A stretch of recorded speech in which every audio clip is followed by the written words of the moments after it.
and welcome to the inaugural LA Leadership Week. My name is Mo Rock, CEO of the Los Angeles Tribune, and I am thrilled to have you join us for what promises to be a historical occasion. At the Tribune, we've always admired the glamour of LA Fashion Week, which celebrates our external aesthetics.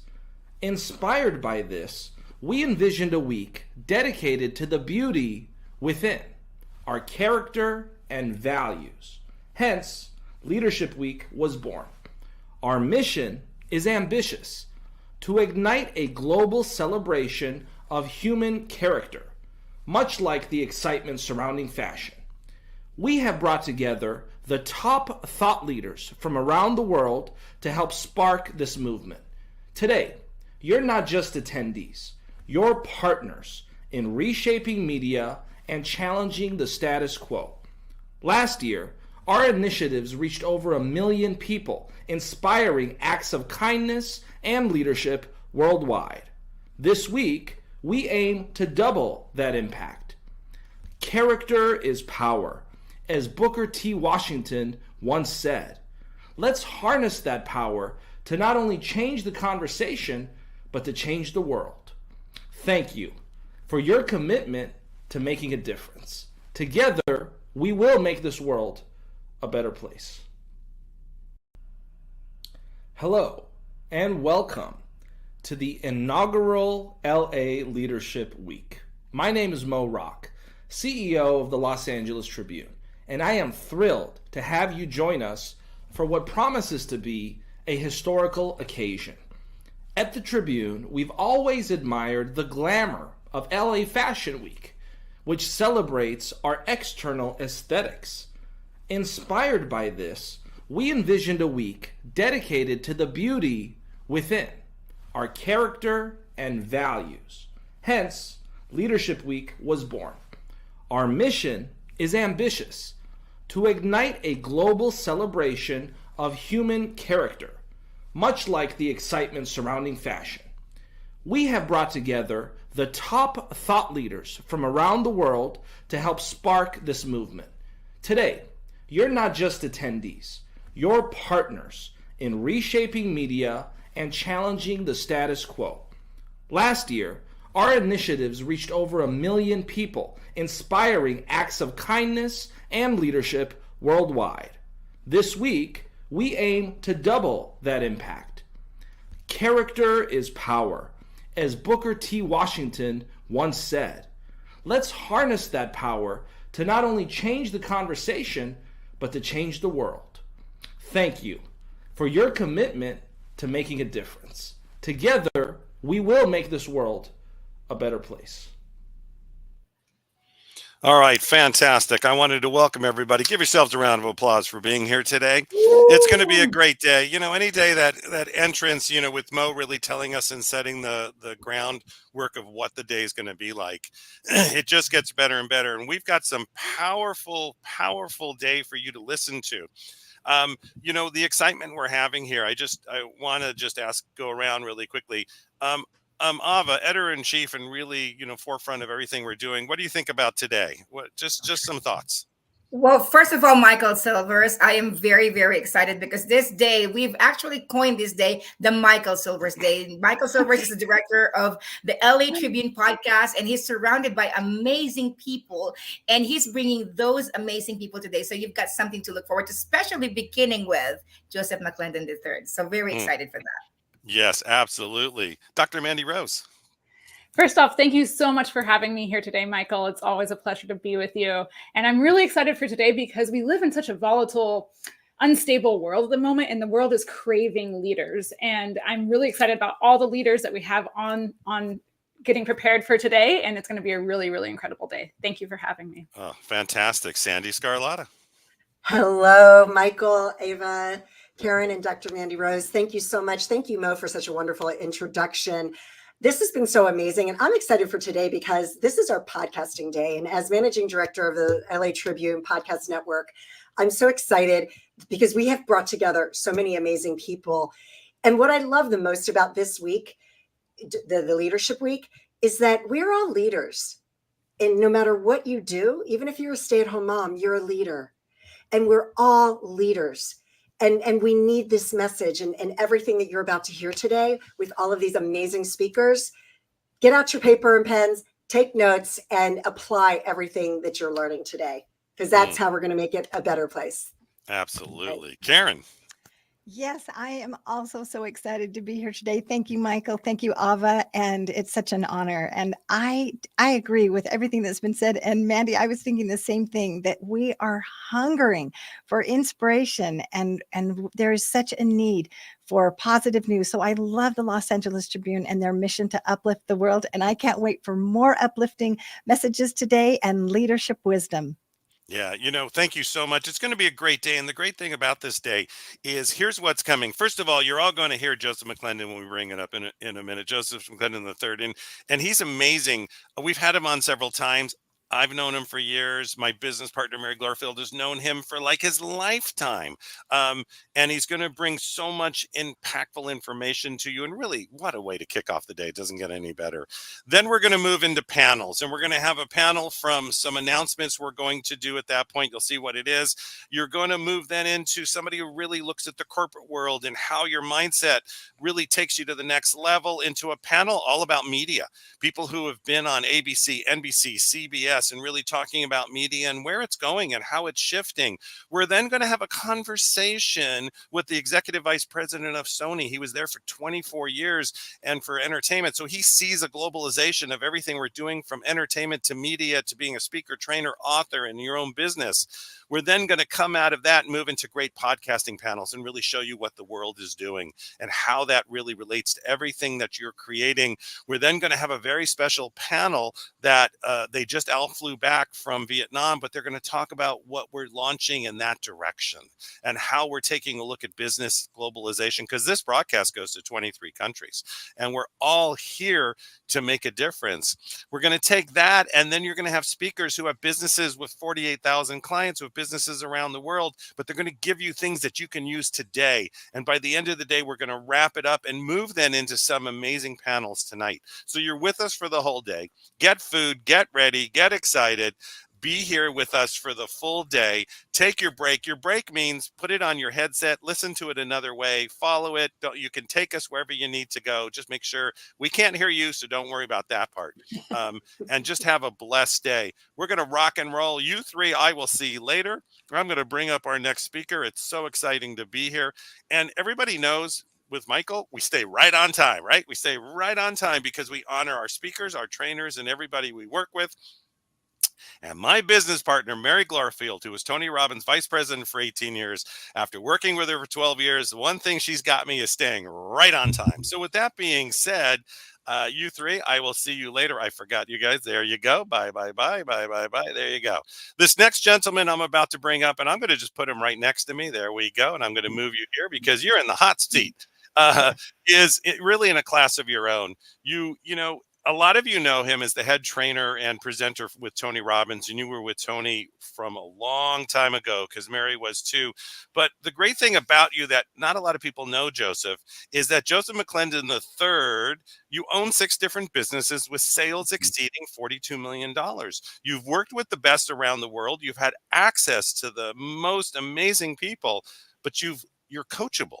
You've learned, you listen, you've taken it on to becoming just even more. I mean, Mary's got so many great things to say about you. It can go on. But you were hailed as the ultimate performance specialist to the stars. You're a New York Times best-selling author. You hold a doctorate in wow, it's already the beginning of the day, in psychology, and you presented to over 4.5 million people from 30 countries. Let's give it up for Mr. Joseph McClendon. Oh, stop. Come on, stop it. Stop. And by the way, for those of you out there making comments, just put a 2 in the chat. We're going to go different. They're always so used to a 1 or 10, a 5. Put a 2 in the chat if you're excited to be here. We're getting wows already. So, Joseph, it's great to have you here. Well, it's my pleasure to be here, and thank you so much again. I enjoy doing this, and I thank you for your trust. And this is, as I think either Ava, Sandy, or Dr. Maddie said, that this is our opportunity to make a difference in the world, you know, to make that mark. And I think the great thing about that is just to let you know. So when we kicked off the show, this is 7 days, and we kicked off the show Wow. 2 days ago, and we had Dr. Joe Vitale and Sharon Lecter on. Mhm. Joe says to Sharon, by the way, I've started a new role in the Think and Grow Rich, but in a business. Could you actually do a little advice to me right here as we're live? So there was this interaction, and that's the great thing about being live is you never know, right? And Oh, yeah. he was open enough to say, I could use a little bit of assistance, even with all his experience, because we all want to be coached. And I think being coached is that part that, I mean, that's all you've done is you've coached people, but I bet you're still in courses all the time. I'm taking courses all the time.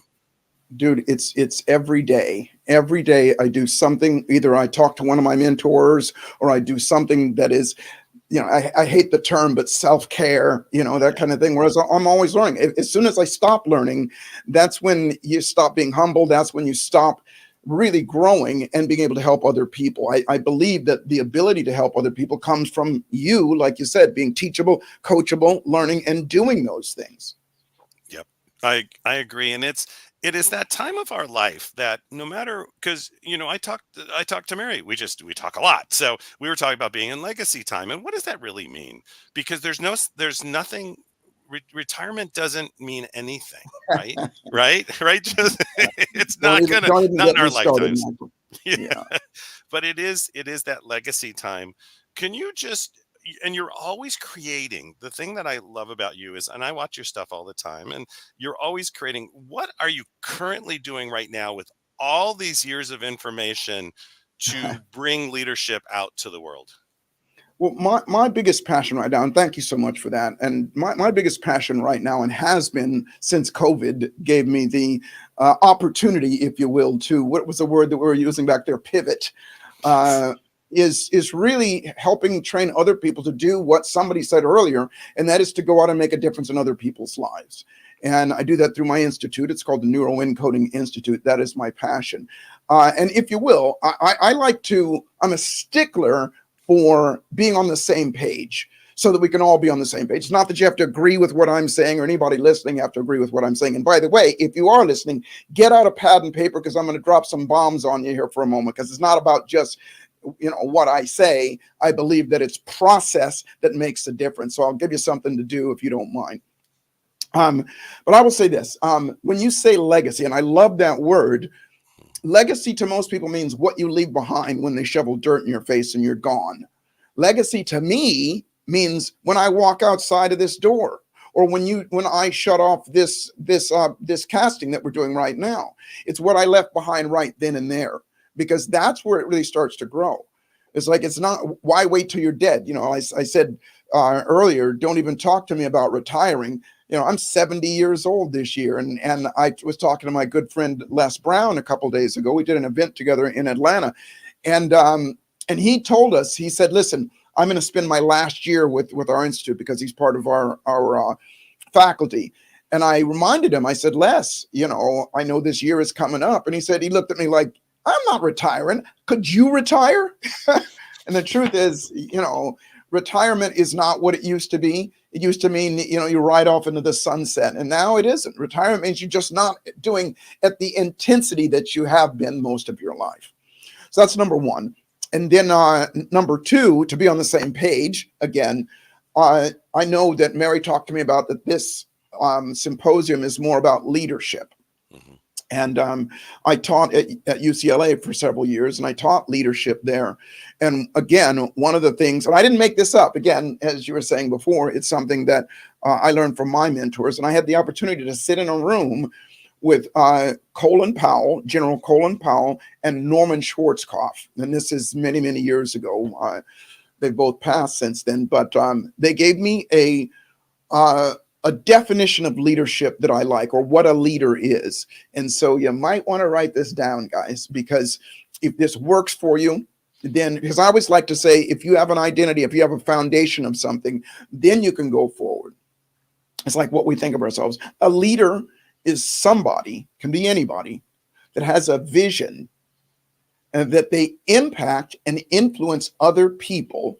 And they used to say, underline people, not cars or dogs or anything like that, that impacts other people to willingly take on that vision, make it their own, and bring it to fruition.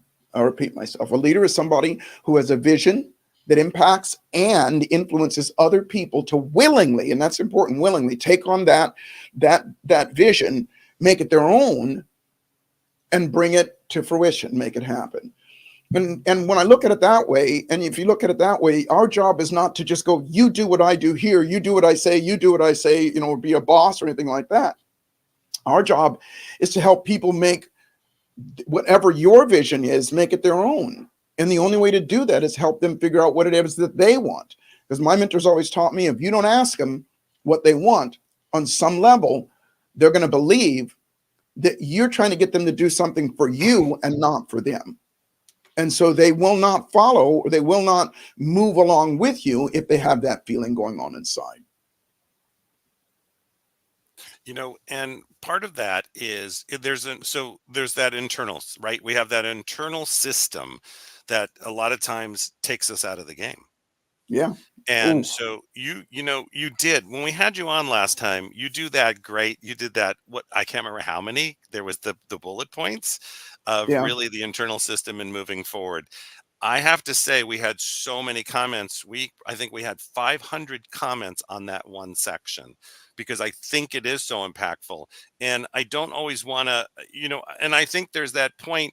I've taken the same courses 100 times. You too, right? You've taken, you live with Tony. I lived with Harv. I heard Harv for 8 years in my brain, Awesome. right? Yeah. But it was that, it's like it kept getting in. It kept getting in. And today it didn't. And can you talk about those points again? I just think Absolutely. from a leader perspective, were so impactful, and we're still getting comments from it. This is months later. People asked you to dive on that again. Yeah, absolutely. I'll do one better, actually two better. I'm going to give you those, Perfect. Which is basically how we function as a human being. Yes. And then something that I came to this, a structure that I'd like to share with everybody that is really important with regard to from a business standpoint. And this is synonymous with business or life or anything else. But the first thing is, this is exactly how we function as human beings. Exactly. No. So once you know this, then you can never say, okay, why did I do this? Or why didn't I do that? And that is this. It's whatever we think. It's like this. As we think makes us feel a certain way. Our thoughts make us feel. It's dopamine or cortisol release, whatever it is. Our thoughts make us feel a certain way. And however we feel will determine what we do. If you're having, fearful thoughts, then you're going to feel fearful and you're not going to perform as well if you're angry or whatever. But conversely, if you're having thoughts that are of joy and happiness or confidence and certainty, then you're going to feel that way and you're going to do that. It's just so basic. And then the last thing is, whatever you do is what the results you're going to get. It's that simple. You said earlier, and I've had the privilege of working with major movie stars, Academy Award winners and Grammy winners and major sports figures and politicians and millionaires and billionaires, but we're all the same. People, it's like I said, my passion now is teaching people what I do, but it's not that complicated. It's as we think, so we feel, as we feel, so we do, as we do, so we have. And I think I did it with your group last time. And just memorize that. Think, feel, do, have. That's it. So anytime you approach something, go, okay, what are my thoughts? How do I change my thoughts? Wherein lies the rub? Because here's the new stuff, if you will. I'll share this with you. I call them the toxic 10. And as a matter of fact, I can't see the comments, but if you guys are commenting, type a 1. If any of these 10 things that I'm about to tell you currently or have hindered your life, meaning slowed you down or stopped you and made you not go what I call further faster. Here they are: procrastination, hesitation, fear of failure, fear of success, self-doubt, self-loathing, imposter syndrome, stress, overwhelm, and fear of rejection. Now, I can't see the comments here, but if you don't type a 1 in this, you're in denial because we all do. The ones are pouring in, I can tell you right now. And they've also, we've had, I think, looks like 250 comments already, and we've just begun. And they're typing what you're saying. They're saying thank you. The ones are still pouring in right now. Oh, fantastic. And the reason I say that, and the reason I bring that up at this stage right now is because whatever you want to do, And I have two more things I want to share with you, little pieces of nuggets, and then something to do, because as I said, it's not about knowledge. We all know this. You were saying this as well, Michael. It's like we still go to seminars and workshops and we learn things. But if you don't do what you learned, it's just stored information. Knowledge is just stored information. And we get stuck in that procrastination. And one of the things that I like to call the ready, aim, ready, aim, ready, aim, ready, aim. And we don't do something. We don't do things. And so having said that, those toxic 10 that I just mentioned, they're all fear-based. But here's the rub. And that is, there are no fearless people, period. We're designed to go into fear. Fear is designed to warn us. Fear is designed to trigger us to do something. There's no fearless people, but there are people that fear less. And when I say less, I mean time. Meaning something can show up. You can have a bad day, or you can have something, something cuts you off on the freeway or whatever. Some people are going to live with that and they're going to stay in that fear for a long time. Or you can program yourself. That's what neuroencoding is. Program yourself to snap out of it quicker.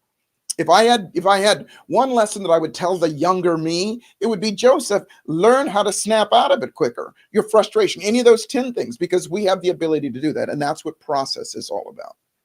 And so maybe not lastly, but the other thing I wanted to share with everybody is this. The amount of people who fail at anything, whether it's your diet, whether it is your business, whether it is your relationship, whatever it is, the amount of people who fail is directly proportionate to the amount of people who give up. Conversely, the amount of people who succeed is directly proportionate to the amount of people who just keep on going. And I call that stay in the game. The game is doing whatever it is that you want.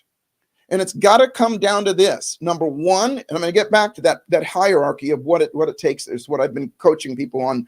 And this is what I give to my high-end clients as well, that I want everybody here to have, because like I said, my passion is to do what you said, Michael, and so did everybody else, and Mo said it as well. And that is to make an impact and a difference in a world that right now that is troubled. Because unless you've been living under a rock, you know that most of the rest of the world is freaking out. And I always say that those of us that dare to dream while the rest of the world is having a nightmare, we're not only going to create the abundance and all the stuff that we want for ourselves and our families, but we're also going to be shining examples for other people to follow as well. And so, all the way back to the Napoleon Hill days, the number one thing is to know what you want. Know what you want. But I like to add to it, and that is not only know what you want, but get specific about it, and as well, to make it a vision and not just a dream. A dream is temporary. Most of us don't remember what we dreamt last night. But a vision is something that we visit over and over again until it becomes part of our belief system. So know what you want. And I said this to your group last time, and that is, from a standpoint, we all, and everybody that's listening, watch what happens to you when I use this word. We all want to be wealthy. Now, for some of you got sphincter pucker, and some of you went, well, it's not about money, Joseph, or you might have gone, well, I haven't never made money or anything. But here, you don't know exactly what I'm saying. That's why I said I'm a stickler for let's be on the same page. Wealthy means to be, in my opinion, healthy, happy, and financially abundant, and all of the subsets of all of that. So again, type of 1, if you agree with, now I can see some of the out there. If you agree with that definition of being wealthy, because now you get to go, I know what that is. And now you get to be specific about all those things. Take the time to do that. Most of us do it New Year's Eve, that kind of thing. But here's the deal. Back what I was saying before. Once you know what you want, that's the game that you're looking for to get in. And I'm going to use sports, not metaphors, but examples, but it's synonymous with everything. In sports, you work your whole life to get in the game. Let's use like in the NBA, basketball or football or whatever it is. You work your whole life to get in the game. Why? Because that's where you have the opportunity to win. And any losses that you take there, you're still in the game and you still keep playing the game.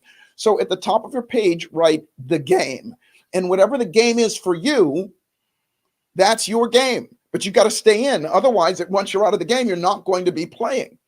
But then underneath that, you got to write this. First off, before you write it, what enables you to get in the game, and again, using sports figures as an example, is your practice. What you practice. And that is showing up on time, working with your team, working with all that stuff, and doing the stuff that it takes so that you're good enough to be in the game, so that you can stay in the game, so that you can win. But then you got to ask yourself, and here's where it goes deep, because everybody goes, yeah, practice is the name of the game. It's not. You got to get to practice, because most people don't even get to the practice place. All of those 10 things, they step in the way, they cut us out. There's another level, and that level is called training, right? What gets you to be able to practice, what makes you want to practice, what makes you get up early, stay up late, and do the extra stuff is training. And training is that work that you do on your own. You're doing it right now. We're all doing this right now. The work that you do on your own. I say you're listening to it right now. But I'm going to give you something to do, and that's your training. And so if you look at somebody like a Steph Curry or something like that, and Michael Jordan, all those guys that you hear about, they're famous for getting to the game early before anybody else does, and doing 500 shots on their own. But in your case, everybody here, it's the work that we do on that 6 inches of real estate that we all own between our ears. The work that we do, that we apply processes, we neuro encode ourselves so that we default to our best behavior. That's the work that makes the difference, because then that's going to make you want to go to practice. And when you show up at practice, you're better than everybody else, just by the virtue you did that. But there's one last level, and this level is crucial, and it is something that most people, we do it, but we're not conscious of it. And that level is rituals. Rituals are the things that we do that are unrelated to the subject at hand or the game at hand, but they're related to your own soul. And what I mean by that is we all have rituals. We all brush our teeth. We all, take showers. We all do all those things. But other rituals, like getting up in the morning and going through your gratefulness exercises, which, by the way, I'm going to give you a little exercise here before we leave. Making your bed in the morning. Smiling at yourself, doing whatever it takes. Those are the rituals that enhance your soul, that again makes you want to get up early, stay up late, and do the extra stuff like that. So I've yacked on and on, but that is what I wanted to share with everybody. Those things are really important, and it applies to everything. Everything. The great thing about that is, because you and I came up there was that time where there was a lot of work on mindset. And there was that piece of the action step, or the moving forward, or getting in the game, it seemed to got lost a little bit. It came into the 70s, right? There was, because I was in college, I was getting my master's in clinical psych, and we were talking about we would sit with clients and we'd be quiet and we wouldn't say anything. Drive me crazy, right? Remember those days? Oh, I know. I did it. Yeah. Especially the Freudians, but we love you Freudians. And it's just what I love that you're saying is it's that action piece again. It's we used to say ready, fire, aim, but right. I love what you're saying. And we're getting a ton of comments on that they're like, that's fantastic. The piece. That's where it goes. Apply it to everything. And by the way, audience, we might have time for a couple questions. We'll see how it goes. You can post them in there and I'll keep an eye if we hit that. But as you move forward, Joseph, and there was a question that came earlier that I think, with everything you're talking about, they want to know what keeps you going. I just told you. I just told you. I got to be honest with you. I'm so simple, it's ridiculous. Listen, I get these types of questions all the time. Joseph, how can I do what you do? And I go, what do you think I do? And they go, well, you're healthy, you're happy, and you're financially independent. I'm wealthy for according to those terms right there. And I go, well, number one, I'm in the game, and I am doing something that everybody here, I want to give you another new word, if you will. And that is, you want to be what's called a megapreneur, not just an entrepreneur. Entrepreneurs are, by definition, anybody who chooses to and actively pursues creating income and lifestyle and all of those things through means other than the traditional employer-employee relationship. And entrepreneurs are everywhere, especially nowadays, because it's so much easier with the internet and so on and so forth. There's kids that are millionaires, that are billionaires and they've never set foot in an office. You know, they're doing it's so much easier now. But a megapreneur is an entrepreneur who operates in the upper 3 to 5% of everybody in their field. And at the risk of sounding arrogant, I've been a megapreneur in several areas of my life, whether it's real estate, you mentioned all my other businesses, all the things that I do, even and especially what I do now is, and there's only, I shouldn't say only one, but the main reason is the things that I just shared with you. Know what you want. It's worth it to take the time in one day or a week or whatever it takes you to go, this is exactly what I want, and write it down. What you write is what you invite. It's worth it to do that. And even if it's tough to do, even if you're going through it and you're going, whatever, you got to stop, take a deep breath, stand up, walk around, shake your ass, do whatever it takes and get right back to it. That is the practice. That is the practice. Do your rituals in the morning. I get up every morning. I drink a glass of water right away. I try and touch my toes, and I think about what I'm grateful for. And then I give the exercise that I'm going to give you guys. Don't let me forget, Michael, what the exercise I'm going to give them. Okay. Yeah. And those are my rituals, amongst other things as well. And it makes me want to eat healthy. It makes me want to move my body. It makes me want to joyfully show up and do what I'm doing right now, because the bottom line is, I forgot to say this. This is key. Do not get your passion confused with your purpose. And what that means is this. People ask me all the time, well, Joseph, you asked me earlier, what is my passion? Well, my passion is helping other people, teaching people what I do, because I know I can make that biggest difference. I'm doing what I do and I love it, but I'm committed to making 3,000 new impactors, influencers, speakers, and things like that over the next year and a half. 3,000. And the reason I'm doing that is because there's only one of me, but everybody has the opportunity to impact other people. But here's the deal. That's my passion. What a purpose is what you were put on this planet for, and most people have no idea.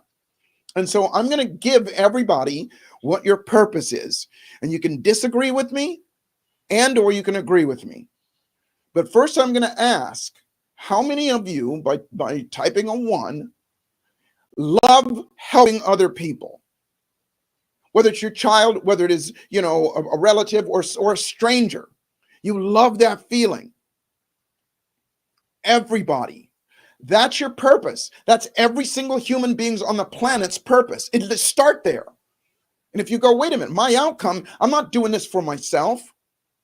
Another thing I wanted to share with you is to be clear on, this is, I'm going to use the word business, but to be clear on what that is. And if this that I'm about to tell you works for you, that's great. And if you can use it to change the quality of your life and other people's lives, then use it. And here's what it is.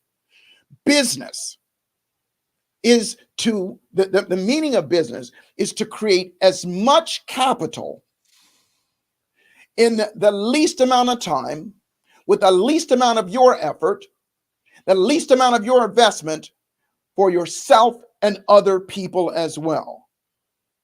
The least amount of, the most amount of capital, least amount of time, least amount of effort, least amount of your investment for yourself and for other people as well. And that last piece, that's your purpose. When you're at the end of this amazing day with all these amazing speakers and all the people, my contemporaries, people that I know that are going to be on here, every one of them is going to give you a nugget. Do something with it, but do something with it so you become wealthy, so that the very least you become an example for other people to follow. Oh, I get excited about this. I was talking and I'm like, but you love what you do. You've helped people. And the other thing too, Mary's, by the way, just texted me saying, Joseph is amazing. I said, yes, he is. Mary, I love you. And you've always been of service. And I think that's that piece. And I want to make sure we have time for you to give them that practice that you want to give them. But one of the questions that came up is the way you break everything down, this is a complex thought process. There's some podcasters and trainers on this call asking, you break it down so simply. Were you trained to do that? Is it the way your mind works? You make it so anybody can get what you're putting across. Can you talk a The little answer bit to your about question communication? was, Yep. yeah, I was trained just the opposite. And that was so frustrating for me because I was that guy. By the way, I wasn't a great student all the way through college and everything. I was that guy that was going, what does that mean? How do I use it? What does that mean? And I'd have to go back and study it and all things like that. And so what I realized is, my friend Tony Robbins always says, complexity is the enemy of execution. When things become so complex, people check out. It's so much easier to watch Netflix and eat cake and, do all that other stuff and scroll on your phone than to figure stuff out. So I have found that if I simplify it, matter of fact, that is one of the pillars, the first pillar in the Neuro Encoding Institute is to assassinate complexity.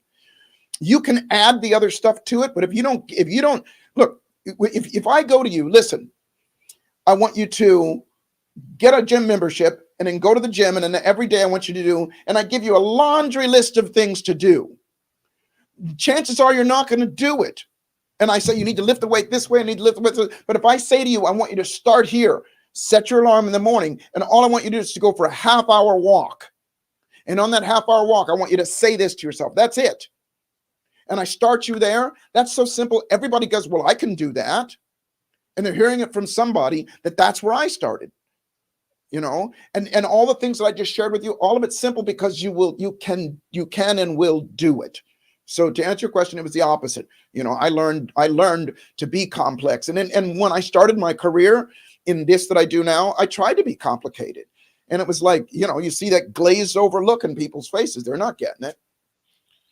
And isn't that interesting? Because the stages you've been on and the stages I've been on, you can see this wave in the audience of there's the glass eye. we're hitting, there's too much coming at them in a way at the same time. And then you see that pop, right? And then you give them that thing to do now. You're going to do this now to move forward. And that's the beauty of what you're doing is you're always making it from that very simple, but it's the action. It's getting into motion. It's the action and the activity. And I'll explain the difference here in a second. But here's what I want everybody to know. Don't tell anybody this. I'm not so special. I'm not. Everything that I do I say this from the stage, has a reason and a purpose. There is a reason, and Mary knows this. There's a reason why I can get 20,000 people to get up on their chairs and shaking their asses and doing what I ask them to do. And it ain't because I'm so cute or funny. It's because I have a system, a process that I go. That's an influence model that I do. And once you know it, when you see me next time, you're going to go, I did it today, by the way. When you see me next time, you go, I know what he's doing. And it's a way of, like I said, taking my vision. And my vision when I step in front of a crowd or when I coach somebody is for that person to leave my influence. And the legacy that I've left behind is that they do it, not Joseph. See, and you said this, and it was, I agree with you so much, Michael, when we did traditional therapy, laid on our couch and just listened to us. If you come into my office and you got a fear of dogs, take a guess what's going to be in there. And then it's going to be a dog. And then within half hour's time, you're going to be holding and cuddling that dog. You're going to be fine because it's process. The heavyweight boxer, Joe Frazier, he said something that stuck with me years ago. And he said that between the promise and the payoff is always process. Now, the process that I gave you, those 5 things, stay in the game, practice, training, and rituals, those are processes. But what changes this, what changes your mind, what changes your mindset that you're talking about earlier is not understanding. It's not knowledge. It's the process to interrupt that pattern, to interrupt that pattern so you create the scotoma in the brain so that you can add what you want in there, and anybody can do it. And that's what I teach at Neuro Encoding is just you do it, not me. Because if I tell you something, you might believe me. But if you tell you, or if you have the experience, you will believe you. And that's what it's all about. Yeah. That's the other thing too, everybody, is we're not done, but to connect with Joseph, it's very simple. You can go to neuroencoding.com and learn more about what he's doing and how he does this and how he makes a difference. And we'll be posting, and it'll be all the post notes too.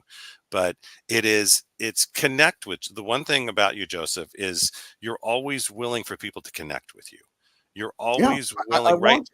And you've seen millions and millions, and forget all the stages and now all the virtuals and everything that you've done, and you're always just there, and you're always willing to be, you're no different than anybody else, and you're very clear on that. And it's appreciated so much by our audience, because that's part of the comments too. They just feel you're like part of the team. You're here with us, and you're diving in and willing to be just you throw open the doors and anything we need. So if you're going to teach them something and curate something, you should do that right now. Okay, first off, thank you for that. Thank you, and the comments and everybody. Thank you for that, because that's why I'm here, and all I want to do is somebody taught me, and I do what I do and get the results that I get because I did what they told me to do. I always say everybody read the book Think and Grow Rich, but how many of you did the exercises? Very few people. So here's your process, and it has a cascading or geometrically growing aspect to it, and that is this. Every morning when you wake up, every morning, this is ritual. Get up in the morning, and I'm going to tell you this. First off, start before you go to sleep. Here's your process. Get a glass of water, a big glass of water, and sit it by your bed. And then when you go to sleep, first off, shut the screens off, whether it's your phone or television or whatever, computer, an hour before you go to sleep. Let your brain, this is ritual, let your brain start to get ready for its most healing time is when you're asleep. When I say healing, I don't just mean your body healing, your brain heals as well. And you make those neuroassociations. So when you go to sleep, just think about, here's what was great about today, what I did today. And answer the questions. And you'll go back, and sometimes it's, I tied my shoes, or I got to talk to this person. I was, on this podcast or whatever. That's number one. Now, when you go to sleep, when you wake, and by the way, go to sleep like this. When you lay your head on the pillow, go like this. I know it seems silly, but the smile releases dopamine and endorphins in your system, and that's the perfect way to go to sleep. Now, when you wake up in the morning, whether you wake up to an alarm clock or on your own, the first thing you do, wake up, put a smile on your face, and drink that glass of water. I'm telling you, this is, so many people thank me for this because it's like, it's magic in a glass. It's room temperature, so it's not going to shock you. You drink it, and then I always try and eat, because you're not going to be able to go back to sleep after that. This will get you out of that habit of hitting the snooze button. You sit up, smile on your face. Now, I always try and touch my toes, but sit up and then just think about what you're grateful for. And then think about what you get to do today, not what you have to do, what you get to do today. This is shifting of your mind. This is what you guys call mindset shifting. This simple thing, drink the water, think about what's grateful, put a smile on your face. Then you got to get out of bed. You know why? Because you got to pee. It goes through you really quick. Now you're out of the bed, and guess what? Water conducts electricity. You got energy going through you. Go to the bathroom, and on your way back, stop and look yourself in the eyes in the mirror and say the magic words. Say your name with a smile on your face and say, I love you. That's it. I dare you. I dare you to do it for 10 days. 10 days. At the end of 10 days, what's going to happen to you, I promise you, what's going to happen to you is you're going to find that you are more, wait for this, optimistic. Now, optimistic doesn't just mean every cloud has a silver lining or that the glass is half full. Optimistic means you see more options, and there's millions of them out there in the world right now. You will find yourself looking for what's great. And as ye seek, so shall ye find. And as ye seek, so shall it find you. That's it. Unbelievably simple exercise. But I promise you, out of all the things that I teach people to do, I always give this exercise to people because this is the one that you're going to come back later and go, I can't believe it. Something as simple as that. And you want to do more. What's so phenomenal about the way you just taught it too is not only is it simple, it's broken down, it's step by step, but when we learn something, we come up with those reasons why not. right? Yep. And so what you did, and a lot of people are going to agree with it. I know I got some comments too. Um, Drink a glass of water, but then I have to go pee. But you took away the objection, right? Because you know that's coming. You know it's coming. And so did everybody hear that? The way Joseph just trained that he took away some of the objections immediately. Can you talk about that just a little bit? Absolutely. That's called neuro encoding. Everything that I do has a reason and a purpose. That was the way that I taught that is what I want other people to know. Whether you want, listen, you know this. We are in a $1 billion a day industry, this whole personal development and all that stuff. I didn't say that. Forbes magazine 3 years ago said in 5 years it's going to be $1 billion a day business. It is now. It is now. And the reason being is because people, I think it was Ava said it earlier, are hungry for leadership. Tell me what to do so that I can get what I want. Help me feel clear, help me feel better about myself. And so, I've thrived in this industry as a megapreneur because I have a process. And the process that I did with you, what you're saying, it's not rocket science. It's not rocket science. I know what to say, when to say it, how to say it, and it works every time. Not some of the time, not most of the time, all of the time. It's just like when you get in your car and you turn the key, if that battery's charged and everything's right with the car, it's going to start. And so, I can't go into it just because of time, but that's what I teach. And if you're interested, go to, they're going to post it here, neuroencoding.com, and click on the get your questions answered or something on there. It's in the upper left-hand corner. And it shares with you all about this, because whether you are a business owner or whether you want to be a speaker, whether you want to be a coach or any of those things, this is the key. It's not rocket science. And again, you took away the objections. I mean, it's your pattern on, everything that you do, and you've done this obviously a long time, but it's not even that. You're teaching people that there's that you don't have to be doing this for 30 years, right? Yeah. You've taken the information and knowledge, and that's the great thing that you're bringing into this audience, because a lot of you out there's a lot of people who want to be speakers and trainers and authors and podcasting now, right? $24 billion industry, and nobody even knows what it is yet. And they want their messages across, and they're spending too much time on their message, and they never get out there. Hello. Listen, and by the way, I didn't realize that there are a lot of coaches and speakers and that are on here. If you are, here's what I promise you is this, and this is not to throw anybody under the bus or anybody's products or anything like that under the bus, because it's all valuable. It's just that if you're not doing anything with it, if you're not consistently getting clients, if you're not consistently changing people's lives, it's not because of what you don't know. It's how you're impacting, influencing people. If you have employees, maybe you don't want to be a speaker. Maybe maybe you want to just be a better parent or something like that. How you impact people to make them go like this, watch them go, oh, okay. It's as simple as that. It's the sequence of how you do things. I got 3 levels that we do at 4 levels at the Neuroencoding Institute. And here's what we do. Number 1, have content that solves the problems of the masses. And I already told you what they are. The toxic 10, procrastination, hesitation, fear of failure, fear of success, self-doubt, self-loathing, imposter syndrome, stress, overwhelm, and fear of rejection. Everybody, if you have answers to those questions and you can help those people, then everybody is your canvas. The second thing is process to get a result right now. In other words, like I said, you come into my office, we're not going to go, we're not going to have a consultation session and then you come back. We're going to get a result right now from the stage. I regularly go, I'm leaving tomorrow. I got an event tomorrow with Jay Abraham, which is, he's my partner in that as well. But one of the things people keep having me back is because guess what? This is going to sound unbelievably arrogant, and I hope it doesn't. Gosh, how do I say this? Type of 1, if you've had the opportunity, or I've had the opportunity to speak to you in another way, okay, at another time, okay, most people, okay. Type of 1, if you walked away from there going, there's something about that guy, Here come the Yeah, ones. pretty much Here come the everybody. ones. And I say Here come that, the ones. yeah, I'm saying that not to be arrogant. I'm saying it because the process worked. Now, type of one, if you're getting that feeling right now. Yeah. And it's not because, again, you know, I'm talented or any of that stuff. Sorry, my dog is going off in the No background. worries at all.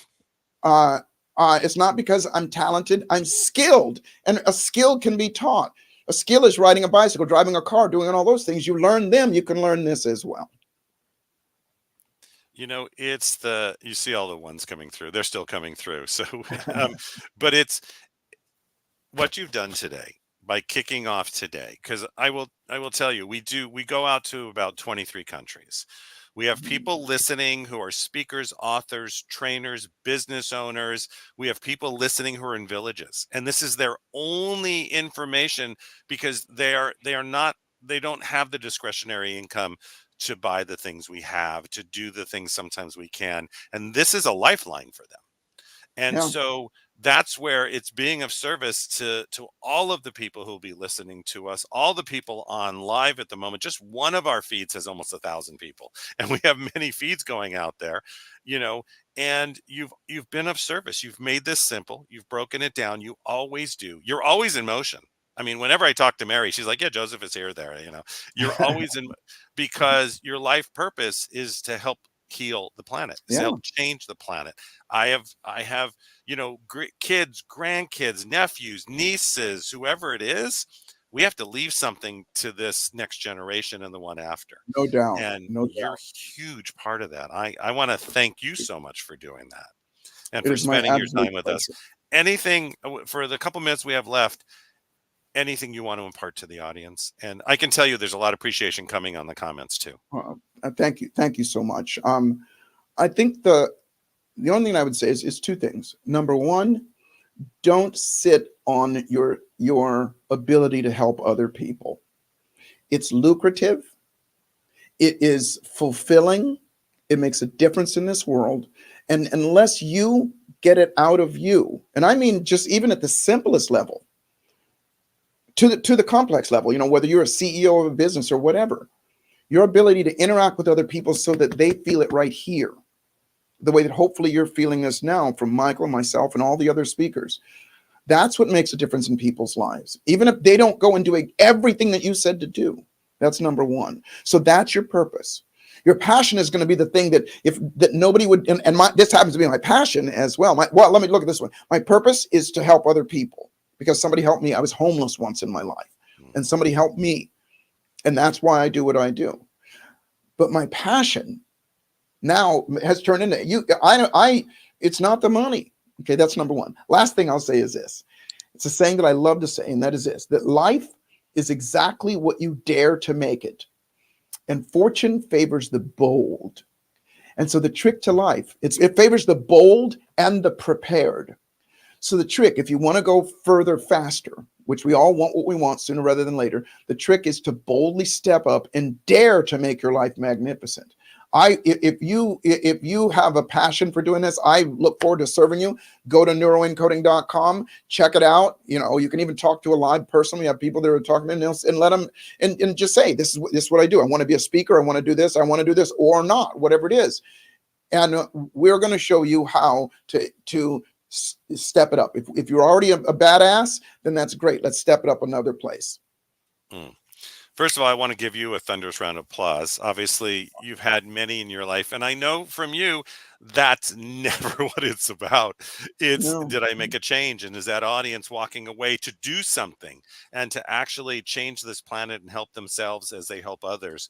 But I wanted to thank you so much for being on. For myself, from Mo Rock, you know, who just thinks what you've done for our shows, and we still from Think and Grow Rich, remember we did back in October, and we still get comments from that. Some people were just commenting that they're using the processes you taught. From, you know, Ava Manuel, our editor-in-chief, from you know, everybody, Alicia and the whole team. We thank you so much for being with us. Mary's sending you lots of love through texting through me, and you know, would love to have you back at any time, because Anytime, my friend, anytime. I appreciate that so much, because this audience is just, the comments are just keep rolling in. I could keep clicking the buttons. But you can go to Facebook and look at the Tribune site and you'll see everything that just happened. Thank you for your time. Thank you for being with us today. Have an amazing event. We just had Jay on the other day, right? So yeah, Jay is he's another one of my mentors. We mentioned this earlier. He's a guy that I get to pick up the phone and call, and go, Jay, what should I do here? And it's like having mentors and having coaches and having people that have been there, done that, and willing to teach you. That's key. Yeah, it is. So I wanted to thank you so much again for myself and the team and everybody here. It's been a pleasure to be with you. Whoa, that's way close, right? There we go. It's been a pleasure to be with you. And Joseph McClendon III. Everybody put a 1 in the chat. Thank you so much, Joseph. We'll be talking to you very soon again. I look forward to it. And thank you, everybody else. Have a spectacular day. There you go. It's amazing the information that Joseph gave you. You guys have learned so much.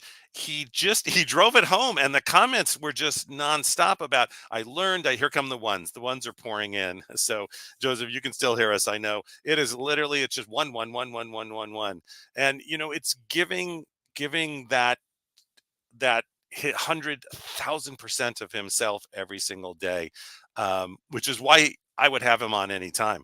I wouldn't even think, we've had him a couple, because you do that with some speakers. We've had him on so many times, or the audience wants. It's always something new. It's always something to work with, and always something to drive home. And he's the best. So thunderous round of applause for that. We're going to now, I also want to let you know, register. Make sure you're registered with the Los Angeles Tribune Leadership Week. You want to make sure you check it out. It's the scrolling at the bottom. Register, because we have a special post event coming. And that's the way we're going to invite you to that special post event, where you're going to hang out with some of us and just questions and networking.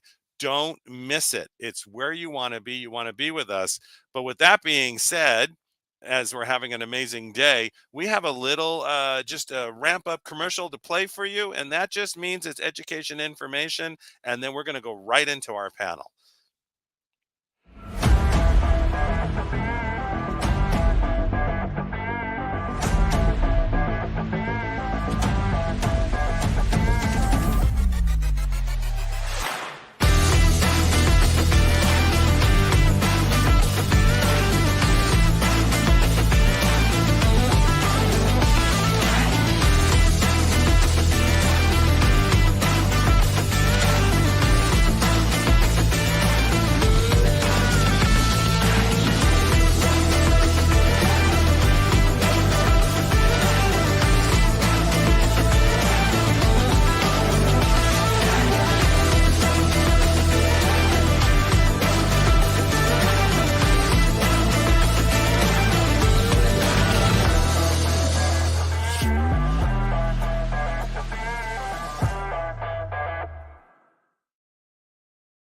Okay. All right, Mandy, tell me what you thought.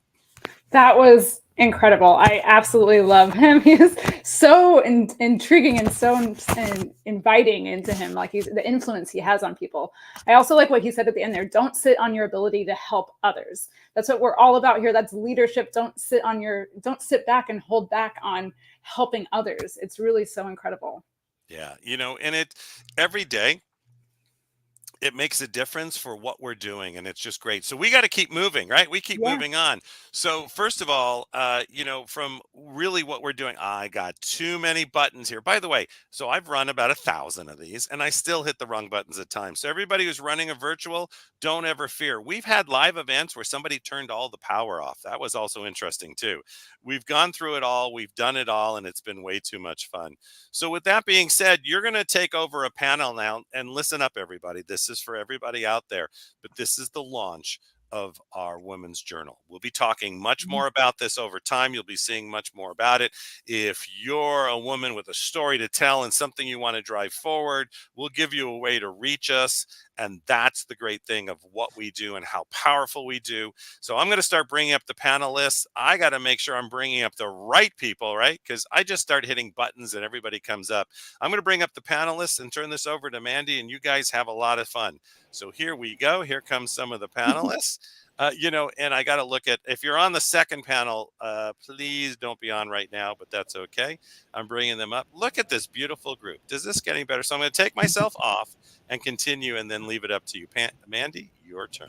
Awesome. Thank you, Michael, and welcome to the Los Angeles Tribune Women's Journal panel. I'm so excited to introduce these beautiful ladies here. I just want to touch back in with what Joseph was just talking about. What he said that really touched me was that we dare to dream while the rest of the world is living in a nightmare. And I feel like that's kind of the world we're living in right now. It's a bit chaotic, it's very volatile, and we're craving leaders. We're really craving a new breed of leaders. And I'm really excited to introduce all of these wonderful ladies here, wonderful leaders, and they're all going to have an opportunity to share their thoughts on leadership. So we'll go around right now with introductions. So just remember, quick 30-second introduction, and we'll start with you, Dr. Lynn.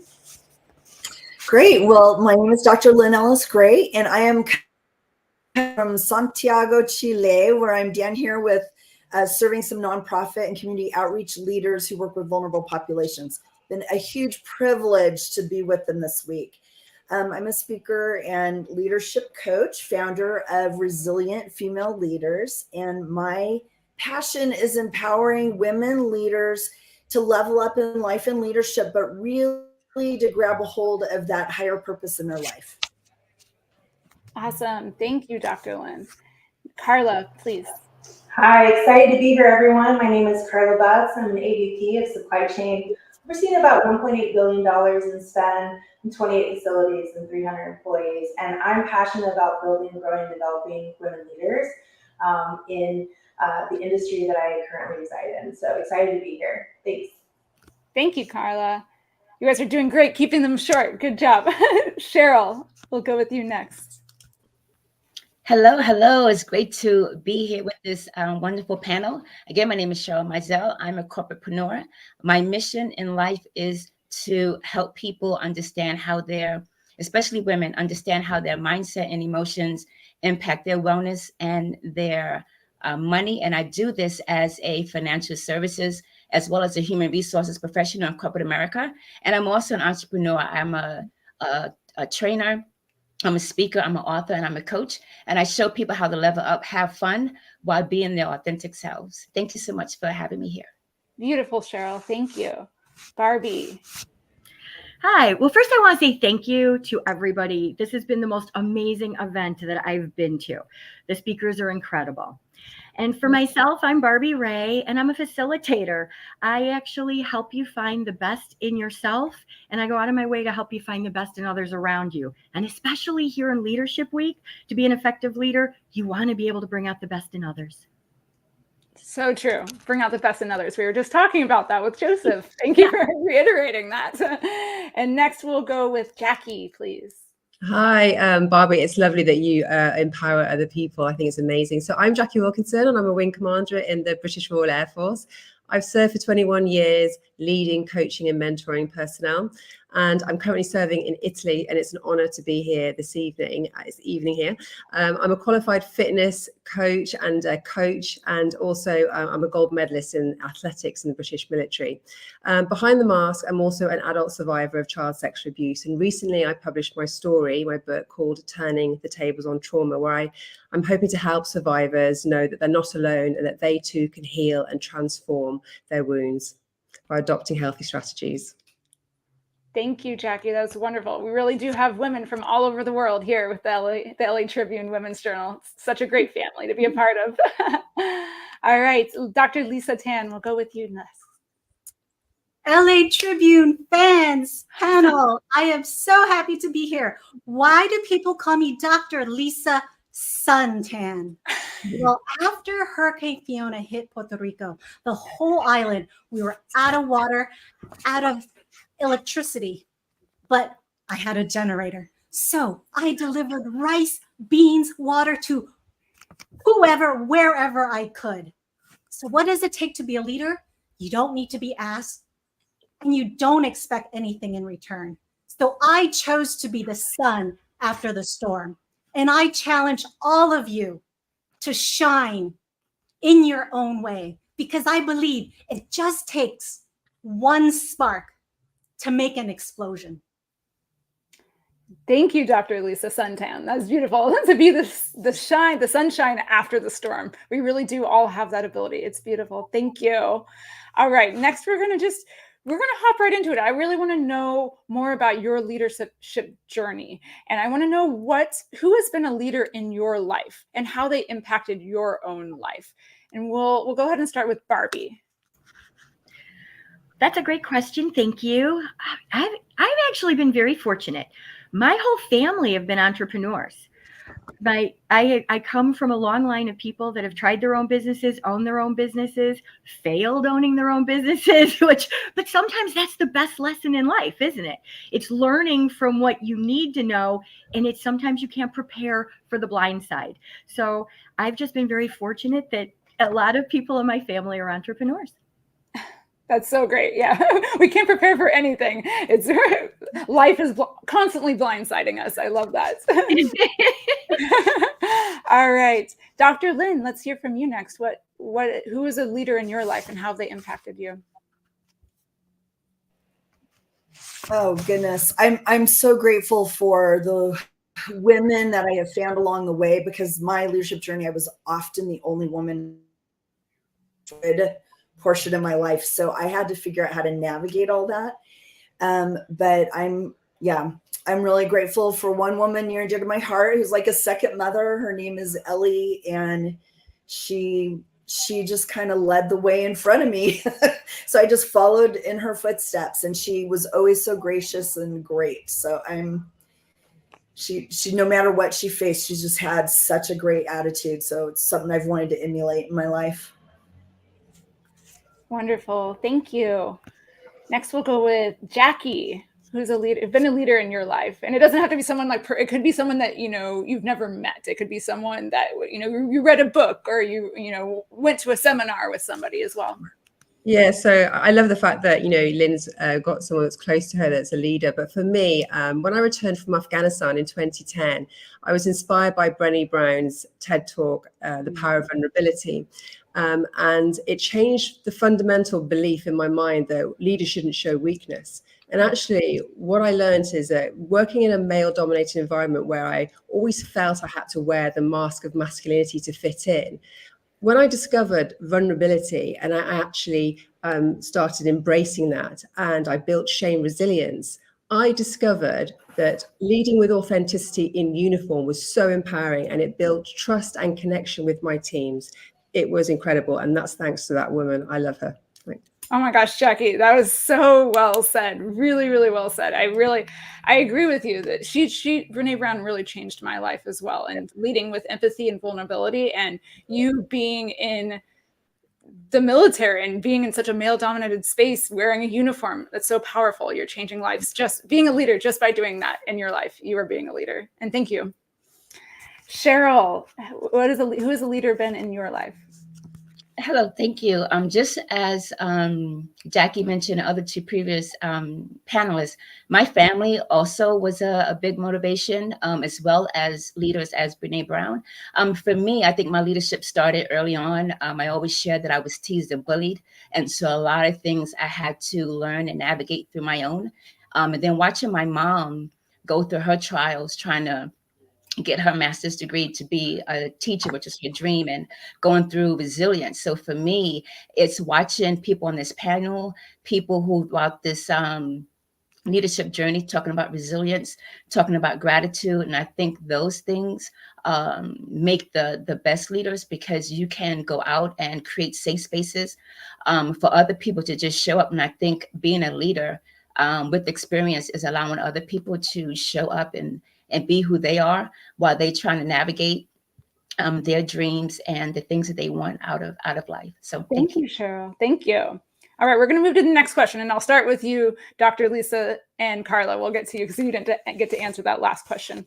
But something that something that Joseph McClendon said really touched me. He said that legacy is not what you leave behind when you get the dirt piled on top of you. Legacy is something that you leave behind every moment of every day. It's something that we're all going to leave behind after being on this call. People are going to take away something. And so I really want to give you all an opportunity to share something that the audience can take away, take home with them, a little golden nugget, a day of golden nuggets here, but we're really share with them something that they can take home and can really influence their life from what you've learned through your life experience. Dr. Lisa Tan, we'll start with you.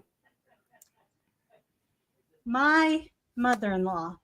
I know mother-in-laws have been giving a very bad rep, but I'm the first to say that she has taught me so much and is actually impacting what I want to leave behind.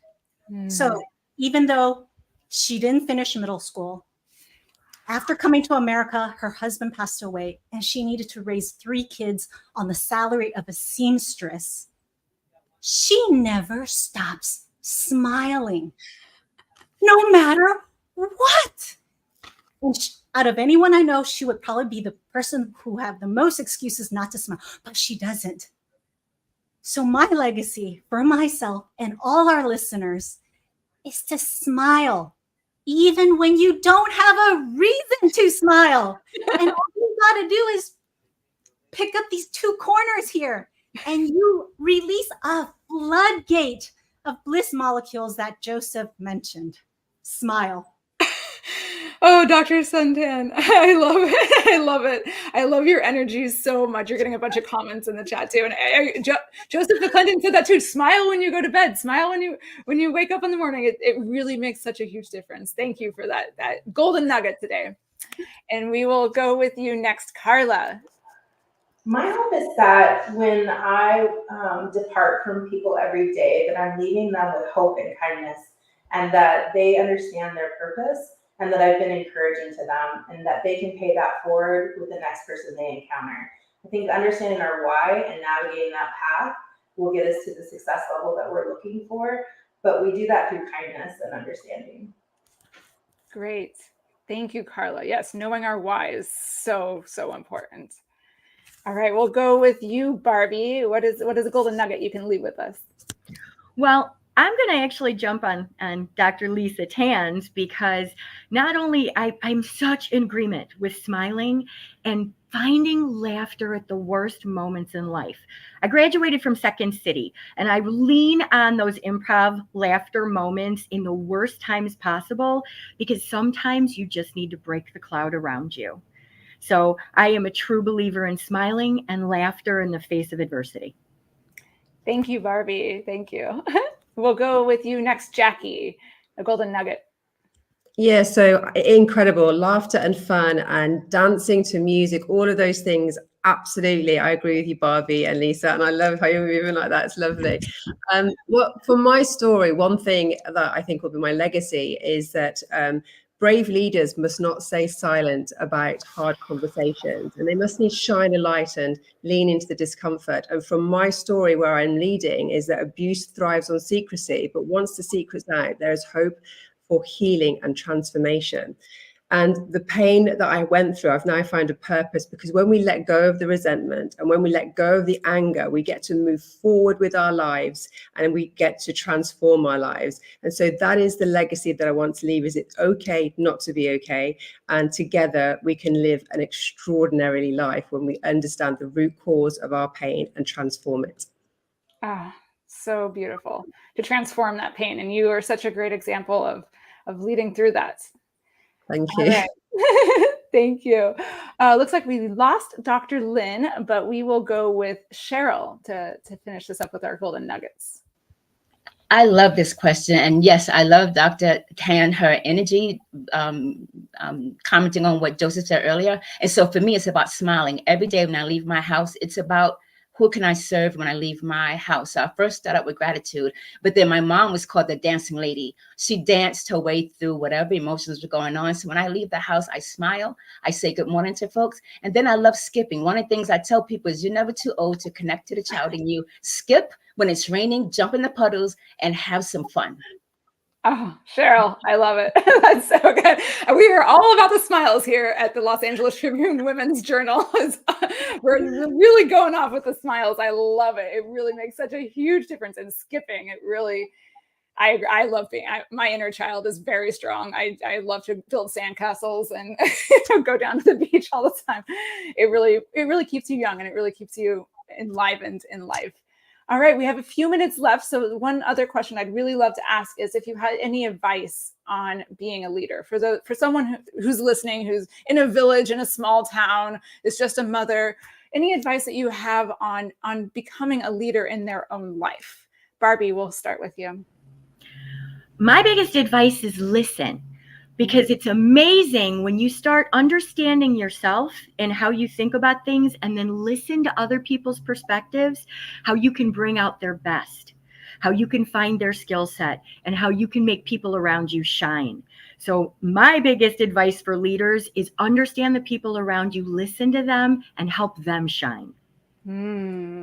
Listening, that's so important. It really is. I believe that that's a core part of being a leader. It's not just your thoughts. You have to really take the input from everybody involved, and it's such a great tidbit to leave behind with the audience. Thank you. Thank you. Dr. Lisa Suntan, what do you have, any advice on leadership? Friends at home, you and I might have felt broke or broken at some point in our life. But what if we just tossed away the could-haves, the should-haves, the would-haves, and we're left with the ability to rewrite a new chapter in our life? And that chapter could sound like this: I dare to break down to break through. I dare to turn pain into purpose. And I want everyone to join in with me right now and say, I dare. I dare. I dare. I dare. Dr. Lisa Suntan, I love the energy. I love how you have very good improv skills. You got the pencil, you break it and everything. I love the ability to break down, to break through, to turn our pain into purpose. It really, that is true leadership, to be able to do that and inspire that in other people. And you just inspired that in me. You inspired that in the audience. And thank you, Lisa, for being such a wonderful example of a leader. Carla, can you give us some advice on being a leader? Yeah, I would say, being a leader, especially a female leader, be brave, put that self-doubt in the back corner and ignore it, and take a chance on yourself and put yourself out there. Get comfortable with being uncomfortable. Be bold and be brave. Be bold and be brave. That's so good. It's so good. That's what Joseph McClendon was just. Oh, here we have Michael. He's back. I was just about to be like, is it time to get done? Oh, you're muted, Michael. I'm sure you're saying something very important. Oh, we still can't hear you. Maybe your headphones are not plugged in. Well, in the meantime, I'll wrap up. This was just a really beautiful, beautiful panel to be a part of. All of you had such great wisdom and golden nuggets to share with the audience, and amazing stories to really inspire people who want to be leaders, who already are leaders, and how to impact the world around them. No, we still can't hear you, Michael. We can maybe, yes, there, we can go to our next panel. We have Karen, who will be hosting our next panel, also from the Los Angeles Tribune Women's Journal. So we'll shuffle everybody off. If we can have those panelists. Thank you for joining us. You can go ahead and sign off for now, and we'll bring on the new panelists for the next panel.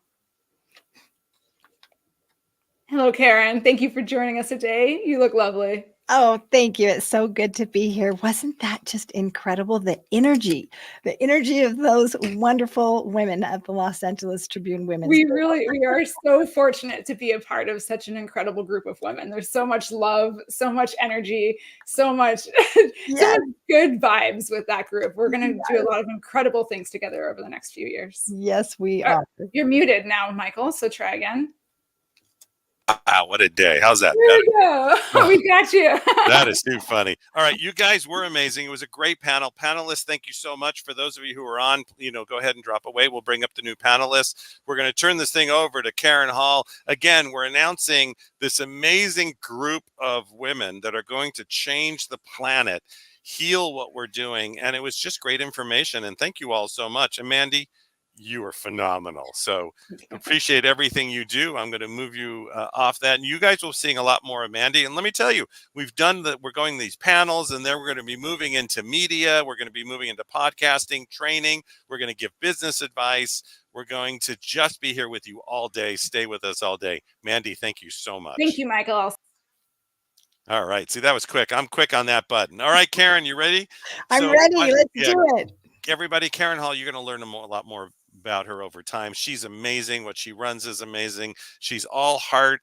You're just brilliant at what you do. And I'm going to bring the other panelists up. It should be the people that are on. This is making it simple on this one. Here we go. There we go. There we go. There we go. Have fun, you guys. I will be back. All right. Awesome. Well, thank you so much. It's so exciting to have these women from the Los Angeles Tribune Women's Journal, and they are an amazing group of women. We're going to continue on with this conversation about leadership, and we're going to give everybody a chance to give a brief 30-second intro about you and how you show up in the world. And so we will start with Cheryl Lynn. Well, thank you very much for having me. I am a megapreneur based on what Jason McClendon told us a little bit earlier. So my most latest adventure is Joyly, and it's been inspired by a lifetime in the food and beverage industry as well as real estate, to get really clear on what makes people tick. And what I found out is joy. And so we'll talk about that in just a minute, but I'm very thrilled to be here. Thanks for having me.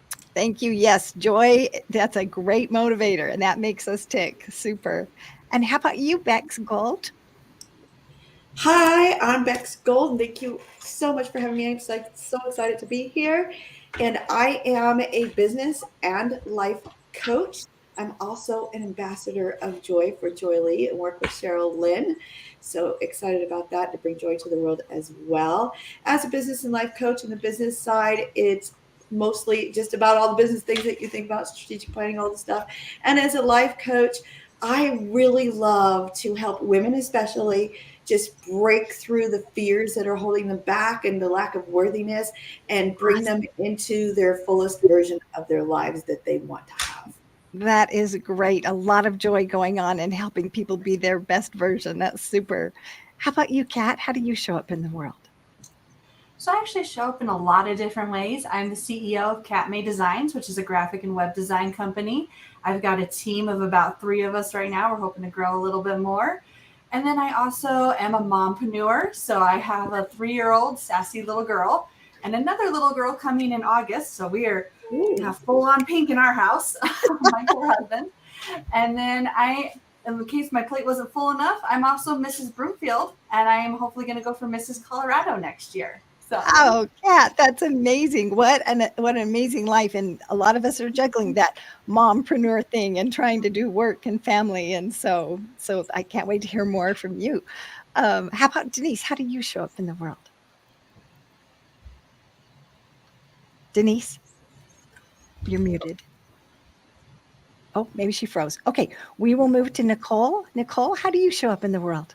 Oh, I'm so grateful to be here with all these amazing women. So I am a transformational coach. So I really help women who are going through difficult times, whether it's a divorce or a change of job, or maybe their children are moving out and they're looking for their purpose and their passion again. And so I really help them do that. I have a background in personal training, health coaching, life coaching, and hypnotherapy. So I use it all to help them create the next best chapter of their life. And I'm a single mama to 2 beautiful children, a girl and a boy, and I feel very grateful for that.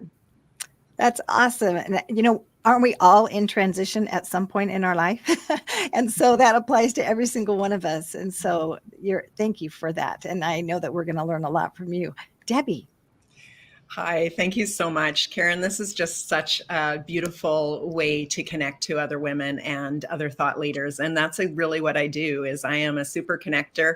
I am a community builder, and I love empowering others to see the possibilities in themselves. And of course, to do that, I had to see the possibilities in myself first. That's amazing. Well, I really appreciate that. A super connector. I mean, we need super connectors in this world. So that's fantastic. We have some just great ladies here. And so we're going to move on to our next question, which is if you have a book or an author or a podcaster how have they influenced your leadership? And I'm going to start with Kat. Yeah, so one of the people who's really influenced me, especially when I was starting my business, was Rachel Hollis. I found her book, Girl Wash Your Face, and I was like, okay, like she speaks to me. Like, you don't have to be picture perfect. Like, she talks about, being a mom and, sometimes life is a little messy, and that's okay. So just being able to relate to somebody, in that way. Oh, Kat, that's so true, because if I can relate to you, then I can connect with you, and then I can follow you. And so I think that authenticity that comes out from, girl, go wash your face, I think resonated with so many people, obviously, because it's so well known. So thank you. And Bex, how about you? I think Viktor Frankl, Man's Search for Meaning, just the lesson, it's so powerful in that book of no matter what your circumstances or things are happening around you, that you have the power to choose who you're going to be. And you have the power to react to your circumstances around you in any way that you choose. And nobody can take that from you, which is just such a powerful message in that book. And I've just lived by that from the day I read it. Yes, Amazing. that book made a major impact on me too, Viktor Frankl, because we do have the power to choose. And a lot of us don't know that until we're taught that, and we don't even know how to implement it. So yeah, I bet you have a lot of lessons that we're going to learn from you about that. Cheryl Lynn, how about you? So somebody we all know who has inspired us probably for generations or many decades, Oprah Winfrey. So one of the things she has always said is joy is in the littlest of things. And so what I love about her more than anything is I feel like I'm on her coattail because she inspired a movement worldwide, and she's very passionate about children, much like we're doing with the Joy Rise movement and Joyly. And I can't think of anybody else who stands up as an icon in the world than Oprah Winfrey does. So I'm very grateful for her. Yes, Oprah is a great example. And joy in the little things. I mean, we don't have to wait for the big things to have joy. That's just awesome. And let's see, how about you, Debbie? Well, there's been a lot. I, at one time, did not consider myself a reader. And so when I found books that could actually unleash the mind, it was like, wow. And so I think that Think and Grow Rich was one of the most phenomenal books that I started to study. But Think and Grow Rich for Women took me even a deeper step. And I love taking others through that process because there's a whole extra piece of secret sauce involved in that one. Yes, Think and Grow Rich and Think and Grow Rich for Women. So that's awesome. And Denise, we're so glad you're back. And so I wanted to give you a chance to introduce yourself and tell us how you show up in the world. Awesome. Well, I am Denise Thomas, CEO of Get Ahead of the Class, and I mentor parents to create the high school plan that puts their kids through college on multiple scholarships. Using the Cracking the Code strategy, my 2 homeschooled kids attended college on 17 scholarships, totaling a little better than $199,000. And they got 4 years of college debt-free with cash left over. With this program, anyone can do it. And college doesn't have to be a debt sentence. A debt sentence. That's very clever. And wow, to be able to go, have it debt free and money left over. That doesn't happen very often. I appreciate that. And I know most people would just love to learn more about scholarships. So that's fantastic. And Denise, we just had answered, what was a book or author or podcast that influenced your leadership? I want to give you a chance to answer that. Thanks. Too. Well, first I need to tell Debbie, I have never heard that there was that book for women. Oh my gosh, now I have to go look it up. So one of the ones that really spoke to me was Essentialism, the disciplined pursuit of less. And I think that a lot of people really would gain some wisdom from that book, because we tend to gravitate toward more, which becomes more chaos. And with less, it becomes a lot more cohesive. So I think that is, it was really interesting to me and gives you a new perspective. Yes. Oh, that's very interesting because, oh my goodness, there is so much chaos going on. And so I appreciate that. So I want to know what lights you up. And I'm going to start with Bex. What lights you up? Oh gosh, that's so easy for me. Yay! What lights me up? There's a couple of things, but they're fast. So the first one is dogs. Dogs. So random, but I love dogs like more than anything on the planet. They just make me so happy, and they're just such wonderful beings. And so that's a big one. I also get lit up by the mountains, and it makes me feel peace in my heart being in the mountains. But for this, the thing that really lights me up is being free to live your life in a way that makes you feel good. Awesome.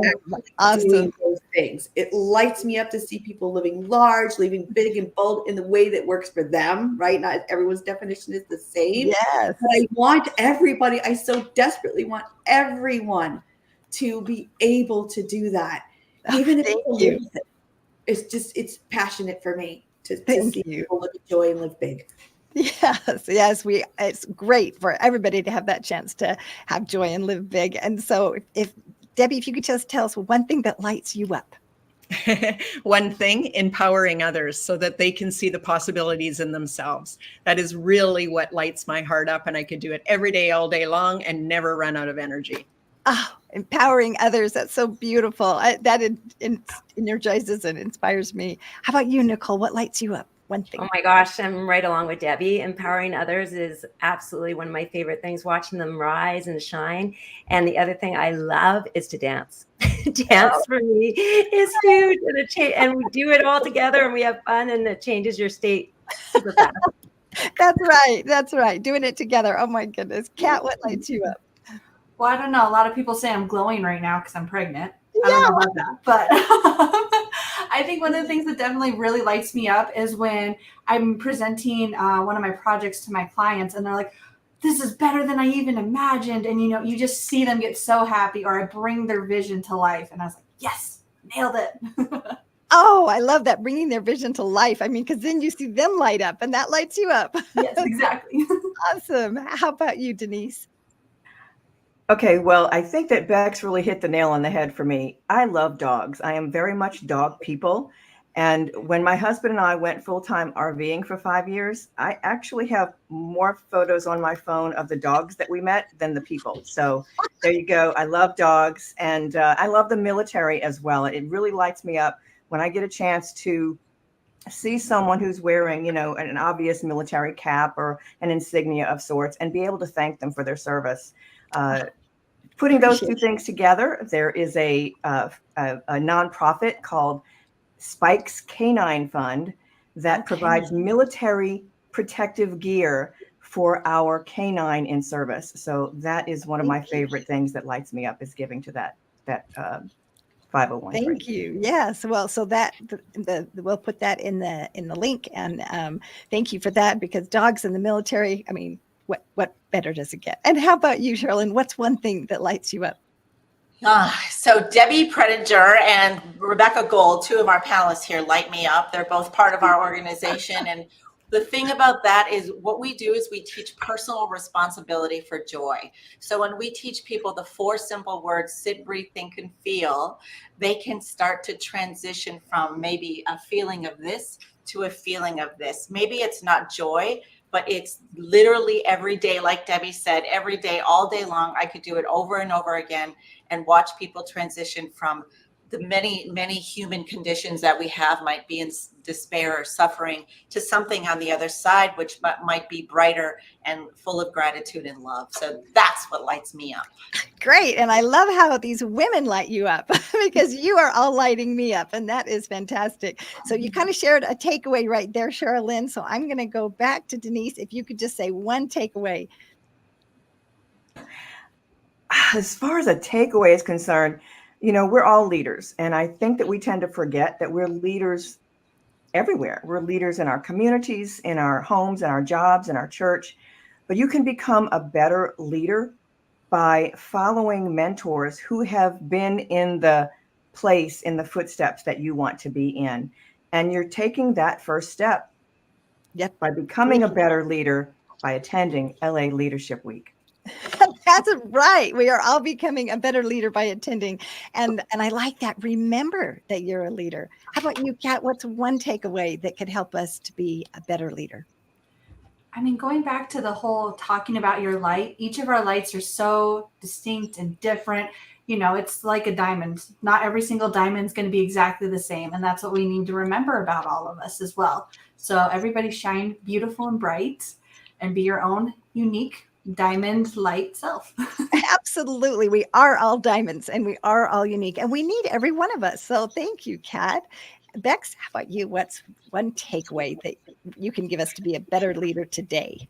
One takeaway to be a better leader today, I think, is just, even if you're just leading yourself, whoever you're leading, give them the gift of showing your appreciation, make them feel valued, and give them the gift of your trust and appreciation and letting them grow and bloom to their best version of themselves. Oh, that's awesome. The gift of appreciation just makes such a difference, and that helps us to bloom. So thank you. How about you, Debbie? What's one takeaway that you could give to help us be a better leader today?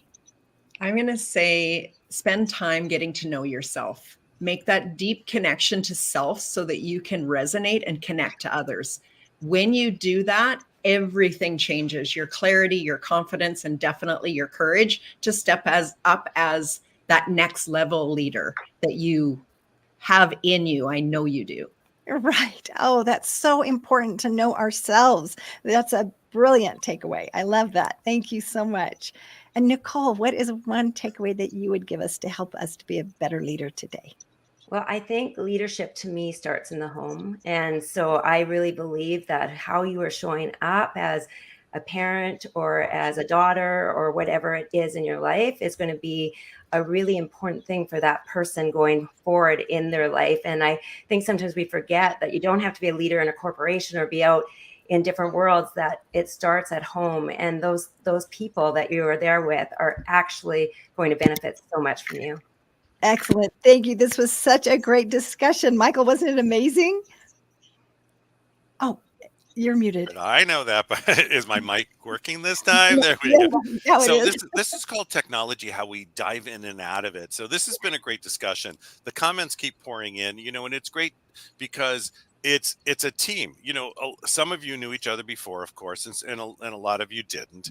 And you've really just joined as a force. And I think that's the beauty of what is being created is we can change the planet. You can be a difference. You can move forward.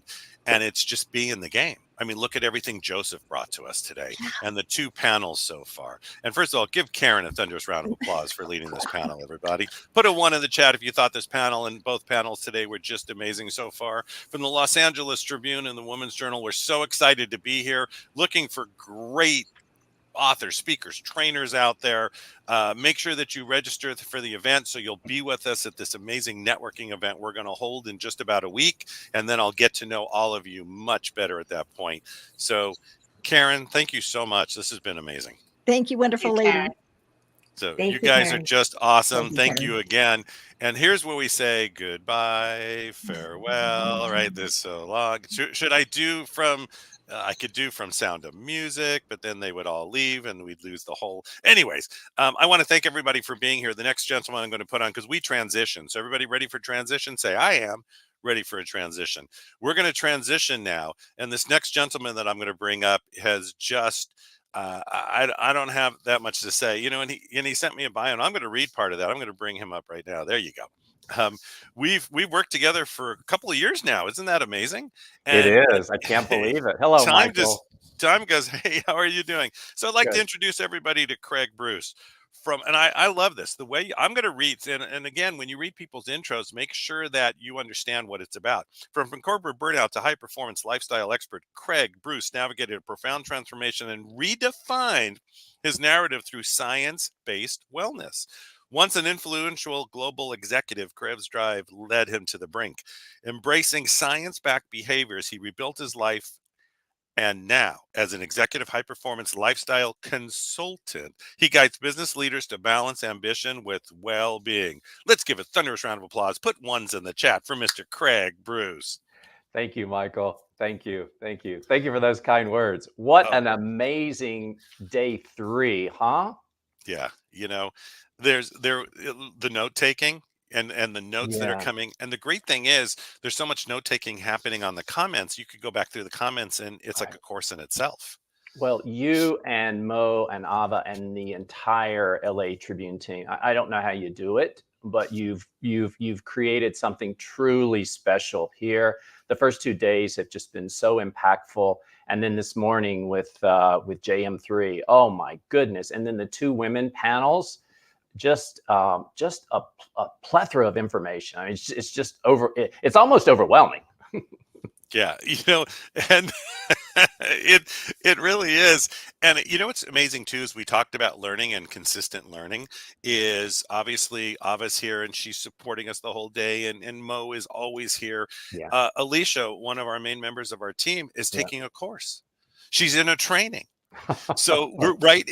She's literally texted me late last night. I'm still in the training. It goes, I mean, it sounds like it's 12 hours a day, but we're always educating ourselves and Yeah. always True. moving forward, you know. True. And I think as we talk and really go down this road together, was there a pivotal moment in your journey to take you to where you are today? Because even in the last 3 years or whatever, you know, I could do the exact math, 2.5, but you're like glowing. Tell me a little bit about that.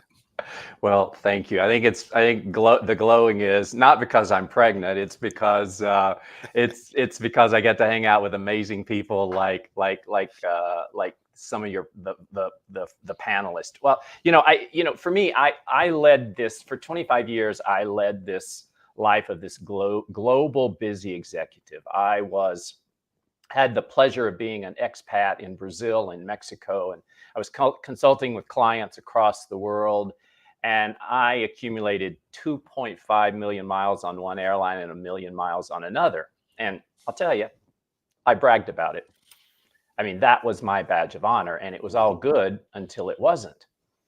And what I mean by that is one day after having worked on probably 50, 60, 70 hours a week, I got really sick. And I landed in my doctor's office, and my doctor ordered bed rest. And I know you've heard this story. And my version of bed rest was my laptop, my cell phone, and conference calls from my bed. That's what and it's okay to laugh because that sounds a bit ridiculous now. But what I learned in this journey is that, like many of us who are entrepreneurs, I was addicted to success. And truthfully, I probably still am, but physiologically, I was addicted to that success. And it was in that moment, lying there in bed, that I realized that my current lifestyle had become my new normal and it was killing me, and something had to change. And so then I went on this journey, this 5-year journey, researching science-based solutions for the mind and body, and transformed my life over a period of 2 to 3 years. And that's what I'm doing today, working with high-performing business leaders who have reached a point in their life where they're asking themselves some questions like, is this all there is to life? Is this who I really am? And in some cases, what's next for me? I think that's, I think that's a big piece that comes up all the time, because we're looking at it's the old, and there's a movie, and I won't do quotes from it, but is this all there is? Yeah. you know, and really sometimes there's a moment. Sometimes we hear a lot of times it's the chest pain that starts this this road, you know. And what I love about what you're doing is you're saying don't get there. Yeah. Don't go to that part that some traumatic event has to create the shift and the transformation. Talk about that. Yeah, I think, you know, again, we're all, I mean, if you're a high performer, consider yourself a high performer, type a 1 in the chat. And I bet we see a lot of 1s, Michael. And it's, and with being a high performer, to sustain that level of performance, you end up making some sacrifices along the way. Yeah, I'm seeing the 1s come in, right? And sacrifices in your health, your relationships that mean the most to you. And oftentimes, because we are all on that proverbial hamster wheel, we just don't know how to jump off. Or in my case, I was addicted to it. And, you know, you get addicted to the money, you get addicted to the accolades, you get addicted to the travel, the speaking, you get addicted to, you know, impacting people's lives, and you lose yourself in all of that. And so I think the point, and hopefully this is answering your question, is you got to begin to take care of you. You have to begin to prioritize you, as cliche as that sounds. And taking care of you and still being a high performer, a high performing business leader, are not mutually exclusive concepts. Yeah, I think that's an important piece, because there's seeing the vision of where you want to go, right? And really having that framed out there, and the steps along the way. And that's okay. There's nothing, this is we don't, you don't ever want to, I love that you said that. It's follow your mission. What is your vision? Make a difference, be of service. Absolutely. And, you know, Joseph said something this morning that really resonated with me. He said, know what you want. And I think in this crazy world, we often lose sight of what we want, truly. And I think that's why very early on in conversations with my clients, we get very clear about who they are and how they want to show up every day going forward. And that involves, and this is part of leadership, it involves getting very clear on your values and non-negotiables. And I think that's a critical piece, because that also takes you out of, shiny bauble syndrome and all those wonderful things that pop up, right? Because we're inundated in this country. We are literally inundated with things that come up every single day. And that's a great segue, because you consult with a lot of high performing leaders. Yeah. And people are always looking for what's the trend, what's coming next. Can you talk about that? Yeah, I can. I was so honored to be on the Mo Rock Show a couple of weeks ago, and we were talking about the high performance leader and high performance leadership. And so some of this will be a bit repetitive for those who might have heard that. But and I love the fact that we're talking about this publicly, right? And Mo and Ava and the Tribune are, they're very much leading edge on this. But it's really about being a high performance leader, and the competencies and skills that I'm seeing are becoming more critical. Let me take a step back just for a moment. I think it's important to answer that question in the context of what's going on in the world. We're living in this, what is often referred to as a VUCA environment, a VUCA world. And the acronym is V as in Victor, UCA. And that stands for volatile, uncertain, complex, and ambiguous. I mean, wouldn't you agree that kind of describes the world, Michael? Yeah, very much, very much. And so as leaders, it's really hard to understand how to navigate that. And the traditional model of, as a leader, I have all the answers, just doesn't work, because the world is too complex. And so there are sets of competencies that I'm seeing leaders really need to be able to manage through this transition. And I'll share those with you. And for those of you who are listening, for our virtual audience, you might want to just grab a pen and write these down. The first set of those competencies or skills is around self-awareness and consciousness. Leadership begins within. If we don't understand who we are, what our values are, then it's impossible for us to effectively lead others, right? So leading well from within. It's also about self-regulation and well-being. So we know the science will tell us that when we are in a fight or flight state, that our ability to make decisions is actually less effective. So learning how to regulate your central nervous system and get you from that fight or flight into a more rest or digest state actually helps you actually make better decisions and show up as your true self. And so we work on things like breathing, which is critical to, which is an instant way of actually taking you from that fight or flight to that rest or digest. And then the third set of skills is authenticity and community. This, we are finding, and if you think about the generations, Michael, you and I are, I think, baby boomers, and we've got lots of generations that are following us, and they are saying that they want a couple of things, and this is based on research. One, they want continuous growth and learning, and if you don't give it to them, they'll go somewhere where they can get it, and they want a voice, and in that voice, they want authenticity. They want leaders who acknowledge that they don't have all the answers. They want their voice heard. They want to provide input. So it's around self-awareness and consciousness. It's around self-regulation and well-being, taking care of you physically, mentally, and then also about authenticity and communication. So I know that was a lot, but we've only got a few minutes, 20 minutes.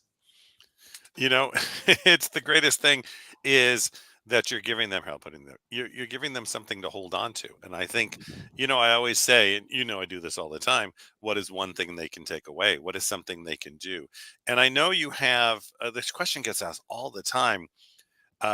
What is some of your habits that you do during the day? What keeps you moving forward? So can you tell the audience a little bit about that and really give them something to start the day with? Yeah, and I absolutely loved what Joseph said. I mean, I to be in alignment with Joseph McClendon III is just that, that was validation for me. In working with my clients, and then this is just based on me and transforming my life, I create morning rituals and evening rituals. And I'll share with you a couple of science-based rituals that implementing can change your life immediately. And Joseph mentioned several of them. First and foremost, hydrate before you caffeinate. Mm-hmm. Drink water, and there's all kinds of science that we could spend hours talking about. Second is when you get up, move your body, and if you can, get out and get some sunlight. Again, all kinds of science. And third, I ask myself a couple of questions every morning just before I get out of bed. I ask myself, who am I and how am I going to show up today? I ask myself, what do I need to do in order to move myself closer to my goals? And third, for what am I grateful? And then in the evening, and Joseph mentioned this as well, is I shut off all my electronics at least an hour before I go to bed. The other thing is my evening rituals actually start middle of the day. I don't drink coffee, but I do drink green tea. I stop all caffeine by 2 p.m. in the day. Again, there's all kinds of science as to why you want to do that, because that impacts your sleep. And then I always, I'm going to add going to sleep like this with a smile on my face, because I love that. So those are some of the things that I do. And those are some of the things that my clients say just really transform their lives. And what I love about it too, and we were talking about this with Joseph, is keep it simple. Keep it simple. Right? We always overcomplicate, or you see these routines, and then I ask 3 months later, are you still doing it? And they're like, of course not. because it became so complicating, or it's so honest. It's like, I don't want to do it. I'm gonna lift this weight. I'm gonna run through this. I'm gonna do that. I'm gonna jump out of bed and jump up and down and scream. Well, what do your neighbors think? I mean, there's just things, right, that we always say, and create them anywhere you are.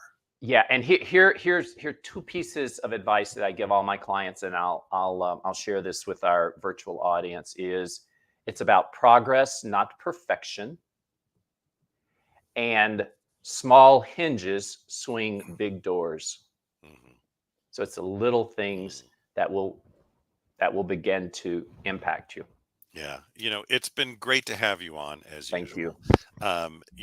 Craig is not only what he's created, the business he's creating, the new author to be, so many things coming our way. He's also one of our leaders. He's run panels. He's phenomenal at a host, because you bring that out of people, Craig. You truly listen. We talked about that earlier. And you bring it out at people. And so for any of you who ever work with Craig or want to work with Craig, and you'll find out more too, because we have a big networking event in a week and a half. And so just everybody know, just put on your calendars that May 9th, just put it on 6 p.m. Just block it out and make sure you register, and you'll find out more. Those are places you can meet somebody like Craig. You could spend time, and we'll give you more information as you get to know me, because he is just phenomenal with what he's created. So any last tidbits you want to leave the audience before I let you go? I just, again, thank you, and the Los Angeles Tribune. Again, my tidbits are, it's about progress, not perfection, and just get started. Yeah, just get started. Wow, just get started. You think we should start, Craig? You think so? Today, so far, right? Today, how do we kick it off? We went really slow. We just went right in with Joseph McClendon, right? Yeah. That kicked off our day. And then we had the launch of the Los Angeles Tribune Women's Journal. We had the panels from that. That kicked off our day. And we're about to go into a media frenzy, as I say, but with some brilliance behind it, as always. So, Craig, we're going to let you go. Thank you so much, and I'll talk to you soon. See you in the virtual Yes, world. you will. All right. It's so great to have all of you on. Ava, you just shake your head. Can I bring you up, Ava? Okay. So Ava Emanuel, look at that. She's got the screens going. She's got look at this. We're behind her. I love it. She's our editor-in-chief, and we're so excited to have her on. We're so excited. The next panelist. So here we go. Joseph McClendon, a Woman's Journal panelist. We had Craig really teach you about those habits, those skills coming from the lifestyle of a corporate executive. We're moving into media, and everything you're about to hear from Jessica Abba, which is this is just going to take you to the next universe. We're then moving into podcasting. We're going to have the gentleman who was the executive vice president of Sony on. We're going to just keep moving forward into getting education, information, business knowledge, and stay with us the whole day. Just block out your day and keep moving forward. Ava, what do you think of the day so far? Well, amazing, absolutely astounding, especially with Joseph McClendon starting. But I am very, very excited. I came on especially for Jessica Abba. I am excited for the things that Jessica Abba does in the world. She's beyond just in media, just in journalism, but really an advocate for the world, advocate for like the most important matters in the world. And I'm excited for this panel. Oh, it's going to be great. So first of all, we're going to play a little bit of get up and dance for a second, and then I'll be right back, and I'll bring Jessica up with me. And Ava, thank you so much for everything you do. Absolutely. We're very, very excited. Here for Jessica Abba coming right up after this short break.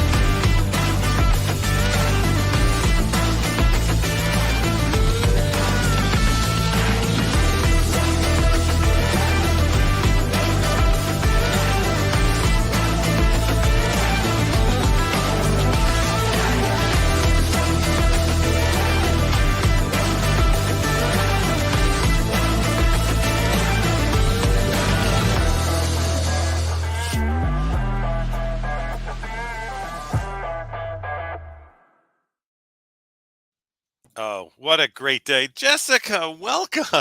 Hi, Michael. How are you? Good. How are you? I am great. Coming to you from, they call it May gray and June gloom in LA. So Yeah, I you're guess getting it's a May close, right? gray day. Yeah, you're getting close, right? So, Mhm. it's so great to have you on. We've had just a great day so far, and I'm going to turn it over to you and let you take it away from here. And we'll bring up your panelists when you're ready, or you let us know. But I wanted to let everybody know that, when it comes to media knowledge, getting yourself really positioned well, Jessica's the one you want to work with, you want to talk to. She's really a mentor in this field. And it's not just that, because there's mindset behind it. There's so many other things. And I've seen her on large stages, small stages, TV, and you're always just of service. You're always just there for the audience and always making a difference every day. So without any further ado, Jessica, I'm going to turn this over to you. Thank you, Michael. And that really means a lot to me coming from you, because you are someone who's always trying to connect people and help people get from A to Z. So thank you for that. I am so excited to bring up Dr. Jessica Kriegel and Erica Sinner. Dr. Kriegel is the Chief Scientist of Workplace Culture over at Culture Partners, and Erica is the author of Pets Are Family. She is also the CEO of Directory, which is a $7 million marketing agency. And we're here to talk about what companies are doing wrong when it comes to culture and what they can be doing to make it right, to make it better, and to make companies a place that people actually want to show up and work at, work for, and be a part of every day. So Dr. Kriegel, let's start with you. What led you to the whole world of culture and wanting to do this work in the first place? I guess it was selfish reasons. I had a terrible, toxic workplace culture experience, and it affected my mental health. It affected the way that I showed up with my friends and family. And it dawned on me the power that the workplace has on fulfillment of people generally. So I wanted to overcome that for people. I wanted to be a part of the solution so that people didn't have to experience what I experienced. And I think so many people can relate to that. And the fact that you do what you do now and you share the data that you do and you analyze the data that you do shows that so many people feel that way. And the work that you do teaches them that they don't have to, and companies can make a difference. Erica, what led you down this path? I completely agree with Dr. Kriegel in that culture, I don't think it's just a buzzword. I think it's something critical to success that as employers, we have to be paying attention if we want to meet the deliverables that we're looking to achieve. And Dr. Kriegel, let's send it back to you. How do you define culture? Because I think a lot of people hear that word and they're like, oh, that's like way too big of a word for my company to take on. We're just trying to get people to show up from remote work these days. Talk to us about what you see as the definition of culture. Well, what I see is it's all over the place. I talk to CEOs every day, and I always ask what they think culture is, because this is what I'm fascinated with. And I get a different definition from everyone that I speak to. There is no commonly agreed upon definition. It can be everything from the way we do things around here to the systemic whole, the synergies that are shared, norms, beliefs, behaviors. I try and keep it really simple. I define culture as the way people think and act to get results. And most people have got culture all wrong. They're thinking about things like you just mentioned, remote work or working from home or ping pong tables in the workplace. None of that is culture. Culture is simply the way people think and act to get results. And there is nothing more powerful in driving results than the way that people think and act to get results at work. And Erica, from your vantage point of running a company, how do you define culture? I define culture as how your employees are feeling on Sunday night. What is the mindset they're going into their week? That is in terms of how they're going to show up for you, how they're going to show up for the team, how are they going to approach their projects? And that doesn't come from happy hours and, to Dr. Kriegel's point, ping pong tables. I think it's really about, are they being seen in the organization as a human being? We're not robots coming to work, we're human beings.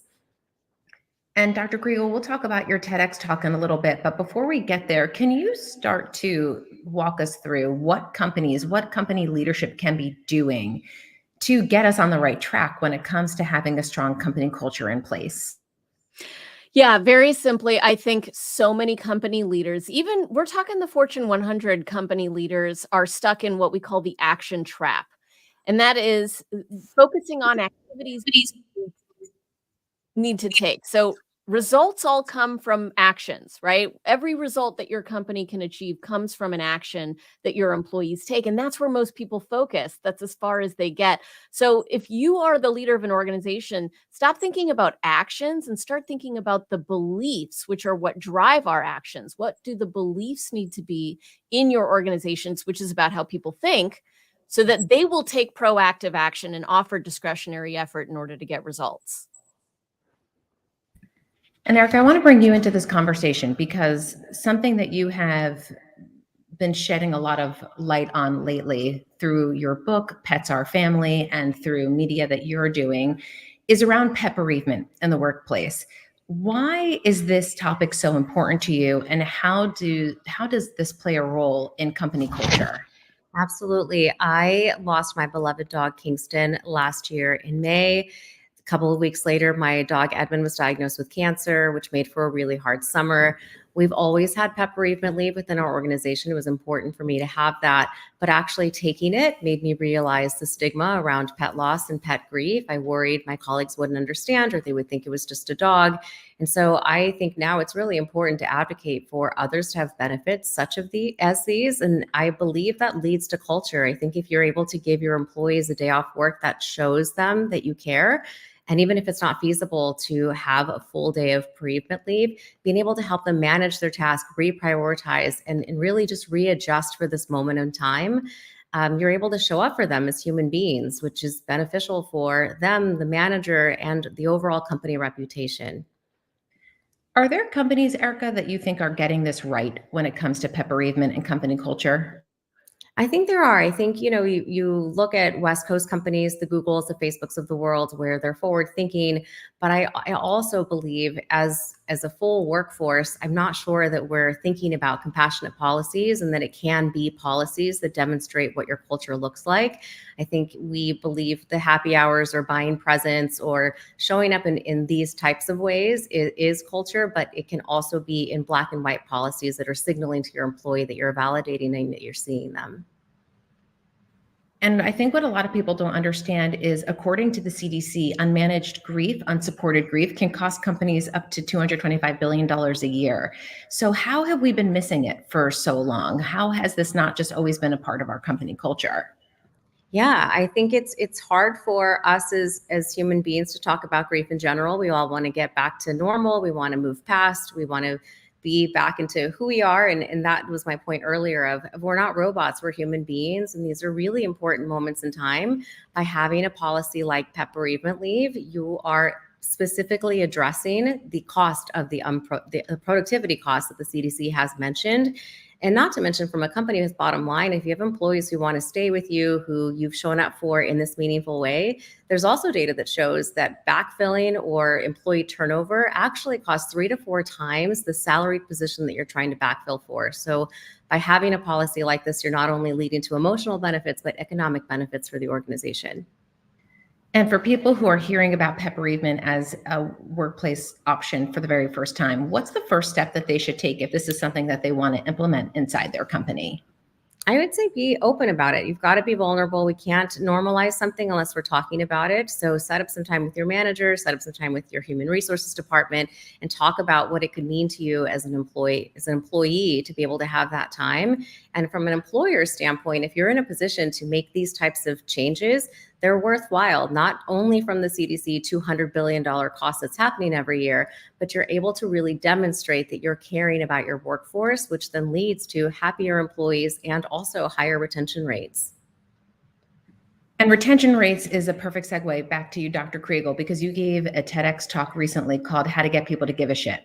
So I would imagine helping people give a shit would help them stay and, in essence, get them to not only care about the work that they're doing, but get them to care about the company that they show up for every day and the people inside that company. So walk us through what inspired you to make this the topic of your TEDx talk, and what can you share about some of the data that was in that talk? Well, the inspiration came from so many conversations that I've had with leaders of large organizations who said people just don't care anymore. I can't get them to care about the results that we're trying to achieve. People don't want to work anymore. You've heard that narrative in media, I'm sure. And that is a false perception, because in those same organizations, I'm having conversations with the frontline workers, and they're saying, leadership just doesn't care about us. And so what we have is this illusion that each party doesn't care about the interests of the other party. And the reality is, I think we all want everyone to win. And so the way that we go about doing that is, first you have to care in order for an expectation that that care comes back. And so I think pet bereavement is a great example of an experience that a leader can create for an employee, for them to feel like, oh, look, they care about me. That experience leads me to the belief that I'm cared for. Remember earlier, I talked about focus on beliefs. And so this is an experience that will create the belief in an employee that I'm cared for here, that my grief is important, that the whole person that I am is being cared for. And therefore, I'm going to be more committed and more loyal. But when they see decisions that are being made, or when they have experiences that lead them to the belief that they're being treated like cogs in a wheel or robots, then they don't care. And then they're not going to drive results. So this is a solution that everyone will win with. This isn't about people versus profit.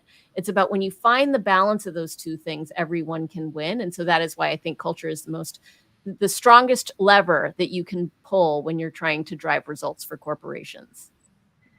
And staying on your TEDx talk for a second, I think what people might miss in this conversation is that putting culture front and center can actually change and save lives. Can you share the story that you shared in your TEDx talk with everybody about getting people to do their hospital intake forms? Yeah.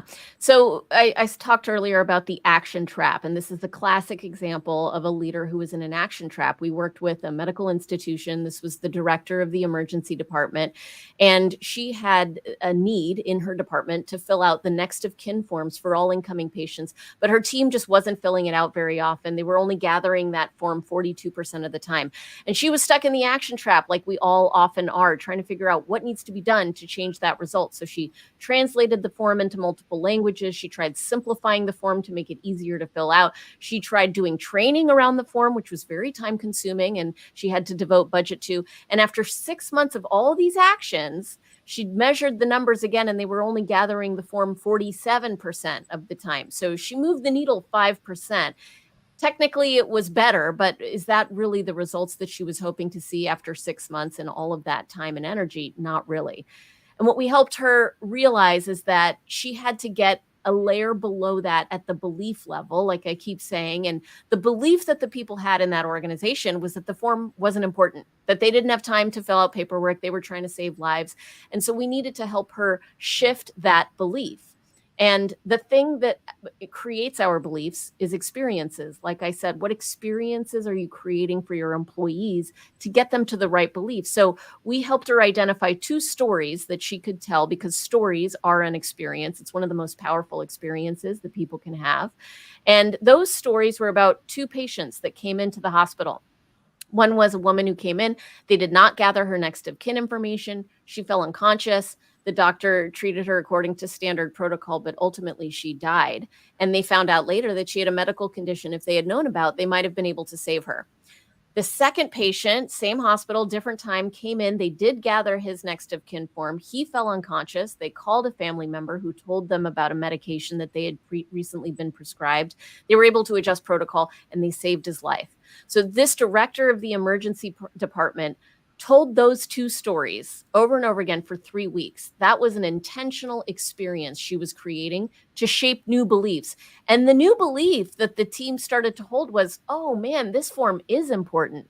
This form is going to help us save lives. And after only 3 weeks, the rate of collection on next of kin forms after she started telling those stories shot up to 97%. So she got a brand new result because she got out of that action trap of trying to tell people what to do, and she focused on culture, which is the way that people think and act to get results. So when you look outside of culture partners, who do you think is getting this right? I think a lot of people are getting this right, actually. We have clients in the Fortune 100, clients like John Deere, clients like Hormel Foods, clients like Great Dane. There are so many companies out there that are getting this right because their leadership understand the value of making an ecosystem that works for everyone. And the companies that are not, they're not long for this world, and you see them in the headlines, and people are walking out of the organizations because they know they can do better. And that kind of anti-work sentiment is growing because we have more visibility thanks to social media into the companies who are not doing so well. And I know that you recently analyzed data when it came to who's entitled. And when we talk about, oh, people don't want to work, no one wants to work these days, a lot of the time, Gen Z gets a bad rap. And you recently discovered through the data that you were analyzing that it's actually not Gen Z. Can you tell us a little bit more about that?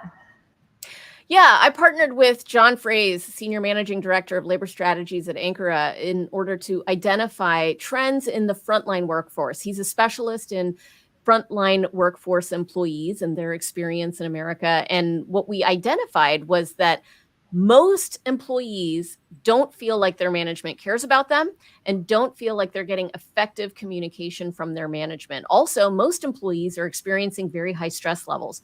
We also found, interestingly, when employees think their management cares about them, their stress levels go down. When their management effectively communicates with them, their stress levels go down. So this is really a massive input from management on the well-being of employees, not just on whether or not they feel cared for, but their actual stress levels. So really, who is entitled here? Is it the employees who are saying this isn't working for me, or is it the managers who are leaning on antiquated management techniques, which is, stick tactics rather than carrot tactics? That who needs to change here? A lot of the times I would argue it's the management who are entitled, thinking that employees should put up with whatever it is, pay their dues the way that they did, that ultimately is one of the downfalls of organizational culture. And I want to bring Erica back into the conversation. May is Mental Health Awareness Month. And we're just coming off of the heels of April, which was Stress Awareness Month. And stress and mental health and feeling like you work at a place where you're just expected to do a set of tasks every day, but no one really cares about you as a person is really problematic. So I know that you take training your employees very much to heart. Can you walk us through some of the things that you implement within your own company to establish a positive company culture? Absolutely. We have a document that is labeled Moments That Matter, and these are the meetings that we're having. So these are structured team meetings, one-on-one meetings. We've actually trained all of our managers, all of our leadership. You've got to be meeting with your employee at least once a week to check in on how are things going. And it's not only the work that they're doing, but how are they doing as a human being? We have to recognize the lives outside of work are going to impact work performance for employees as they come back. And so it's important to be connected to them. I also think it doesn't have to be hard. I have been reading articles where organizations are hiring chief of heart or chief empathy officers, chief listening officers, and it doesn't have to be that you're investing in a full-time role to come in and do this position. I think there's little things you can be doing every day, whether it is structuring the one-on-ones, making sure there's connection with your employees, or incorporating compassionate policies like PEP bereavement leave that signal to your employees that you really do care about them. And you also have something that is designed to help your employees write better emails, whether that is to each other or to people outside of the company. What do you want people to know about that interpersonal communication that happens within our companies and outside of those companies? And how can we all be writing better emails? I think it's important for us to show up as human beings that, like I said earlier, we're not robots. And so even as we think about our communications, whether they're in person, on Zoom calls, or now, especially in a virtual world, we're doing a lot of email communications. And so taking the time to be a human being, right? What is your opening? Asking them how they're doing, being a little more casual versus less formal in your communications can start to build that relationship even through your email communications is important for us to help our employees understand that.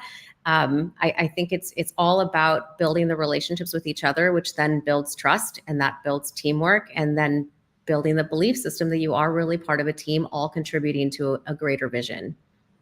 And in the work that you do every day, you are there to support your client, and in doing so, That support in turn helps your client go out and bring important medications to market. When people are telling you what keeps them up at night, what are some of the struggles that you're finding people have these days? I think today we are, as leaders, as CEOs, as shareholders, we're asking all of our employees to do more with less. And we're also asking them to do it faster. And that's a troubling, that's a hard combination to have, where you have less employees, less resources, and you're asking them to expedite all to meet numbers. That's where you go back to really thinking about what are the support systems that need to be in place, and how do we help surround that.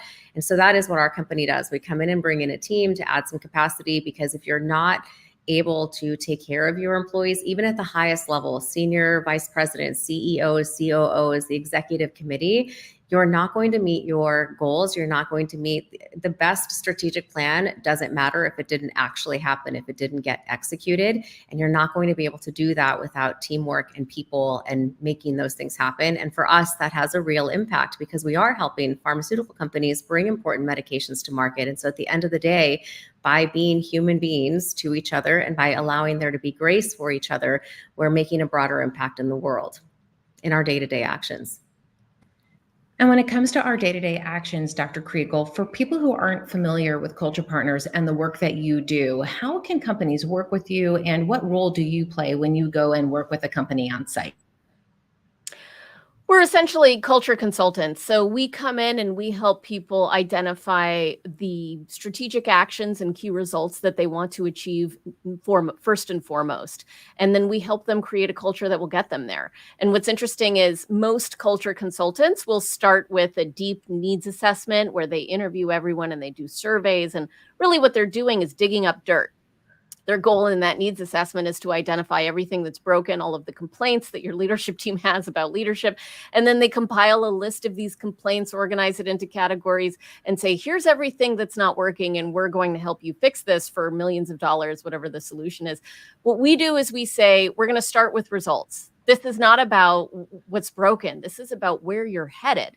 And what you want is a result. We'll help you identify it. And then we're going to help you build a culture that will get you there. And we find that it's much more effective and actually helps the bottom line much more than kind of focusing on what has happened and all of the things that people can complain about. Because we can complain about a lot of things, but we want to manifest positivity and we want to manifest growth.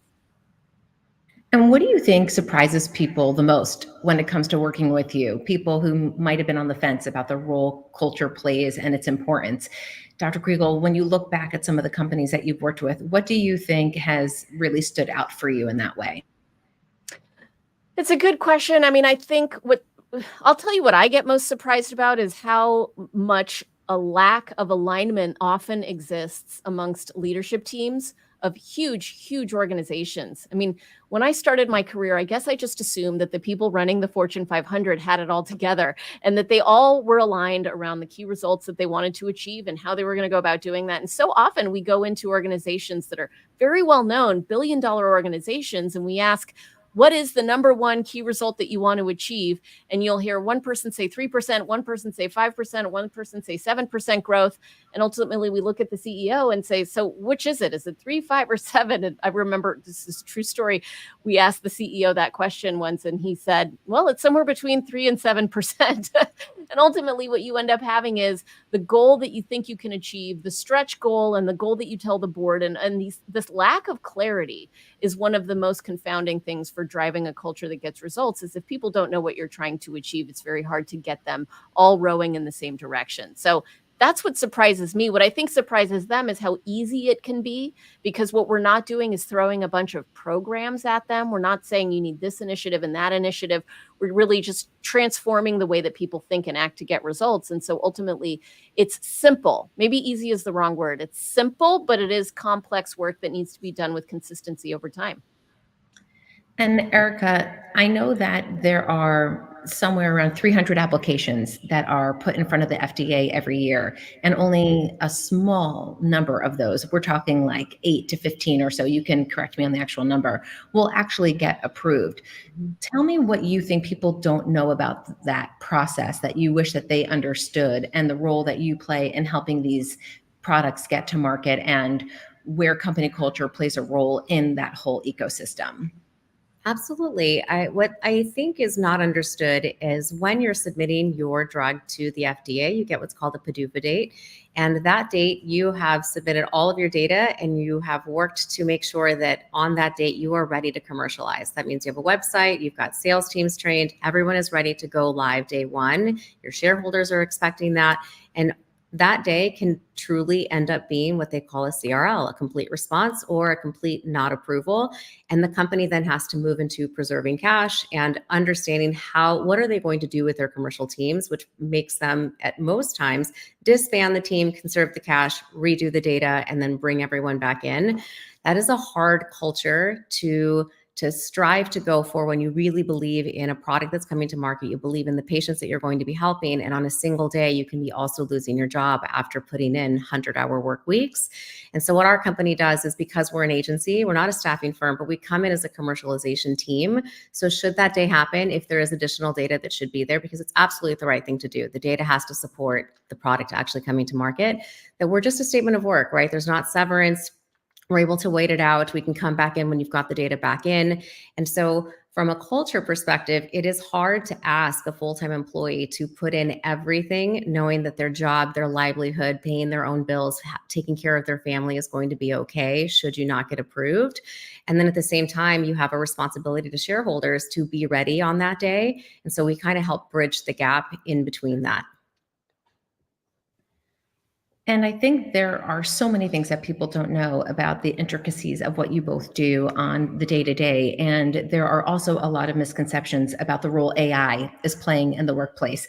Jessica, you recently wrote a piece for Forbes about how AI will not replace HI, which is human intelligence. Will you share some more of your thoughts? And then Erica, we'll loop you in on this topic as well. Yeah, I mean, with AI, anyone who says they know what the future of work looks like due to AI changes is lying. It's a mystery, right? Just like when the internet existed or was invented, we couldn't possibly imagine social media influencer culture. There's going to be so much that is to be revealed in the future. Having said that, AI will change how we work. It won't change why we work. There is something innate in us and our innermost selves that wants us to be useful, wants us to fulfill some greater purpose. And that is what drives us to work. Now, which jobs are going to get disbanded, which ones are going to be replaced by AI, I think it's a little bit more complicated than just these jobs will disappear and these jobs won't. I think more value is going to be placed on people's human skills, human intelligence, empathy, connection, that one-on-one interpersonal relationship that only human to human can create. But I also think roles are going to merge with other roles. So tasks within what I do are going to disappear. Tasks within what my team does are going to disappear. And then those roles will somehow consolidate. That is what we're seeing. There's going to be some small shifts thanks to AI, and there's going to be transformational shifts we certainly cannot predict. And Erica, I think this goes really beautifully into what you are all about, which is at the end of the day, we need that human to human connection. We need that person saying, I'm really sorry to hear about your rabbit or your cat or your dog, or to offer a hug. So what do you want more company leadership to be aware of when it comes to the need for these sorts of policies? For me, I just want to open up people's minds to the idea that culture doesn't have to be hard. It doesn't have to be the programs. It doesn't have to be expensive. It can really be about showing up and caring for each other, asking each other, how are you doing? And then actually taking the time to listen, to hear how they're doing, and fostering a culture where it is normal to acknowledge and also support someone going through a hard time. I want to get a little personal here in the time that we have left together. Dr. Kriegel, do you think that there was someone out there that you worked under or worked alongside that you just felt like really showed you what a positive company culture can be?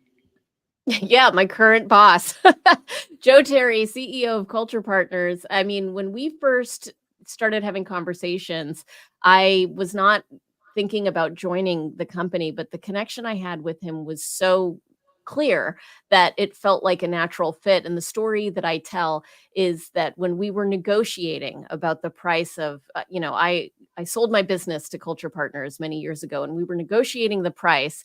He came in at X I was expecting double X when we were, in my head before the conversation, before numbers were said out loud. And when he said that, I said, well, I was really more thinking between, Y and Z, like higher numbers. And he went to the highest number of my range and said, great, well, let's do that top number then. He knew I would have accepted less. But in that moment, he gave up a little bit of money in order to show me that he wanted me to feel valued and that he knew we were going to build great things together. And in that moment, by giving up a little bit of margin in order to build that relationship and show good faith and trust, I thought, this is the leader I want to do this culture thing with. I love that. Erica, what about you? Anybody along the way that really just showed you what this can look like? Absolutely. I have a boss. His name is Scott Gedeke. And I think what he taught me is by actually listening, paying attention to what's going on in your life, and not making his own emergencies his employee emergencies, by proper planning, proper communication, that when you do hear somebody get excited about a game they're going to, or taking your kids to a dance recital, that you can say, why don't you get out of here today and make that happen? And this can wait for tomorrow. And really helping somebody see it's not about the 8 to 5. It's also not about the deadlines that are so hard, that we can appreciate our lives and integrate our work a little more together. And there are, of course, going to be the times that you are going to have to work the weekends, work late, but you're more willing to want to do that when you feel like the rest of your life is understood and that you're seen. And Dr. Kriegel, what do you want to say to the person right now who just doesn't give a hoot about their job because they just feel like, what's the point? Well, I think that there is sometimes that point where you are in the wrong place. The power that you have is the option to leave, and you need to sometimes exert that power because, as I said at the very beginning of this panel, this all stemmed from a terribly toxic experience that I had. And I was there because I felt lucky to be associated with the brand where I was working, and I thought I was getting paid well. But ultimately, it wasn't the right place for me. And when I left, I felt liberated and I felt free. Now, I had the privilege to do that. And I want to acknowledge that there are a lot of workers in America today who don't have the privilege to simply get another job because of geographical situations, because of the labor market in their region, whatever. And that is sometimes where leaders really need to step up. But ultimately, sometimes you're not as stuck as you think you are. Oh gosh, I really could have used those words in my TV reporting career. I definitely remember those days of feeling like, oh my goodness, can I make this leap? Can I, put all of the faith in myself to know that this will all work out, or do I need to stay here to pay my rent?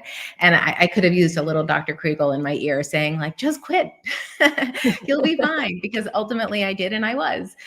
Erica, what about you? Remind me of the question. What do you want to say to the person who might feel stuck or unhappy in their work environment right now, knowing that there are companies out there like yours that can show them what it means to be valued and be a real important part of the team? I would say it is okay to be vulnerable at work where you feel safe, right? I think it's okay to vocalize to your manager, to your supervisor, how you're feeling, where you're feeling overwhelmed. And I think if you couch it even in the way of, I want to do a good job, I want to deliver for you, I'm going through a hard time, can you help me reprioritize so I can make sure that the quality of the work is moving in the right direction? You're not only demonstrating that you care about what you're doing, you care about the organization and the deliverables, but you're also acknowledging I'm a human being, I'm going through a hard time. And so I would say have the courage to have that conversation. If it doesn't go well, I think it's Dr. Kriegel said, if you're not as stuck as you think you are, maybe, and consider looking, but at least you can try and you can feel proud of yourself for doing that. And for someone who might be navigating pet loss, I want to also acknowledge that May is National Pet Month. So you can tell it's the TV producer reporter in me to still be aware of these days and weeks and months. Erica, what do you want to say to the person right now who might feel like they're alone in their grief? This is the time to learn more about grief. This is the time to allow yourself to experience the emotions that you're going through. It's also the time to lean on your family and friends. And if you're feeling overwhelmed, consider talking to a therapist or going to your doctor. Mental health is healthcare, so seek the support that you need. Well, I have enjoyed the conversation with the two of you so much today. I want to bring Michael back up from the Los Angeles Tribune. I also want to share that Michael is someone in the time that I have known him, and Mo Rock and Ava, they are people who, wherever they go, they're all about the people in the room, like really, truly all about the people in the room. You can even tell in Michael's intro of me today, all about lifting me up. And that's just what this whole team is about. So Michael, thank you for giving us space in the day to have this conversation. I wanted to thank all of you for just being here, for what you brought. I listened to the whole thing. It is really about how we affect the world, how we make a difference as ourselves as leaders, but how we create other leaders. And there was a concept once taught, a long time ago, but there's leaders, there's followers, and they're all brilliant. Because if everybody's a leader, then who's going to really lift for us? Who's going to do the real work, right? There's always a joke around that. It's like the VP of a company really does all the work for the company. But what you did is you uplifted us all today. You really taught us something. You brought us something. And for myself and Mo and Ava and Alicia and the whole team at the Tribune, thank you so much for spending your time. Thank you so much for bringing your information and knowledge out to 23 countries. Thousands of people listening live at the moment, hundreds of comments just for this section. And we just look forward to hearing from you again. Jessica, as always, a pleasure. Always look forward to doing more work with you anytime. And it's really, I want everybody to know this. Jessica's not just about we work together, but it's very family, right? We would do for each other anything, because it's building a relationship on trust and honesty and family values and goals. My highest value is loyalty, and that's the way we play. So thank you all. You guys were great, and I will see you all very soon. All right, we're having way too much fun. It's just been great today. We have the guests, we have people moving forward. By the way, did anybody notice? Oh, look at this. I got a cord. I'm getting so excited. I got cords coming right and left. But jackets off. Anybody see that? I'm settling in for the day. We have many, many, many moons to go, as they say. And it's all about learning and education. It's about really how we're making a difference. And so I said, jackets off. We used to do this on the big stage. I was with T.R. Becker for a long time. And you'd have your jacket, you come up, and then jacket was off in 5 minutes. And then you dive into the training, right? And then we would just train for comfort. So jackets off for now. I'm going to bring Karen up to the stage with me. Hi, Karen. How are you? Great. How are you? Good. So what'd you think of that last panel? Oh, I thought, when you're grieving and you're also feeling alone, it's one of the loneliest times ever. And I thought to be supported in your grief it's just so valuable.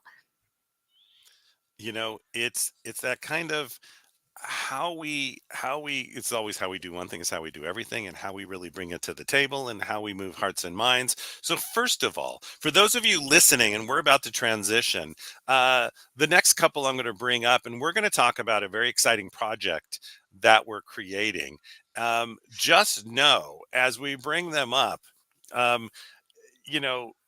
Rocio has an amazing background in media. I'm going to turn my phone off because my phone is going crazy because people are like, this is a good day. But what's amazing is Rocio, who you're about to meet, has a strong background in media and advertising, with roles at Cablevision, Time Magazine, Sony Entertainment, and Angel. They're both shining lights. I mean, every time I talk to them, I always feel better afterwards. Yeah. Brings over 3 decades of media and entertainment experience, including 23 years at Sony Pictures, where he managed international teams and high value business. I want that to sink in even before I bring them up, because part of what's going on now is we're launching another journal. We're launching a journal to a market that has not been addressed. And we're launching a journal that they're going to help us get into that market, because it's one that's underserved.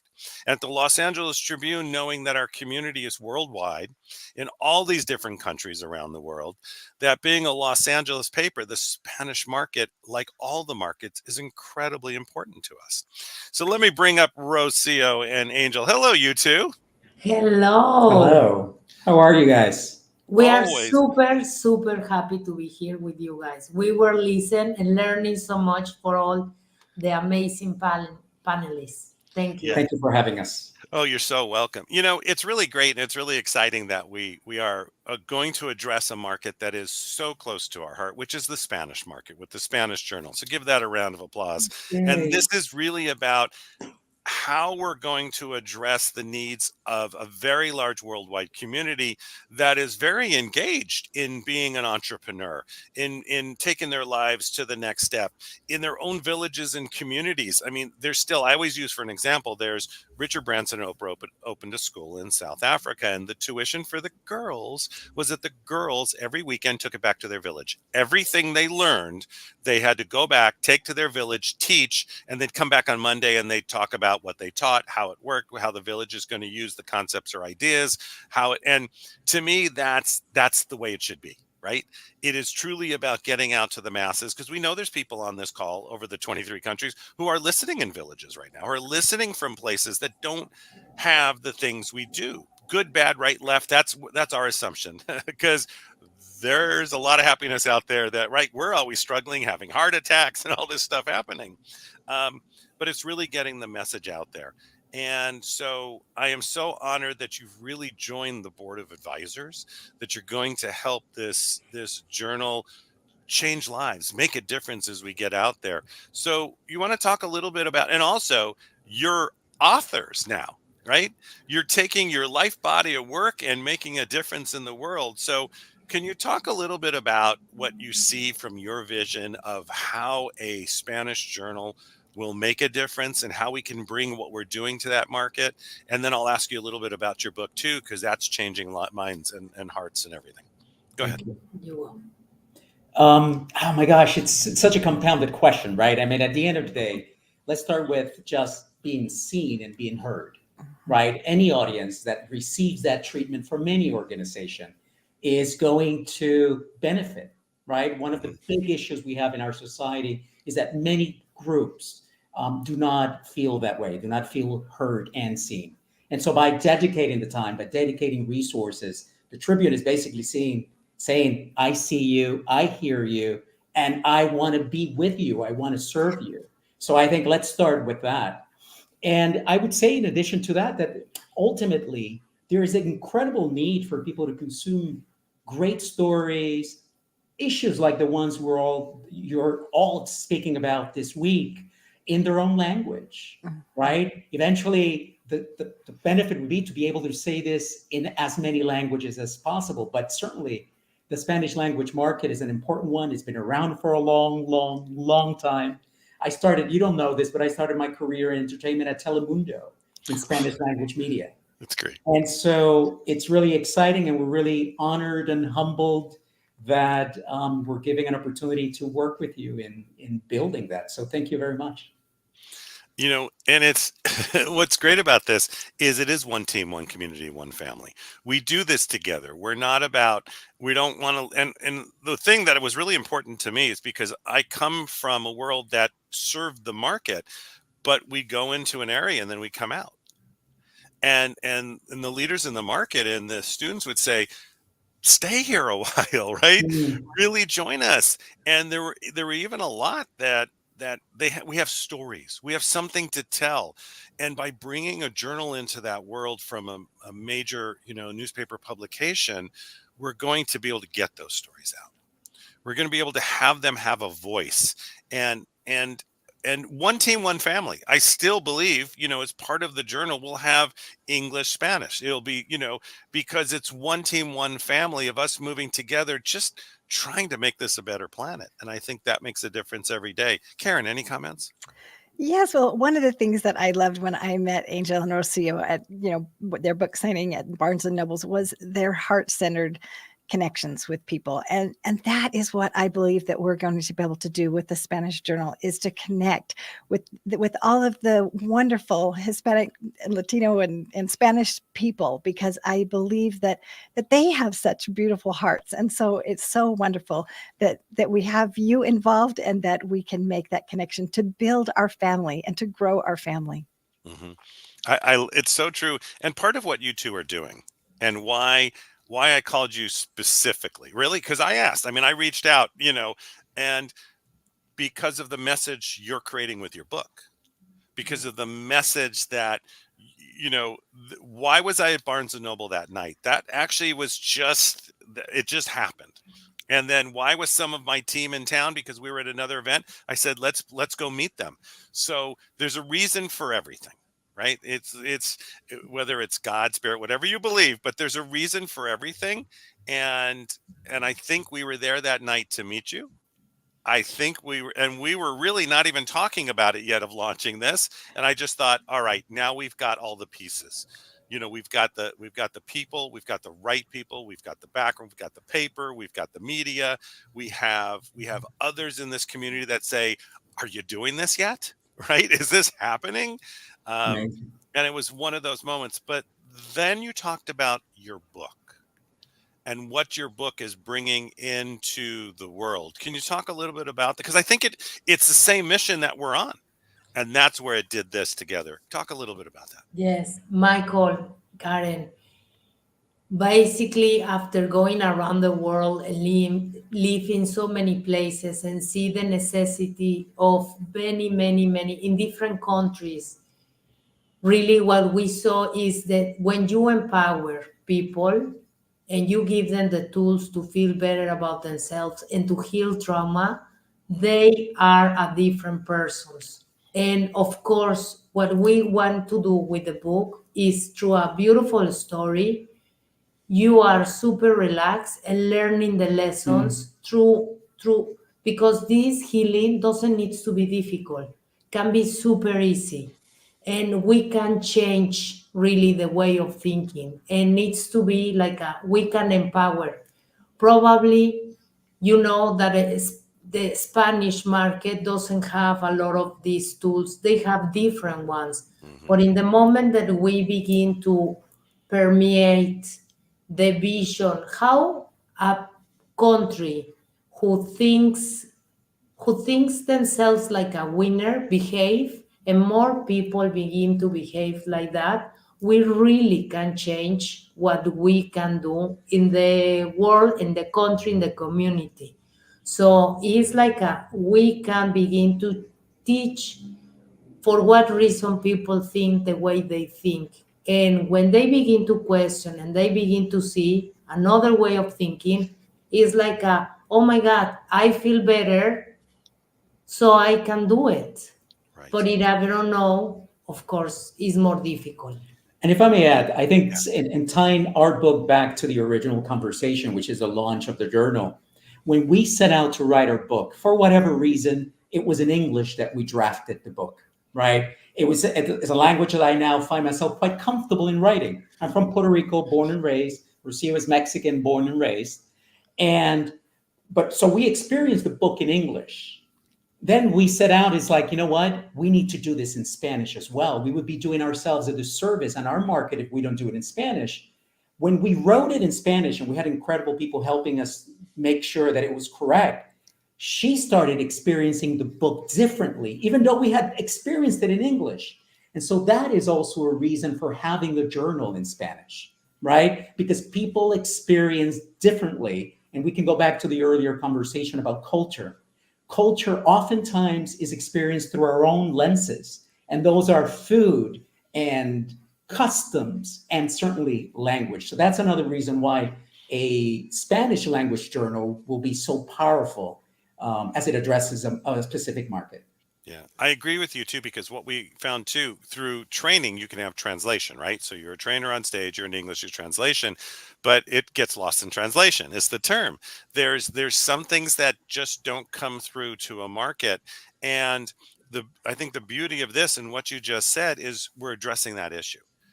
We're saying we understand, and we understand that it's not just having it in your language. It's not taking our words, but it's actually putting it into that language. And I think that's the critical piece here, that for people to truly, they're all agreeing online. That's great. To truly understand that. At the same time, the reason I'm excited that you're really becoming part of this team is because you are at this point into transition and healing. Yes. And so that to me, that covers everything we're trying to create. Look what we're doing with this leadership. It's all been about transformation. This is only day 3. There's 4 more days. But it's all been about transition and how do we become leaders and how do we make a difference, but how do we get to that internal. Joseph McClendon kicked off this morning, just rocked this morning. But that's why I'm very excited that you are really, truly part of the team. For those of you out there, by the way, who are Spanish journalists, authors, speakers, trainers, you have a great story, you have an orphanage you run, whatever, you need to find us and reach out to us. I don't usually do this, but I'll put my email address so you guys can get it. But I want you also to register for the Los Angeles Tribune event that you're listening to, because you'll all be invited to a networking meeting we're going to have in a week and a half. We're going to do training and networking, and that way we get to know each other. Can you do me one favor? Because your book is so phenomenal, and the tie-in with the journal is phenomenal. I'm going to do something that you're not ever supposed to do with the stream. The streams, we just went over 1,000 on all the streams, and it's more and more and more. But can you, in a couple sentences, talk about the journal and the book again in Spanish? Fantastic. Claro, por supuesto. Estamos súper emocionados de que se está haciendo un lanzamiento increíble de Los Ángeles, de LA Tribune en Spanish. Y nos están pidiendo que le demos una voz a todas esas voces que quieren expresarse para poder hacer este crecimiento juntos. Entonces, estamos muy emocionados. ¿Qué más quieres decir? Aprovechamos para hablar de nuestro libro, y es lo que tenemos en común con el Los Angeles Tribune, es que al final estamos buscando a estas personas que tienen una energía, que saben que pueden cambiar, que necesitan un empujoncito para poder decir, yo tengo lo que necesito para crecer, para vivir una vida más abundante, para tener éxito en mi trabajo, en mi vida personal. Y es la razón por la cual escribimos nuestro libro, y creo que es la razón por la cual se quiere lanzar este Journal del Tribune en español. Es para poder contar esas historias positivas de las que todos queremos oír, pero a veces no se encuentra la plataforma para compartirlas y escucharlas. Muchas gracias por escucharnos a todos, y a Michael y a Karen por permitirnos decirlo en español. Awesome. Thank you so much for that, because that's what we're talking about. It's an audience will hear it a different way now. They'll go, you're talking to me. You've just changed me. You've invited me.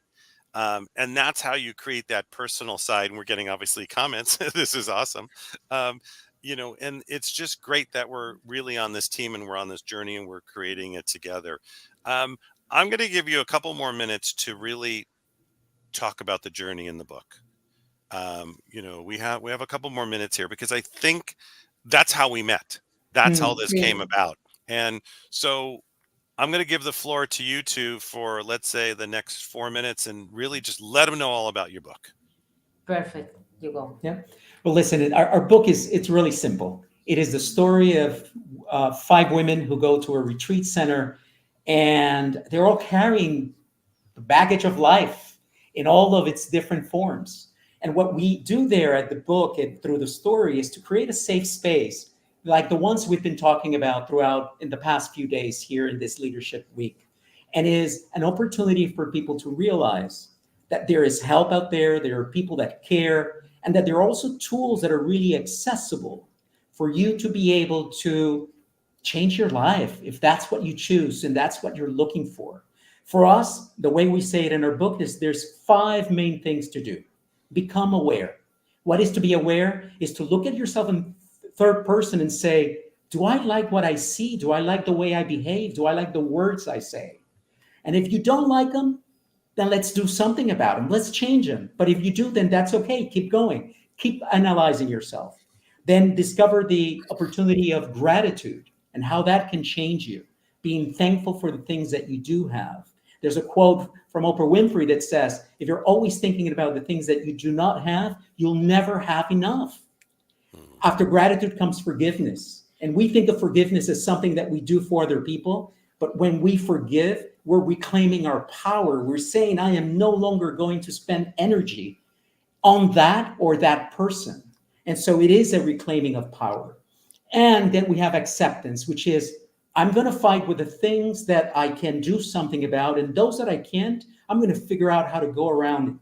Stop hitting ourselves against the wall and go around the wall. Let's take a step back and basically walk around the elements. And through that, become more in charge of our power. And ultimately, when you go through these things and you raise that vibration because you're feeling better about yourself, start thinking about what is the life you want to lead. What is the life you want to live? Who do you want to spend it with? Where do you want to work? And claim your power. So ultimately, that is the experience of the book. It happens across 7 days, 5 lessons. And I can't tell you how amazing is the way in which people are receiving it.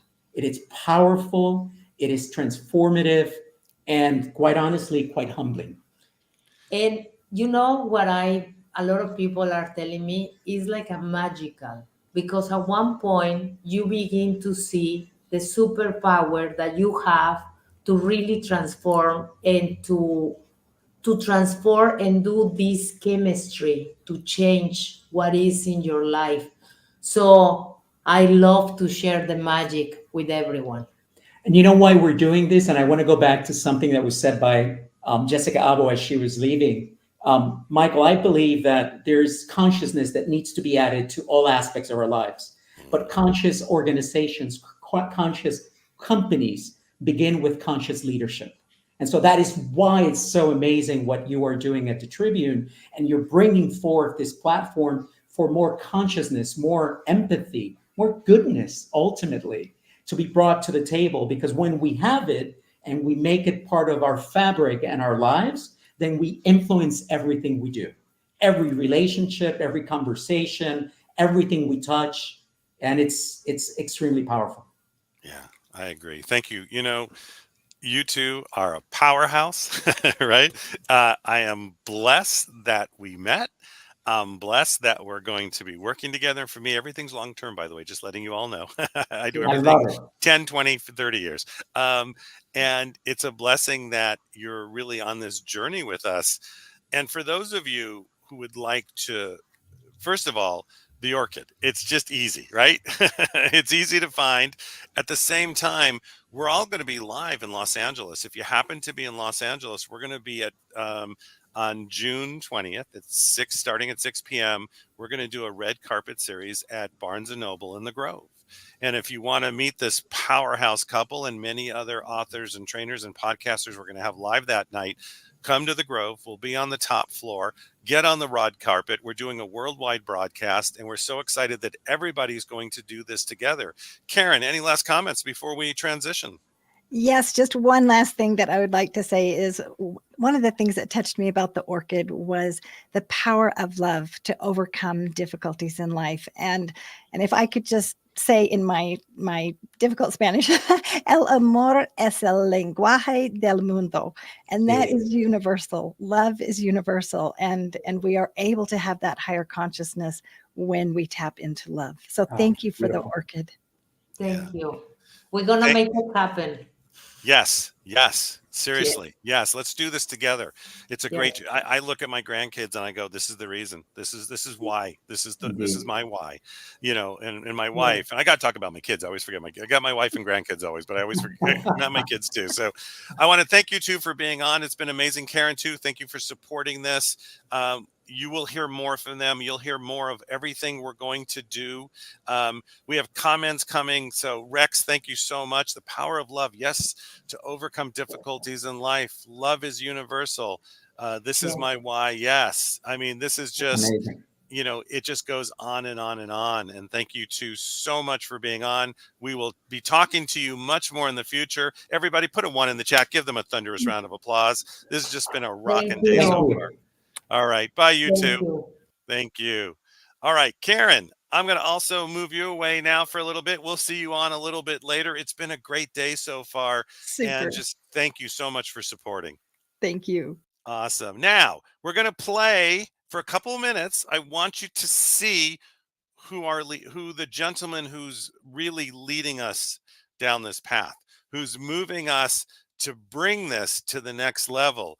And Ava, if you're ready, you can play this anytime. Let me see if they're ready on the back end. I'm looking for waves, a hand, a video to start. We're having way too much fun. And it's really about mission, and it's really about making a difference. And I'm just texting the team, time to play. All right. The other thing too, okay, not ready. Got it. All right. Um, so they're loading it up, and we might actually just move into the panel and then play it after. Just got to let me know if that's the way we'd like to do it. Also, just know that we're live. We're live means anything can happen. Things can go right, left, up, down, back, forward. It doesn't matter, but we have way too much fun as we're doing it. So what I'm going to do is now we're going to move into our powerful panel. We're going to move to bring you to the next level, and I'll show you that a little bit later, because I really want you to know who is leading this vision, and his name is Mo Rock. So you'll see that video when it's ready. And you saw him introduce all of us. But right now, from the Los Angeles Tribune Podcast Network, let's give a thunderous round of applause to Sandy Scarlatta. Hello, Michael. What a great introduction. Thank you so much. Hey, it's all about way too much fun. What I'm going to do, so Sandy's going to talk and tell you and give you information about herself. I'm going to pull the panelists up at the same time, Sandy, so they can hang out with you and listen. But Sandy, you have the floor.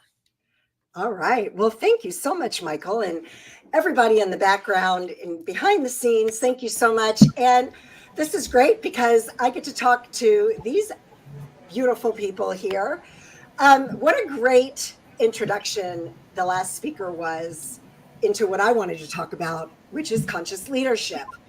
So I'm Sandy Scarlatta. I am the host of the Happiness Solved podcast, and I'm also the managing director for the Los Angeles Tribune Podcast Network.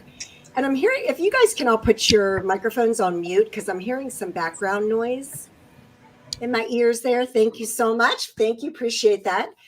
So one of the big things that obviously I'm into in life is happiness, which is why I have the Happiness Solved podcast. I have a book, Happiness Solved, as well. I launched them both in February of 21, and I had this really big vision that it's all about raising the consciousness is really what it comes down to, and having a platform that not only where my listeners can get that dose of happiness on demand, right? I now have over 300 episodes to listen to, but it's also about providing a platform for everybody who's on this panel today, first-time authors, best-selling authors. I've had celebrities. I've had just people that are experts and that have been through this thing called life, some worse than others, right?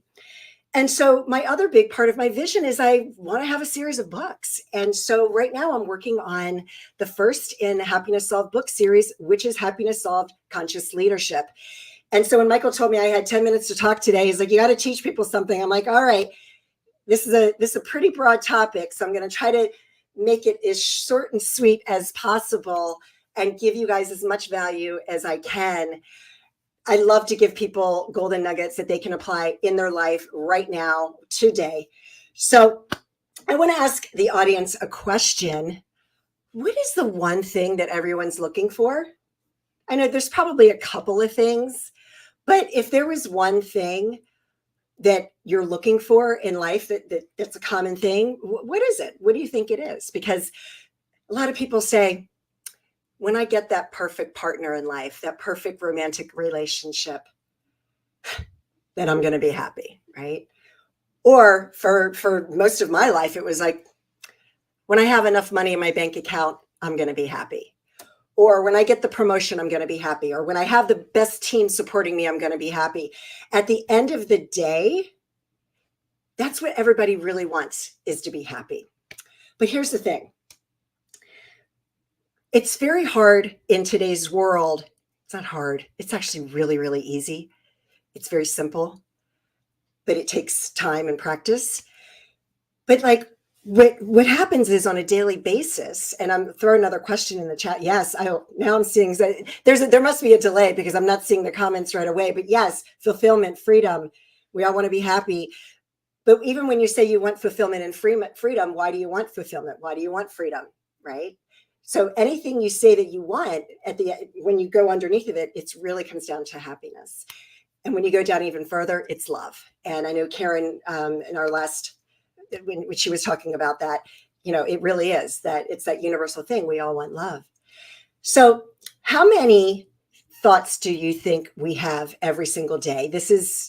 I talk about this a lot on stage.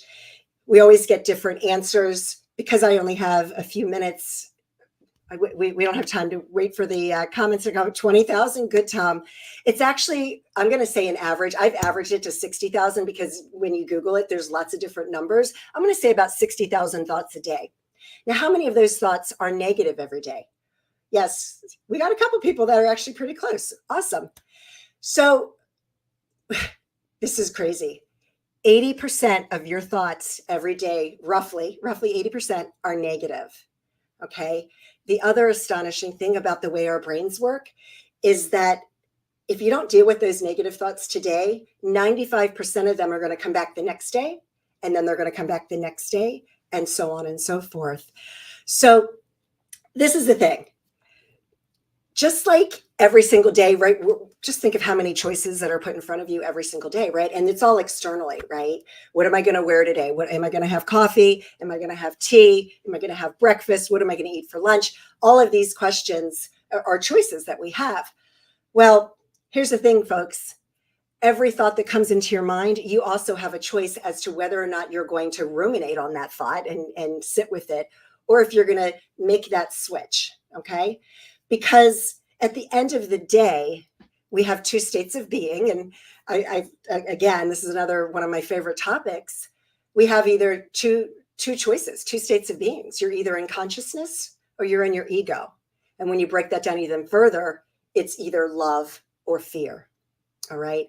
And as humans, because of our DNA, and we were hunter and gatherers and all of that, and we have that fight or flight in our genes and in our DNA, we are always going to lean towards fear. That's always going to be the default because we're wired that way, and it's okay. So what you want to do at any moment, and this is you can apply this across the board, no matter what profession you are in, doesn't matter. It's all going to come down to this. And remember, success is 80% mindset and 20% tactics. So if you want to be successful in life, you want to focus on the mindset. So what you want to do is you want to ask yourself at any given time, what am I feeling? Am I showing up in consciousness or am I feeling fear? Right? I like to instead of saying using the word ego a lot, because that does have such, it means something different for everybody, but at the end of the day, it really is fear. So I'm just going to call it that.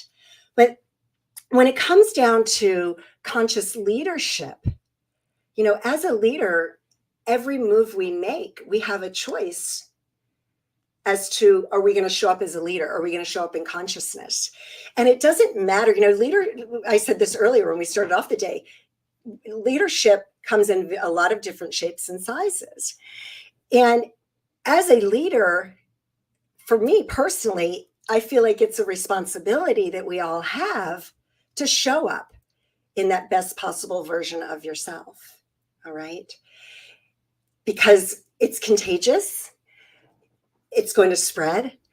And if you show up for your team truly as a leader and lead by example, it's going to trickle down. If you're a mom and you've got 1 or 2 or 3, 5 children, doesn't matter. The way you are leading your children, it's going to affect them as well, right? That's where it all starts. So when it comes to conscious leadership, it's all about making those choices with your mindset. So when it comes down to it, it's really just making that shift and having a choice and being aware of the fact that how I'm feeling right now doesn't have to stay this way. So how do you make that shift? So the first thing is feeling those feelings because they are real. All right. It's so important that you feel it and you go through it. All right. It's easy to go over it, around it, underneath of it. And that's okay in a pinch, right? If you've got to get into that meeting and you need to make a shift, absolutely. Focus on everything you have to be grateful for and get into your meeting and show up like a rock star. It's just that you're going to have to deal with those emotions at some point. All right. So that is when you want to actually go through the feelings, feel those feelings. And then it's how you choose to react is going to be the next step. So I talked about gratitude. Gratitude is the quickest way to shift your consciousness from negative to positive. We've probably heard a lot of that. I've already heard it a few times today because it's the most powerful tool that you can use. Another way is focus on gratitude and do deep breathing at the same time. Those deep breaths are going to send more oxygen to your brain, and it's going to calm you. It's going to calm that anxiety. Affirmations, mantras, they're huge. When you're repeating those in your mind, what's happening is you're shifting your vibrational frequency. And when you're shifting your vibrational frequency, the negative feelings are going to dissipate, and the feelings of love and joy and peace and gratitude and all that are going to rise up. Of course, I got to say, how to make the shift, listen to podcasts. Folks, there's millions of podcasts out there. All right. While you're cleaning, while you're doing the dishes, heck, you can put them on speakerphone. You can listen to it in the car, right? Everybody's nodding their head. Yes. Listen to podcasts. My gosh, there's so many out there. And we're going to hear from some of the best podcasters out there. All of these folks here on the panel today are part of the Los Angeles Tribune Podcast Network. And just to wrap this all up, happiness is a journey. I started off by saying, we're always saying, when I have this, I'm going to be happy. When I have that, I'm going to be happy. Folks, it's not a journey. I'm sorry. It's not a destination. It's a journey. All right. And when we put the destination on it, it's like, well, then you get it. And now what? Right? Because you've been focused on that external thing. It's got to come from within you. Most importantly, happiness is a practice. It's something that you have to practice every day. Sometimes for me, yes, I have a happiness podcast for a reason, folks, because that's my goal in life, is because I want to be happy. And it's something that I work on sometimes every minute of every day. Are there times when I'm not happy? Absolutely. I'm human. We all are, and it's okay. I always say the happiest people are those that experience the full range of emotions. So happiness is a practice. Happiness is a choice, and the choice is yours. All right, folks, you're all here in front of me. Let's get this party started with our podcasters. All right. What I want you guys, go ahead and unmute now. And just real quickly, let's go around the board and just say your name, who you are, and the name of your podcast. So Tom, you're up first. All right. My name is Tom Simmons. Excited to be here with you, Sandy, and thank you to the Los Angeles Tribune for hosting this. My podcast is Success Unlimited. Nice. Mike Spillman. Thank you, Sandy. My name is Mike Spillman, Mike Spillman's Future You University and the Mindset Matters podcast. Woo! Love it. We're going to have to do some podcast swapping here, Mike. Absolutely. Absolutely. All right. Jake, go ahead and unmute. There you go. Hi, Sandy. Jake Clendenning. I am CT Impact, and my podcast is Total Disruption. Woo, another great one. And thank you for wearing your hat. He knows I love when he wears his hat. All right. Alana. Sandy, it's so great to be here. Thank you to everyone at the Los Angeles Tribune. I've been having a blast watching all the speakers and listening. I'm a mindfulness coach and podcast host of Creating Abundance. Well, we all need more of that. That's for sure. And Erin. So great to see Hi, you. Sandy, and everyone. It's so good to be with you. And I've been getting so many nuggets from the whole show this week. My podcast is Embody, Empower, Evolve. So. Wow. Well, Michael certainly put the best lineup of podcasters here. Everybody's great, but we all have that same kind of theme with our podcasts, which is why we're all here together. So I love that. All right. So as a leader, first of all, we're going to talk about podcasting. As a leader, what have you learned about leadership by being a podcast host? And I'm gonna go reverse direction. Erin. Yeah, well, one of the biggest things from the embodiment world is about how to first, there's a saying that I can't be close to you if I'm far from me. So how to really attune into yourself so that you can attune with your guests, with your colleagues, with your all around. But that's the thing that brings in unity and connection and makes people feel safe. So it all starts with that, being able to be in your own self, safe in your own skin, and then letting that be kind of where you lead from to bring the best out of others. Oh, I love it, because that's really what leadership is, right? So we're all talking about anyway. Absolutely. Here at the Los Angeles Tribune. Yes. All right, Alana. I love that, Erin. For me, of course, it's being mindful. So I had no idea what a blessing my practice was going to be in this world of podcasting.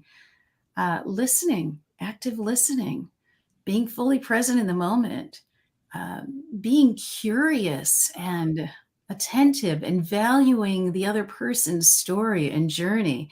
And I think this applies in every aspect of life. And as you said, Erin, the more attentive you are and curious, the more your guest is going to open up and really share the nuggets of wisdom that are within their story. Oh, I love that. Yeah.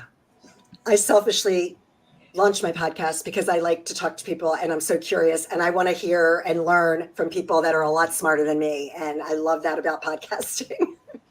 Jake. I love where Erin's coming from, describing authenticity. Alana's talking about being totally present in the moment. That's absolutely true. And one of the things that I've learned most in this is, and it comes from my coaching background as well, is when I'm interviewing, when we're having a conversation with somebody, it's not about me. Even though it's my podcast is not about me. My podcast is about the audience. My podcast is about my guests. How do I best listen to them? As Alana said, actively listening. So from that engagement standpoint, being authentically me, like Sandy said, I wear my hat, so that's authentically me. And from Alana's perspective of really actively listening, because that makes sure it's about the audience. You guys were in my podcast launch course, and yeah, that was one of the things that I really honed in on, is that it's not about you, right? It's your guests that you're talking to, and it's the audience. That's why we're doing this. Well, we're all doing it, let's just say. All right, next up, Jim. All right. I'm sorry. I'm sorry. All the names just disappeared, and Mike. You and I haven't really met before, so I apologize. Like, where's the names? Well, yeah, it's Mike Spillman. I was going to say, is Jake. Mike, thank you. Yeah, Jake tapped into my brain and basically took what I was going to say, but it still applies because I've recently started doing more interviews with my podcast, and exactly what's being said here is about putting the other person first. But leadership, to me, what I've learned with that is a leader is not about me, but I learn how to get the best out of who it is that I'm working with. So it is on a podcast as I interview that I learn how to, again, put them first, but I learn how to draw out the best from them to get the most out of them and what they want to share, what they want to be. And that's to me is a big part of leadership. If you're taking off, you're not a leader if there's nobody following. So you've got to be engaged with those other people and bringing out the best with them. I love that. You're not a leader if nobody's following you. That's so huge. Awesome. Tom.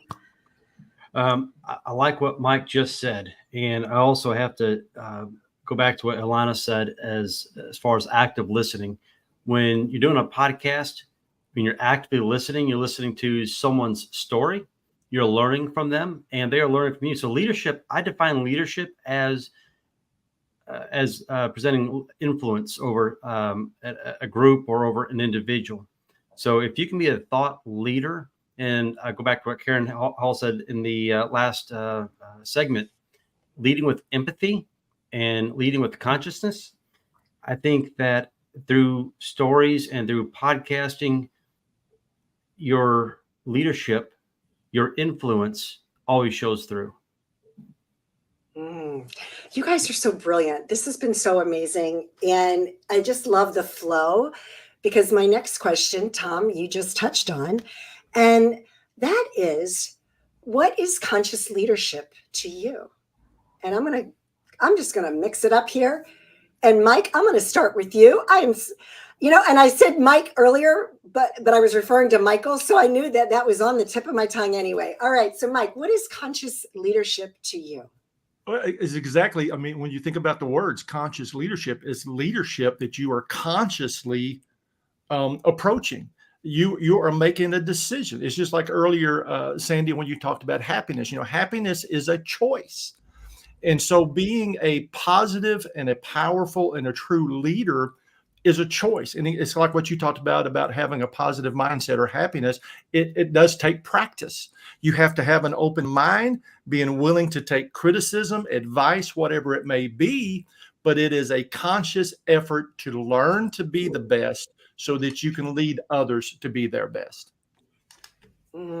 Beautifully said. Beautifully said. All right, Alana. Oh boy, I love this topic. You know that. So conscious leadership to me begins, and I heard this earlier today, in the home. And there's so many amazing speakers in this summit that I can't remember who it was, but treat everyone as your loved one. Treat everyone as a family. And I know there's some family dysfunction sometimes here and there, but we still love our family regardless. And so by bringing that into maybe the workforce, conscious leadership is treating everyone with respect and value.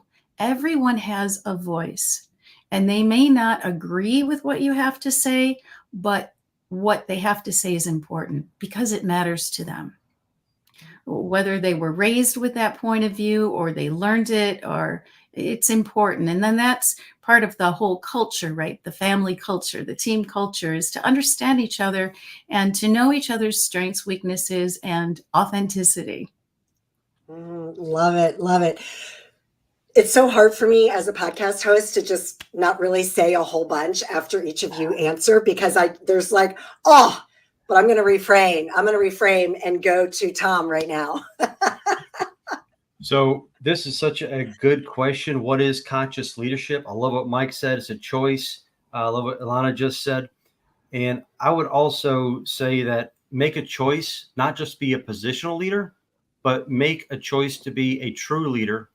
And looking at when in a workplace environment, looking at home environment and the impact leadership can have on your kids and the difference it can make for generations. Your decision to be a true leader and influence someone else in a positive manner, when you go home from work and you have a choice to be a positive leader in the home, it all trickles down. It's the small little decisions. It's the small little thoughts that are spoken out loud, the positive affirmation, as Sandy said a few minutes ago. It all accumulates as a slight edge, as a small decisions that you make to be a decisive leader, a true leader, and make a big impact for generations. All right. I have to say this. Sorry, guys, but because we got a couple here now.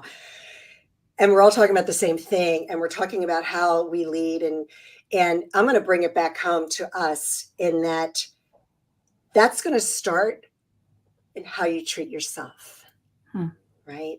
And so there's so many times I am the queen of beating yourself up. I because I'm a high performer, right? High performer type A, like we are the worst.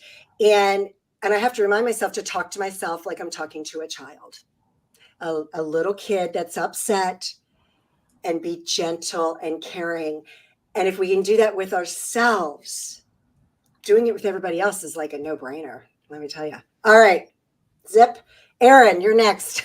Oh, I love that. I talk to myself like I'm a child all the time too, in a way, but it's so important. And I love what Mike said about choice. One of the things that I think is hardest about choice is that you have to be present in order to actually have access to all your choices. And the more present we are, the more aware we can be, the more choices that come to us, the more freedom we have. And when kind of the way that I like to think about conscious leadership is really making sure that it's a bottom up. All the ideas, they're so easy. They come so quickly, they move so quickly, but making sure that bottom round, that the safety is there, that the structure is there, that thing that people can really rely on so that they can feel confident taking chances. That's where we got to build those choices in first to get that strong foundation of that family. And then things can just fly from there. Woohoo! Love it, love it, love it. Jake, you're up. I mean, wow, come on. I mean, everything that Mike and Alana and Tom and Aaron are saying, just yes, Mike, drop that. You absolutely can. This particular question, I would answer it and I would go to where, where Mike talked about this with, you got to practice it. You got to practice it. And then Tom talked about being that role model, that mentor. How are we the role model we wish we had? Like, how do we show up as that person, as the leader? And it goes to Mike in the practice piece. Earlier, Joseph McClendon talked about how he set up his ritual to be the best possible version.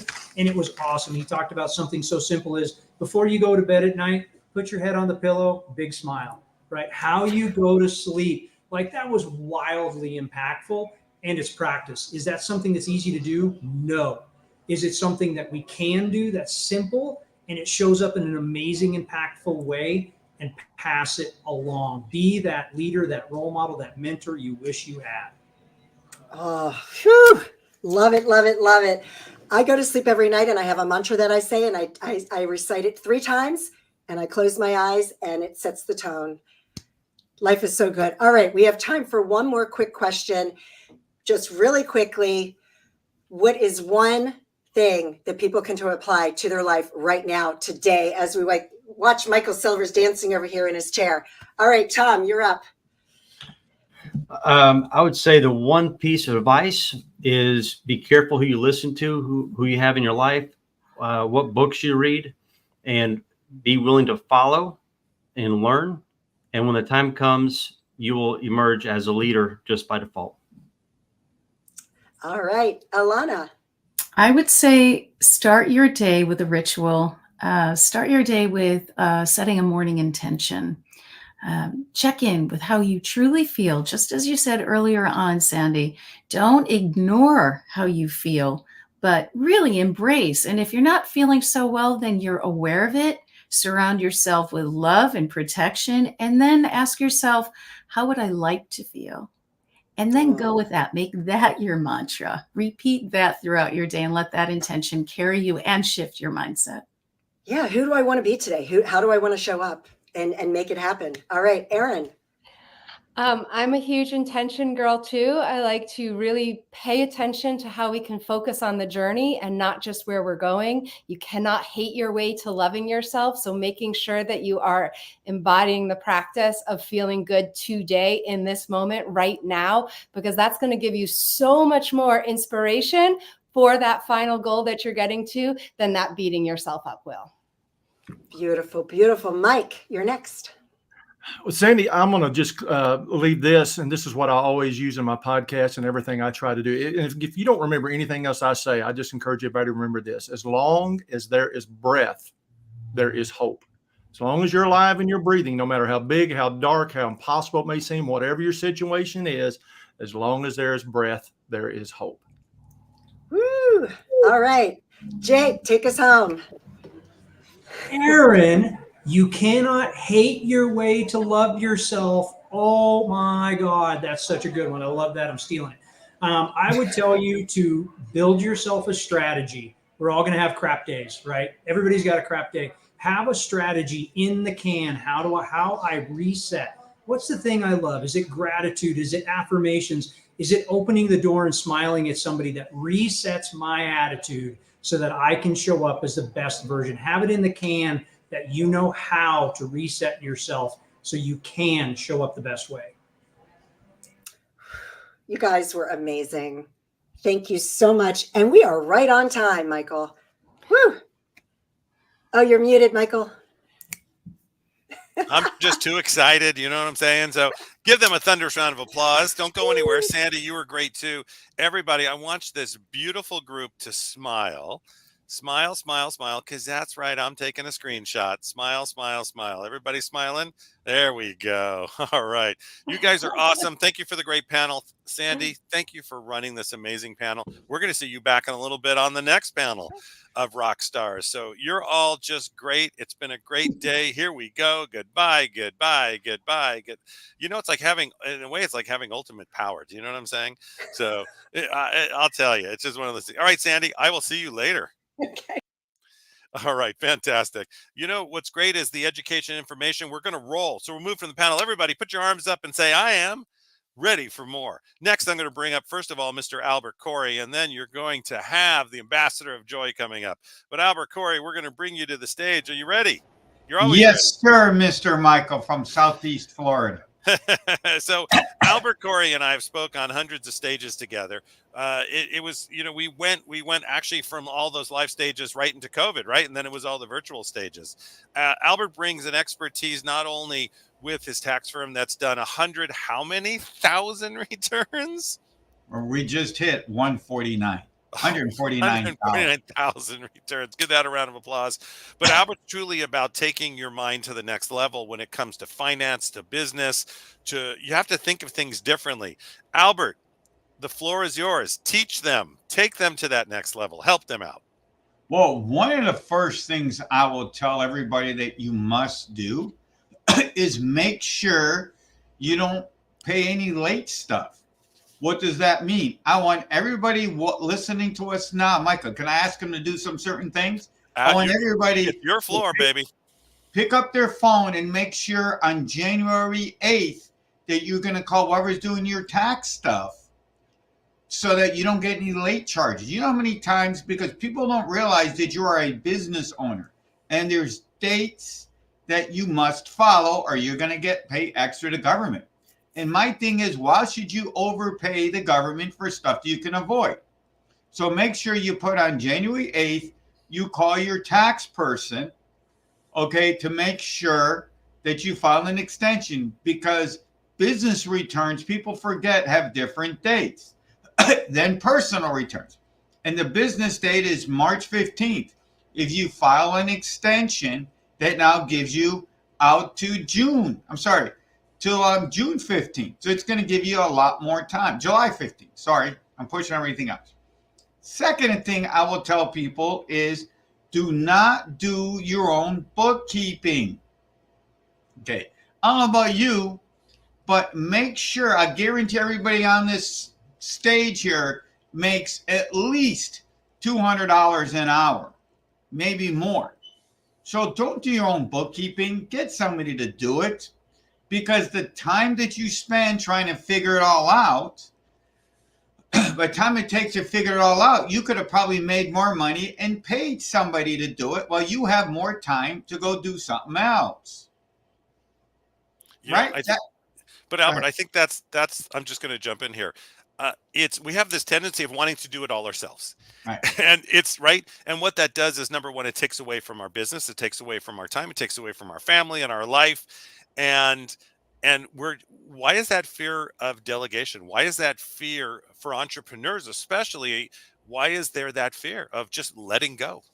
It's easy. They're cheap. How's that? They don't want to spend money. Michael, that's all it is. It's not about control. You know, it's not about control. And what else I found within the last couple of weeks, everybody, is be semi-prepared to do when whoever's doing your returns, you know, kind of either have somebody do an income sheet, or if you're going to do it yourself, don't just walk in with a single paper. You know, a lot of these people coming in to my office, they'll have zero deductions. Luckily, Michael, for me, I'm good at trying to pull them out. But if you really want to get the best return, come in with a list of all your deductions. So that now you guys have been amazing. So that now you know what to pay less. You know, And make sure, by the way, that here's another date that everybody needs to know, that on August 8th, that you make sure you call the person who's going to do your tax return. Because guess what? 3 things are going to happen to you. Either one, they're going to give you an appointment in time, but the other 2 start to happen. Either they don't have time for you, they're out of business, or their kid, whoever's answering the phone, they're going to say that they're dead.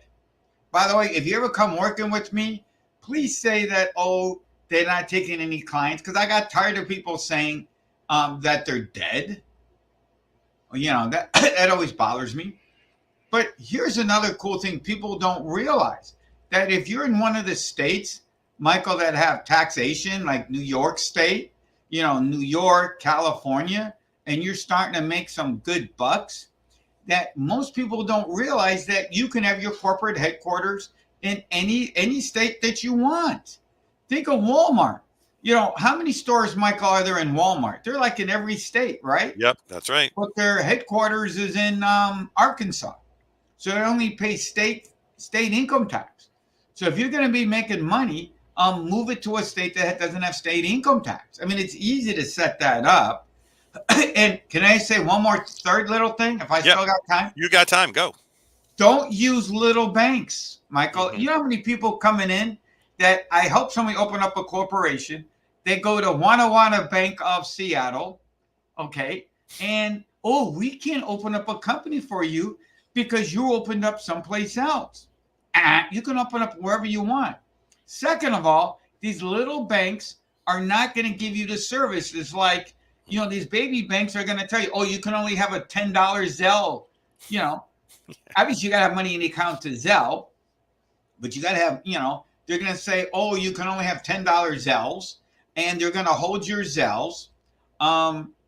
Another thing is the little banks, you know, if you've been there long enough, you can get loans and equity lines and everything else, you know, to make sure.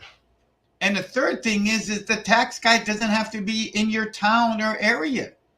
Our office filed over 500 returns, Michael. Everybody say 500 that don't live in Florida. I'm in Miami, but we got clients everywhere. From Key West, well, Key West is Florida, Key West to Maine, to San Diego, to the upstate Seattle, which is too cold and windy, but it's okay. I heard that.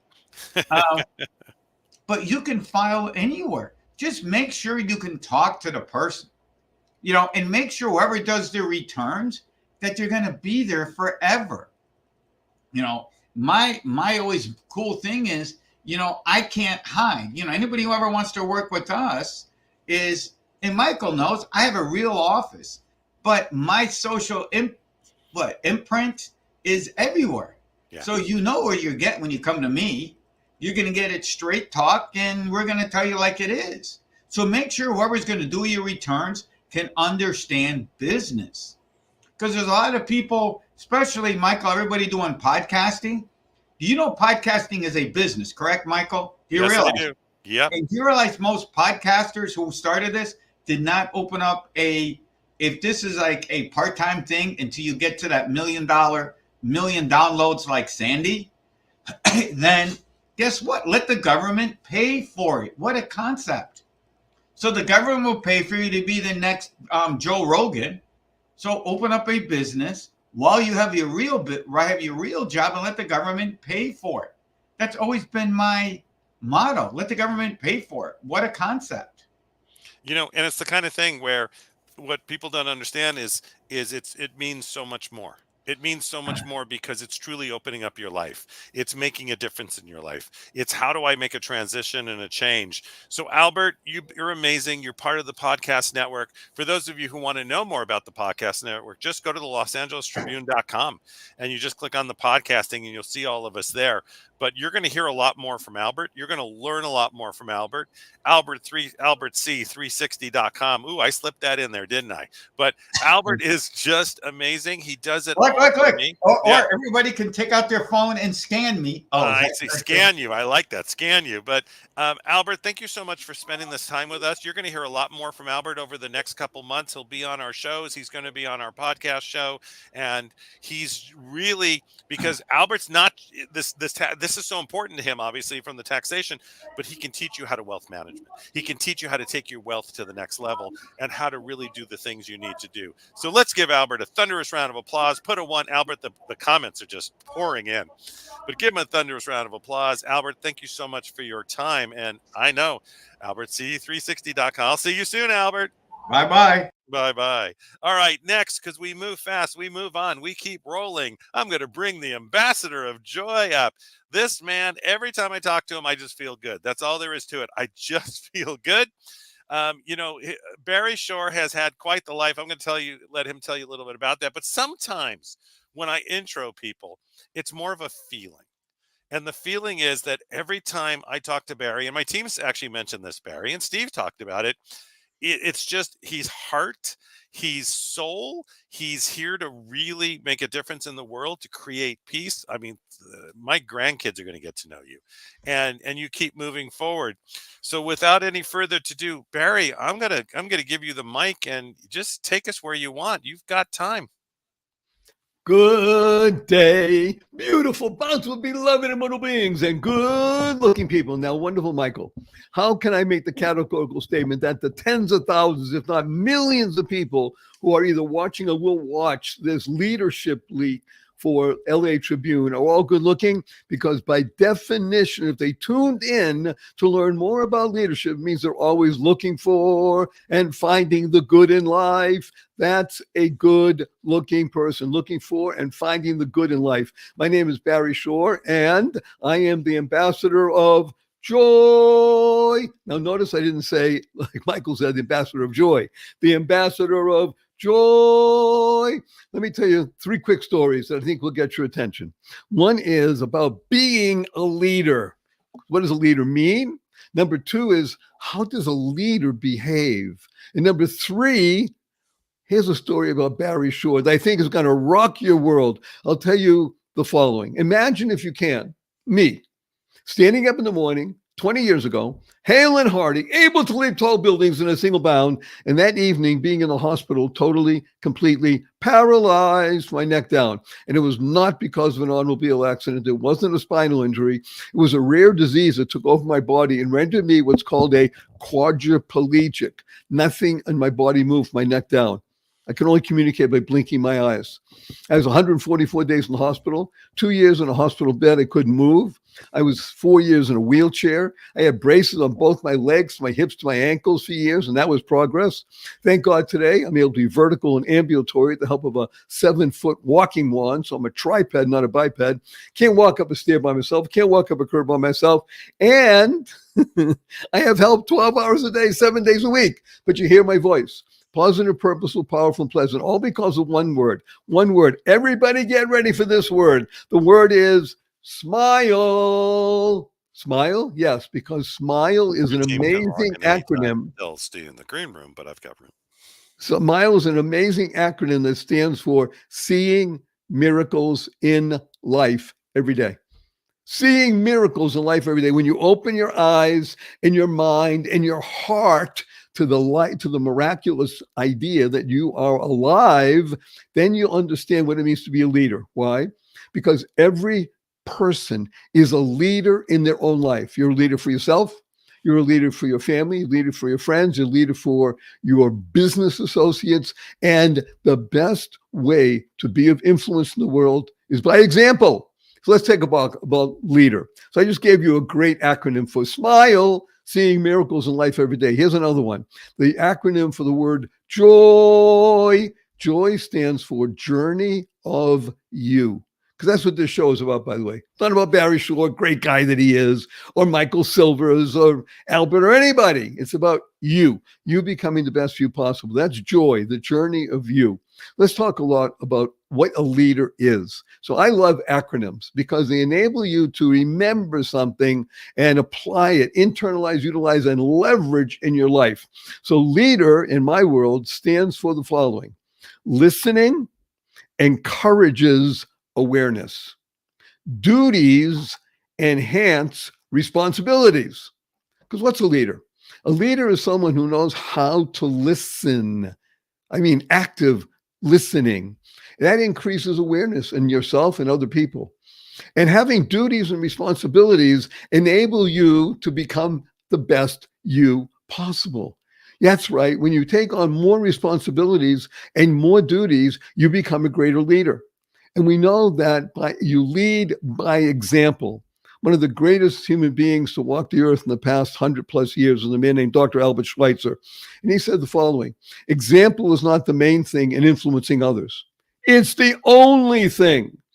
People are watching you. And if they're not, you need to think and understand that people are watching you. So let's talk about the two main important aspects of being a leader. These are essential. You do this, you become a better leader. Number one is the ability to make a decision with the information that you have. Not looking, say, well, I think I'll study that. Well, that's a very nice thing. Leaders make decisions with what they have. And once they make that decision, they take the next step. This is the key. The definition of a winner, definition of a leader, is someone who takes action. You make a decision, you take action, because action is what defines you as a leader and a winner. You will be successful. You will move from the impossible to the probable to the likely to the guaranteed success. I guarantee it, or your money back. Hear that? Or your money back. Do these two things. Learn to make decisions based on what you have, take action, and move forward. That's it. And people ask me, what if I'm wrong? So what if you're wrong? What do leaders do? They listen, they become aware, they have duties and responsibilities, they pick up and continue forward. Let me tell you something about the word leader, Leader. Great word, right? Well, the same letters spell dealer. You know what a leader is? A leader is a dealer in hope. We had somebody earlier who was talking about hope. Hope is a wonderful acronym that stands for helping others progress every day. That's really what a leader is all about. Helping others progress every day. But people say to me, but Barry, what about me? Huh? What about me? Here's a great story. I was 9 years old. I grew up in a place called Boston, Massachusetts. Now, I got to tell you, Boston, Massachusetts, in the wintertime can be cold and rainy and snowy. Yes, so think back 66 years ago. Before the internet, we had over 7 inches of snow. And listening to the radio, are they calling off school? Yeah, John D. Runkle School is closed. Okay, so what do? You can go back to sleep. You can play a game. Not me. I was making 25 cents a week in allowance. I got bundled up, long underwear, pants, earmuffs, every blouse, everything I could, an extra pair, and a shovel. And I went out of the house just after 8 o'clock in the morning and started knocking on doors, driveways, shoveling driveways, and walks wherever I could. I didn't come back. I didn't have lunch. Didn't come back till about 5:15. It was dark already. I made $55. $55 in 66 years ago. 9-year-old kid. I came back to the house. I was tired. My father was there, and he had prepared for me a big mug of hot chocolate. I don't mean put powder and milk or hot water into a mug. He melted chocolate. My father was really good at this stuff. And he sat me down. He said to me, my dear beloved son, he used to like calling me that. My dear beloved son, how do you spell the word business? I'm 9 years old. I'm smart. Business. He said, that's right. Notice that the U comes before the I. What you just experienced today, going out and helping other people, the I will always be taken care of. When you are in service That's the essence of a leader. Service. Leadership is about service. When you're in service and you take care of the others, guess what happens? The I will be inundated with goodness. You want to call it money, you want to call it success, you want to call it honor, whatever it is. But make sure that you're a leader. Think about taking action because you made a decision. You don't want to get involved with paralysis by analysis. Leaders do this. Based on what you have, make a decision, take action, go forward. And remember, you're a dealer in hope. Hope stands for helping others progress every day. Remember what my father taught me. It took me 2 decades to begin to understand it.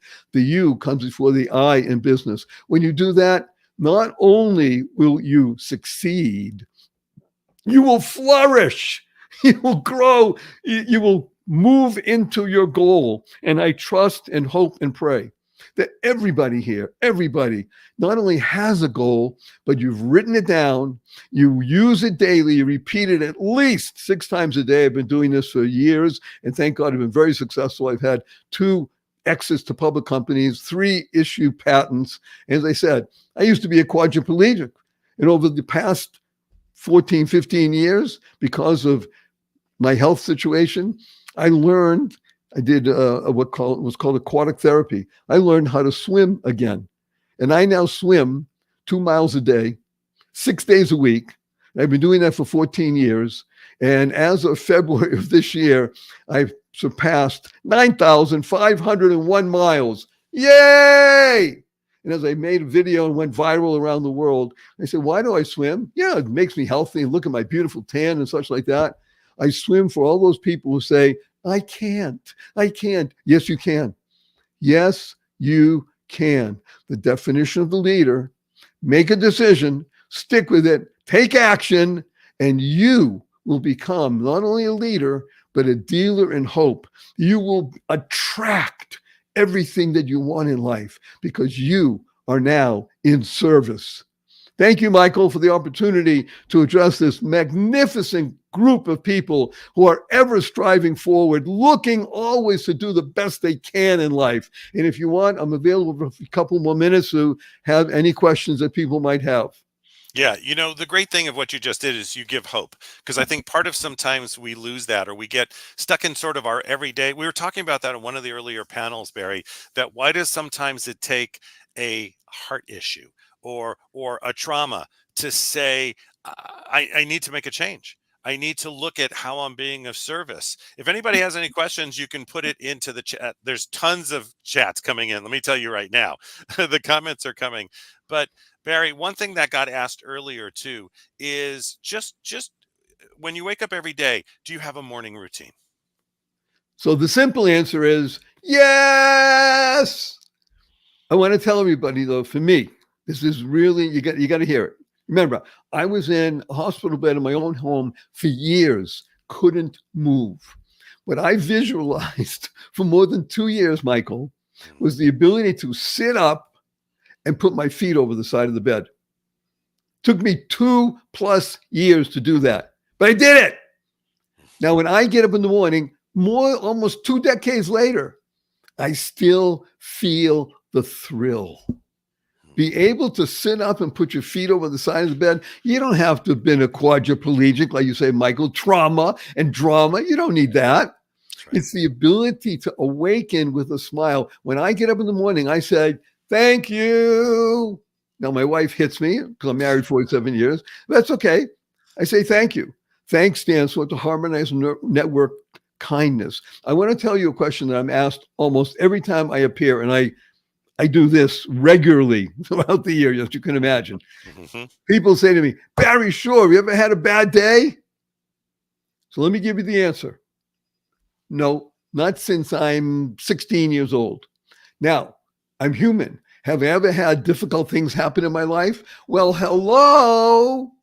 Here's an important understanding of life.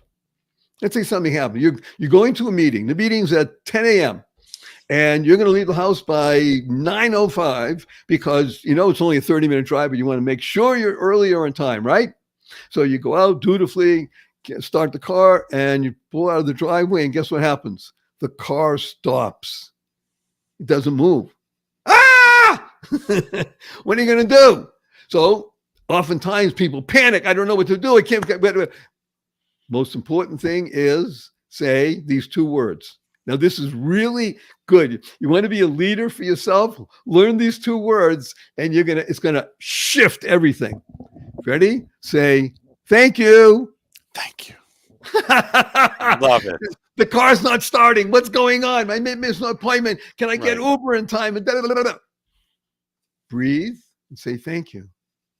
When you do that, what you just did is you shifted the energy. Now, when I work with people, Michael, for more than 4.5 decades, I can tell you that almost everybody I begin working, 97.2% of all the people I start working with, they drop the F in shift and the other stuff happens.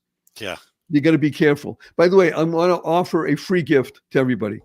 Go to barryshore.com. BARRYSHORE. Go to barryshore.com. I published 3 remarkable books last year. You can avail yourself of one copy of one of the books, absolutely no cost, ebook. The book is not just informational. It's not just inspirational, which it is. It's the T word. It's transformational. Get a copy.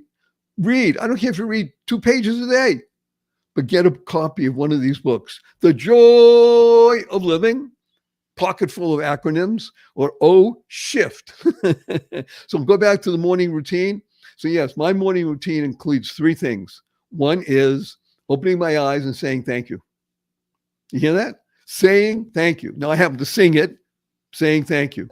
Number 2 is I do a simple breathing technique that I learned from a master, a wonderful woman friend of mine. I learned this, thank God, 40 plus years ago. And she told me her tradition goes back 3,300 years. I believe her because she's an amazing being.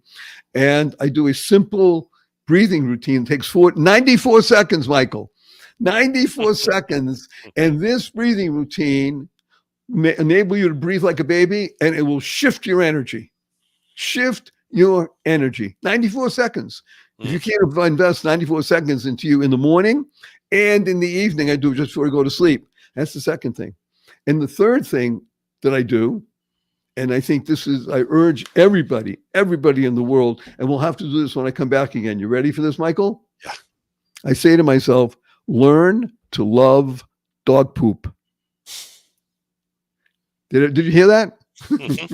I heard I tell myself, learn to love dog poop. Anybody wants to know what dog poop is, you'll have to send me a note. You can text me, you can email me, you can go on my website.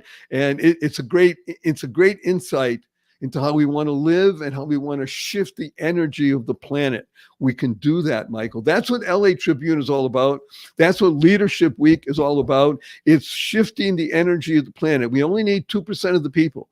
2% of the people on the planet, and everything shifts. The energy goes into a higher level, and we're all living in joy, happiness, peace, and love.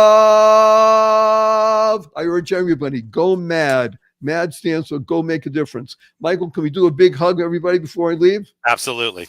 Okay, hug, everybody, stands for heartfelt, unlimited giving. On the count of 3. 1, 2, 3.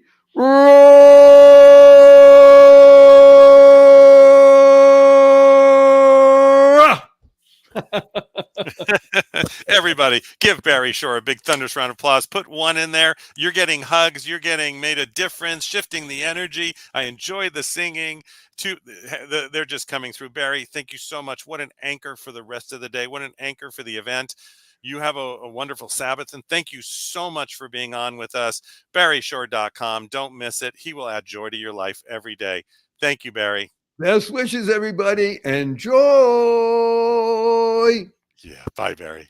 Oh, wasn't that just that makes my whole day, right? Right there.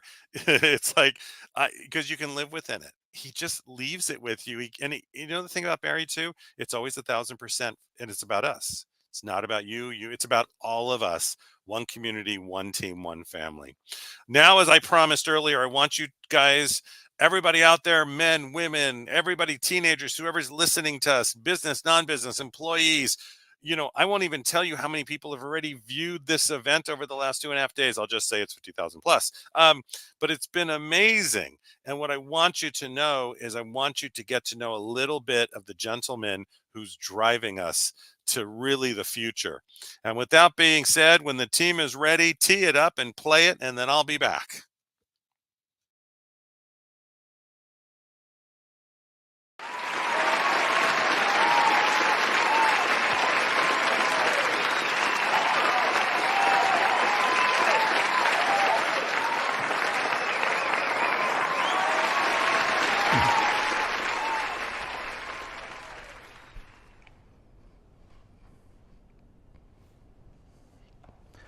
Imagine waking up in the morning, grabbing your morning coffee, and opening up your daily newspaper to nothing but headlines that inspire and uplift you. Headlines like the Apollo 11 moon landing and how it inspired people in the 60s, or headlines like the Berlin Wall has collapsed, or even more recently, headlines like the miracle on the Hudson. What would that do to your day when you started off with just positive news? My name is Mo Rock. I'm the CEO of a national newspaper brand, and today, together, we are reimagining journalism. You see, studies reveal that there is a stark contrast between positive news and negative news. In fact, for every piece of news that is solutions-based, that can uplift and inspire you, there are at least 17 that don't. That's 17 to 1. So today, we are actually faced with an epidemic of negative news. We've all heard the phrase, if it bleeds, it leads. But why does this have to be the centerpiece of a lot of news production, journalism, and content creation of the world today? There are a lot of incredible journalists that are solutions orientated, and I give a lot of credit to them for doing a great job.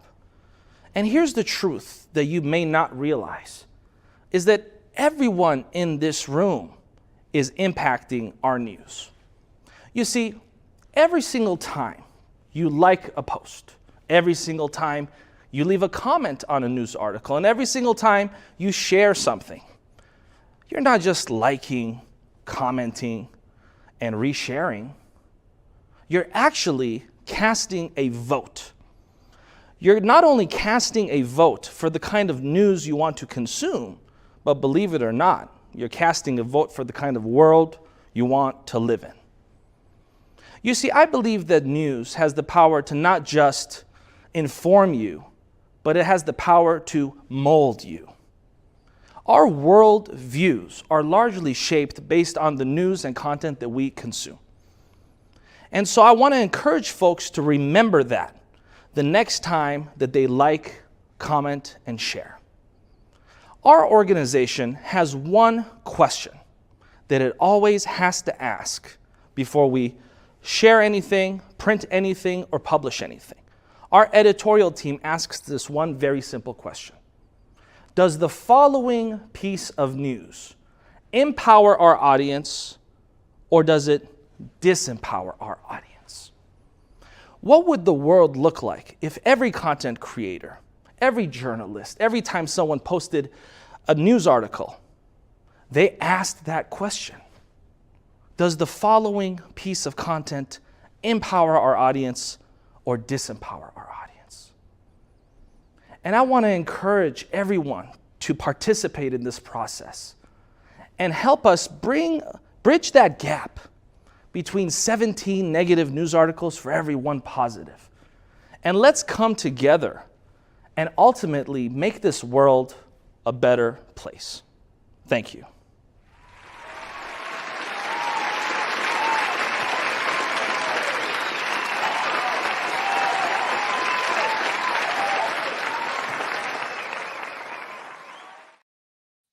All right, let's give that a thunderous round of applause.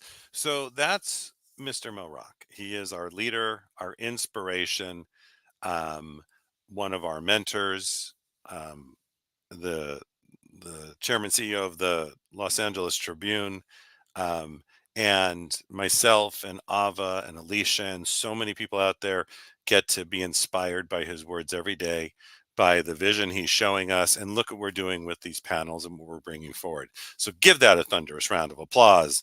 Now, without any further ado, we're about to transition. It's called the transition. We're about to launch and have a great inspirational panel and group talking about a brand new journal that we're launching. And that's not up for me to say that. That's up to this wonderful, amazing woman that I'm about to bring up. And then she's going to take care of the rest of it from there because she's an international speaker. I spoke with her on many, many, many stages. Usually what's great is I never know where she is because if I watch her Facebook, it's literally she's Los Angeles today, Scotland tomorrow, Italy, Vietnam, maybe down to Australia, then back to Rome, then in New York, and right, and on and on and on. She has spoken around the world. She has inspired hundreds of thousands of people. She's making a difference every day. Let's give it up. And on top of it, she helps you smile better. Let's give it up for Dr. Emily Letran. Well, hello there. You're on mute. I did this all day long. I was on. Hello there. Hey, How how are are you? you, Michael? Oh, we started with Joseph McClendon, dropped us into the mindset. We've had media panels. We had one of the executive vice presidents from Sony. We've had this inspiring podcasters, and now we have you and your team. So I'm going to turn it over to you. You let us know what you need anytime because the world, let me tell you, right where she is, she's learning right now. She's educating. She's always in courses. Dr. Emily, over to you. Thank you, Michael. First, I want to say hi to Barry. He, with his Keep Smiling movement, I'm so blessed to be that first dentist who collaborated with him about writing about the Keep Smiling movement. And I'm so grateful to be on, to be able to share what we're going to be launching very, very soon, June 1st, actually. I'm very blessed and very honored to be on here because of Mo Rock, because of Michael Silver, because of the entire Los Angeles Tribune team. And we are launching the Los Angeles Tribune Vietnam Journal. I was actually born in Vietnam back in the late 60s and growing up during the war. And in 1981, I was lucky enough, I'm one of those lucky people who survived the boat trip of many millions Vietnamese boat people. And I came to the United States and overcoming challenges, the financial part, the language barrier, and learning to be a dentist, and then have the privilege of learning to be a coach and a business strategist to help other business owners grow their business. And you know what? They say that you always come back to your root. So over the summer, last year, actually, I have the privilege of participating and investing and supporting the very first Vietnamese movie shot 100% in the United States. And that opened so many connections and so many doors. And then I got invited to launch this paper. And I am inviting on stage today my great friends, my collaborators, my co-directors of the journal. And we have two wonderful guests who represent just a tiny, itsy little piece of the Vietnamese community, the success and everything we've done.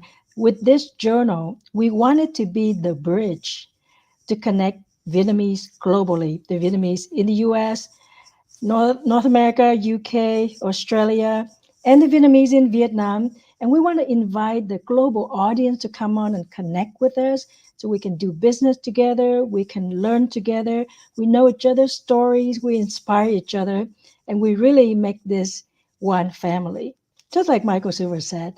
So I'd like to invite on here Lillian Nguyen and Gwen Nguyen and Catherine Lam. And last but not least, Washington Ho. Yes, and hello, everyone. Hello. Hi. I would love for Lillian and then Gwen to say a little bit about yourself. But first, let me do the proper introduction, like I was explaining earlier. So Lillian is a wonderful mom. She's coming in today, I believe, from Portland, Oregon. Yes. Yes, and she's a real estate powerhouse. She's been championing generation wealth for families since 2001. She's a top producer and an investor, a lifelong learner, and she graduated from Pacific University with a degree in business administration, Yes. a minor in humanities, and a psychology. So I don't think she knows what she wants to do. And she's currently pursuing an MBA. And what I know about Lillian is she's a great mom. She's the one that's driving down on the SUV in the middle of India, and she would do FaceTime with her son. And then he'll ask her something about his hair or his sport thing, and she's right there for him. So I love people who are moms because those are you already rank high on my list if you're a mom. And I'll go ahead and I'll also introduce Gwen, and then both of you guys can take the stage and talk about yourself. Gwen is a realtor and an investor in San Antonio, Texas. I think she sells 5 houses a week. So it's like one a day. She's that visionary who is passionate about culture. She's a foodie. She's a traveler. We get to be investing in the movie A Fragile Flower, and we travel to India together to meet the Dalai Lama. She is planning for trade mission. She wants to connect the world. She has so many things that she's planning to do. I'm not even going to share all of it. So welcome both of you guys. And Lillian, why don't you just tell us a little bit about yourself? Yes, hello. Hello, everyone. And first off, I want to say I'm so honored to take the stage with all of you. I don't know how I got here, but I'm just so grateful. Wonderful and extraordinary leaders in our community. So I, at the heart of what I do and what I've been preaching for over 2 decades is financial literacy in my community. I'm going to Wellness. jump in just for 1 second. Yes. You guys are phenomenal. If you're not on, you should probably mute because you're getting just a little feedback from somebody. So, all right, Lillian, go ahead. Okay, thank you. Thank you, Michael. So at the heart of what I do for the last 2 decades, I've been preaching financial literacy, wellness, and building generational wealth for my community. And I started off as a real estate broker, and then I had my own mortgage company. And I continue to teach these classes, and I'm on the board of the Asian Real Estate Association when I get to practice and I get to get involved and advocate for homeownership in our Asian community throughout the nation. And there's also a global division as well. And so I was able to meet you, Dr. Emily Tran, in the movie Adventure, and Quinn. We brought Quinn on, and that has been such an amazing journey. And I've just grown our network and our connections.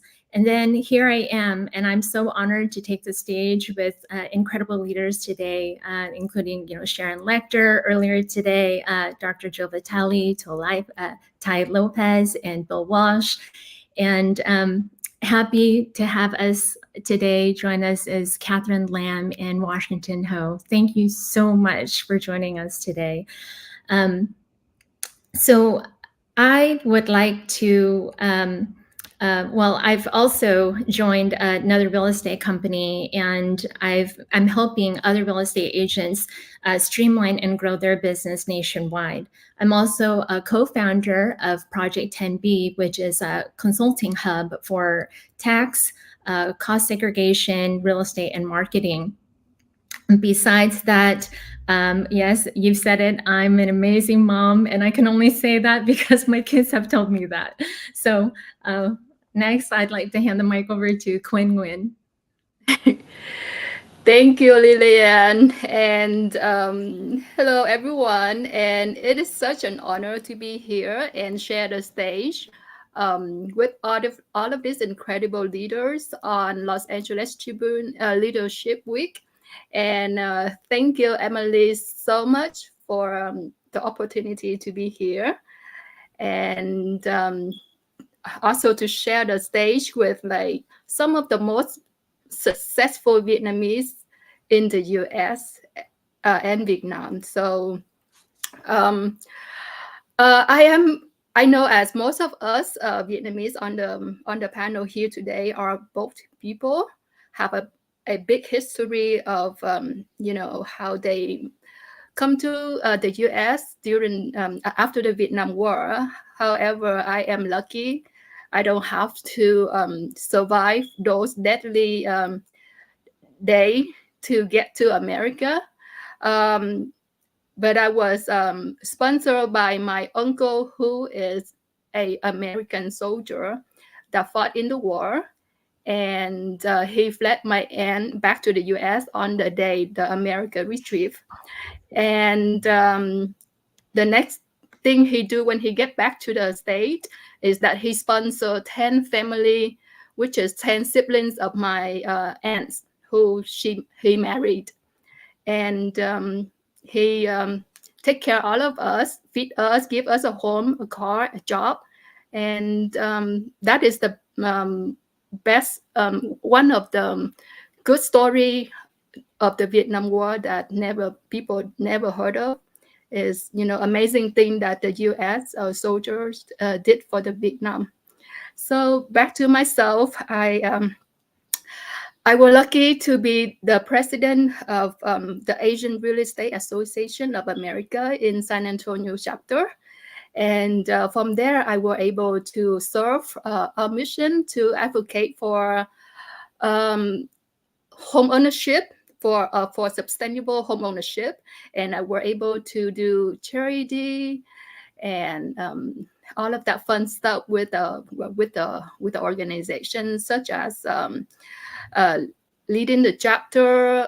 I was the president during COVID, so I was leading the chapter to donate to collect masks and gloves to donate to a local hospital for the frontline workers, and we were able to collect like hundred thousands of masks and gloves, and we were able to meet so many directors and CEO of the hospital, and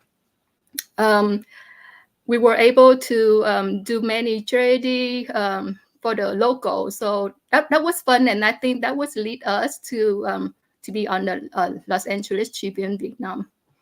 So I just want to share the stage back to Emily. Thank you. This is one of the reasons I say yes to this project, is because it's a wonderful opportunity to brag, right? And I know we have so many successful Vietnamese business owners, individuals from all over the world, and I don't think we brag enough. And so we'll be sharing a lot of stories today. We actually wanted a few more people, but the schedule was a little tight. But on our journal, we will be sharing success stories. People can write articles. People can be sponsors on there. You can talk about your business, anything you want. We want to make that the global platform that connect everyone. So I'm gonna ask Lillian to introduce our first guest, and then Gwen, you can introduce our next guest, and then I think we can just bounce questions around, because we have a list of questions about this big to ask you guys. So I hope you come prepared. Well, welcome again. Thank you, Catherine, for joining us today. And oh my gosh, Catherine is one of my biggest inspirations. And we had a tear session yesterday, because she just does not know how much she means to me. So I'm not going to start. I'm just going to go straight to it. So Catherine, very successful, is the heart and soul of Bambusa for over the last 20 years as CEO, and she's grown her restaurant chain and operations to about 16 retail restaurants in the U.S. airports.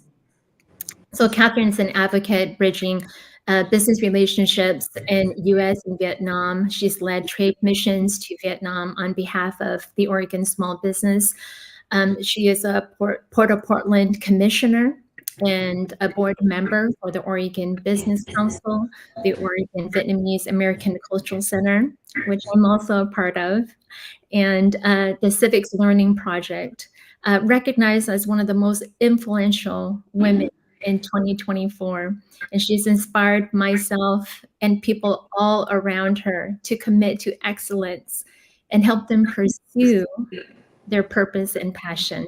Welcome, Catherine Lam. Well, thank you so much, Lillian, for that very nice, generous introductions. And I'm honored to be here along with Dr. Emily Tran, Quinn, and also Washington Ho. I think that's, again, to have this platform, this is a big progress for our Vietnamese American community.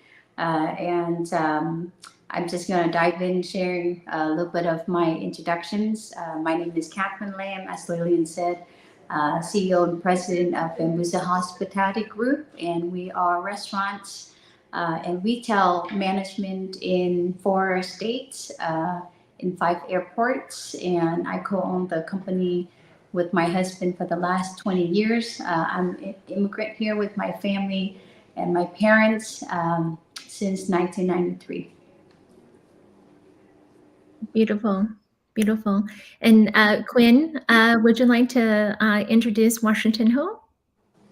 Yes, absolutely. I can't wait. So, my honor to introduce one of the most successful and inspiring Vietnamese. He is very well known for his appearance in the HBO Max show.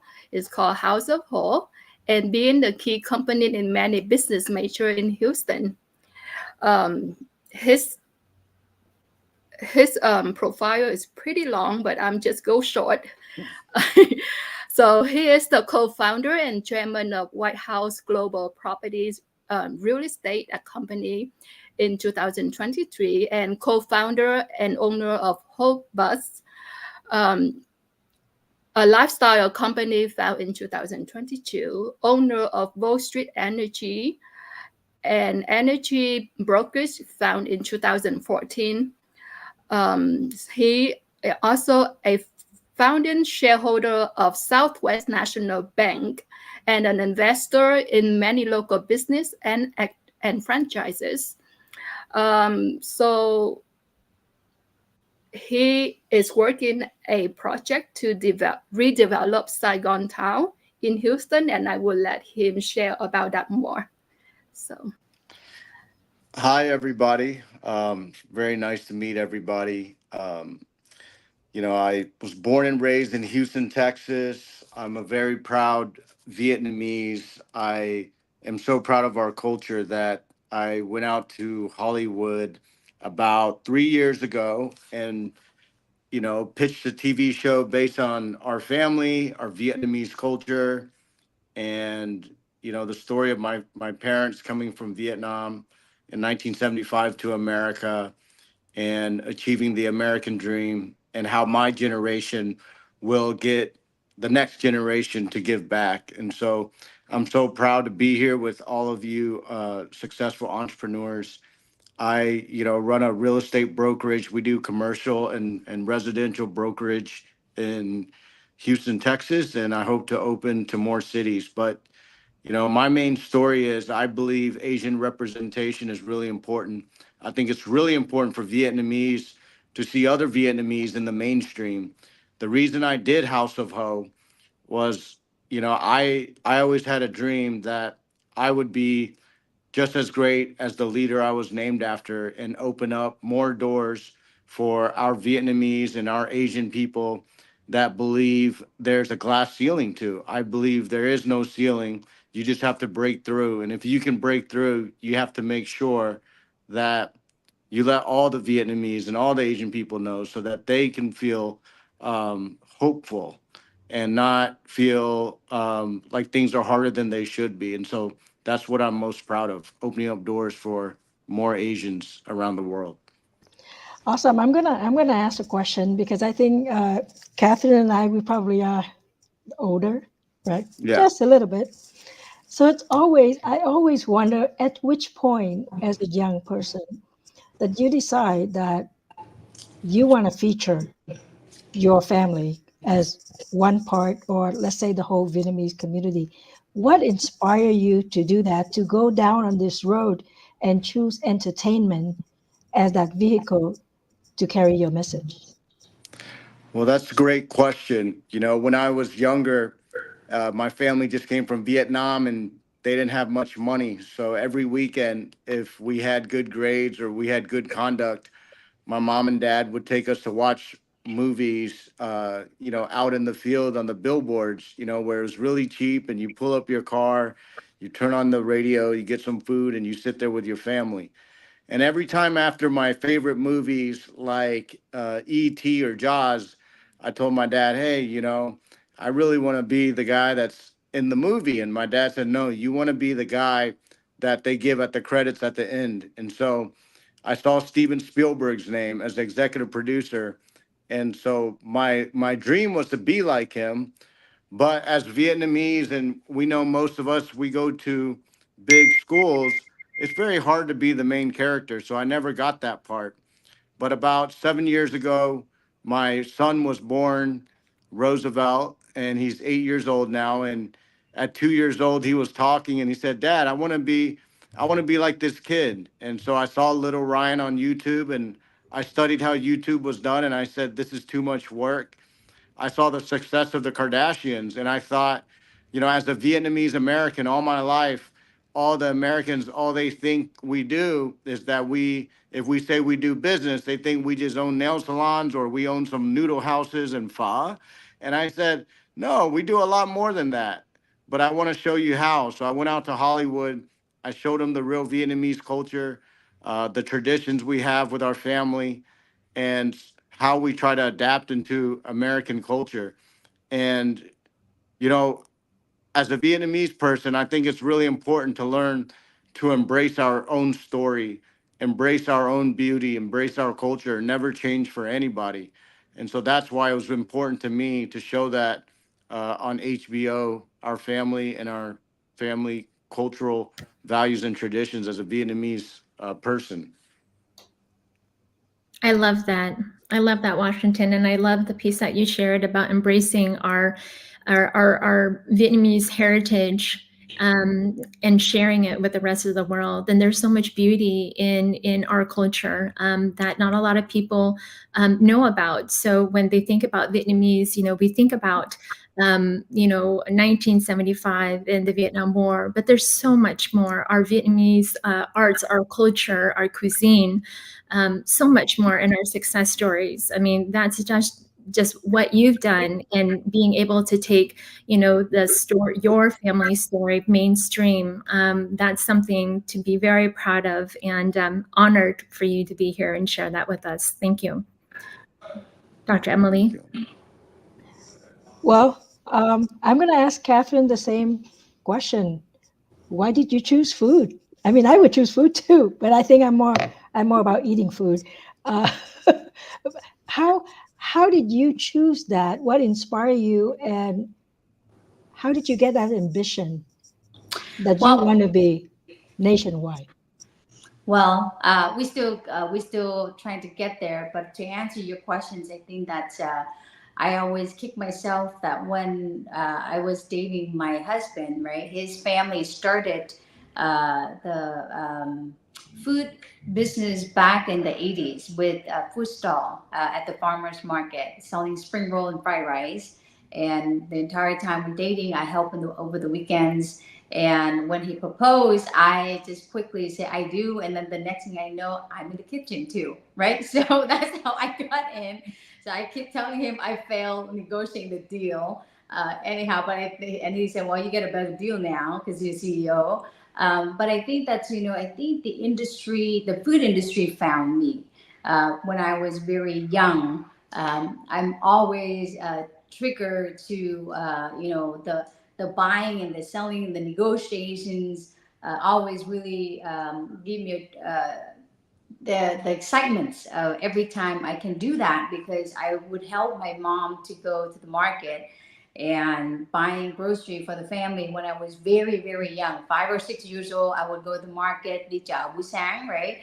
And we would, buy, I would negotiate everything, including the bunch of green onions, how much it costs, pennies, and I still negotiate, so that's part of me is the negotiations get me really, really excited at a very young age. And I couldn't figure it out, why that. But later on, I found that, I wanted to be an entrepreneur.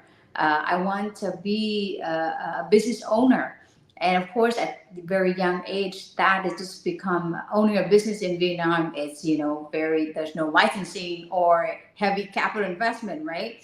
Anyhow, that that skill really ingrained in me. And when I joined the business with my husband 21 years ago, I started to help him. And the first few years for a restaurant, it was very hard and challenging.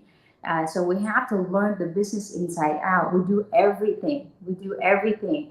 And I think that, him and I, we kind of have our own skill sets, and we're slowly growing our business. And for we constantly evolving to the business. And I think that we able to grow into the airport when there's an opportunity. Come and invite us. We went and we respond to the invitations, and we continue to grow.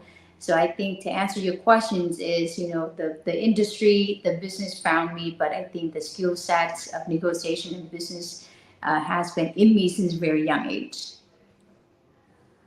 That's wonderful. And what a way to share our Vietnamese culture is right when people land in the hospital. It's like right there. And what is the cuisine? What is the cuisine of Bambusa? Is that Vietnamese cuisine? Yes, so Vietnamese cuisine, we still sell, spring roll, of course. That's still the one item back in the 80s that we sell at the festival. But pho, you can have a bowl of phở gà, the chicken pho, or phở bò, or phở chai, right? Vegetarian pho, when you land, people travel for various reasons, but to have a bowl of pho right there ready for them, some people really appreciate that. And of course, our delicious, fresh salad roll with peanut sauce, dipping sauce, that's very favorite. And bánh mì, the bánh mì sandwich. So very authentic Vietnamese food, convenience and accessible. Truly, that is our key cuisine. And then later, we also expand into other concepts. We have coffee shop, we have salad and sandwich concept, we have whiskey bar. So those are the things that we're slowly expanding in, but the same leadership. Great. Why I love foodie, because through food we can learn a lot about culture, and we can share our hobby through food, through a lot of culture and stuff. Yeah. We believe we are big, our culture big in hospitality, right? And we believe a lot of conversations happening at the dining table, at the meal, through a meal. So that's really our beliefs. Yes. And when you mentioned green onions, I remember my mom selling green onions from the back of her trunk. Making 10 cents, making 20 cents off of, a bunch of vegetables. And, she's just an amazing woman. She's like 82 years old now, but from doing those little, from having those small businesses and selling them to our community, she was able to save enough money and open up a school in Vietnam. So, there's just some amazing, amazing talent in our community. I think, I'm going to jump in just for 1 second. You guys are phenomenal. Thank you so much. But you're just talking about food with all the travel we did, because we took, Tony Robbins and Robert Kiyosaki, we took them around the world, and we did a lot of the Asian events, and they'd always take us to the night markets as part of the family and community and team. You know what I'm saying? And being in the night market, it was all about family.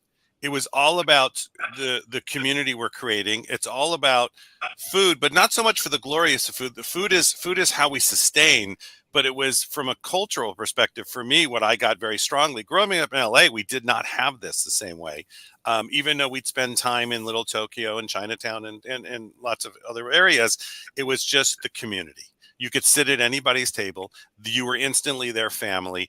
And and it's such an amazing cultural background that you all come from, that I honor it every day. It's meant a lot to me, a lot of my friends, a lot of places I go, and a lot of our teams were always very much loved while working in Vietnam. And this is way back. And they were like, can we go back? Can we just actually, I'm going to look at living there. This is a community of love. And we're putting it together. So thank you all for being on here. I'm going to go away again. Back to Wait, before you go, Yeah. well, Michael is one of our co-director of the Los Angeles Tribune Vietnam Journal, and I want to ask you a question. It's a short question. It's not easy. Sure. What are the ambitions of the Los Angeles Tribune to create this division? Yeah.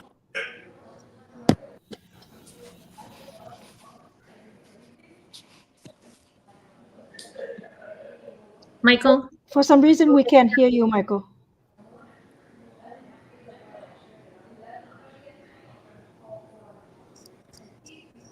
Now you unmute yourself. Now you mute yourself. Better now? Yes, we can hear you. Okay, good.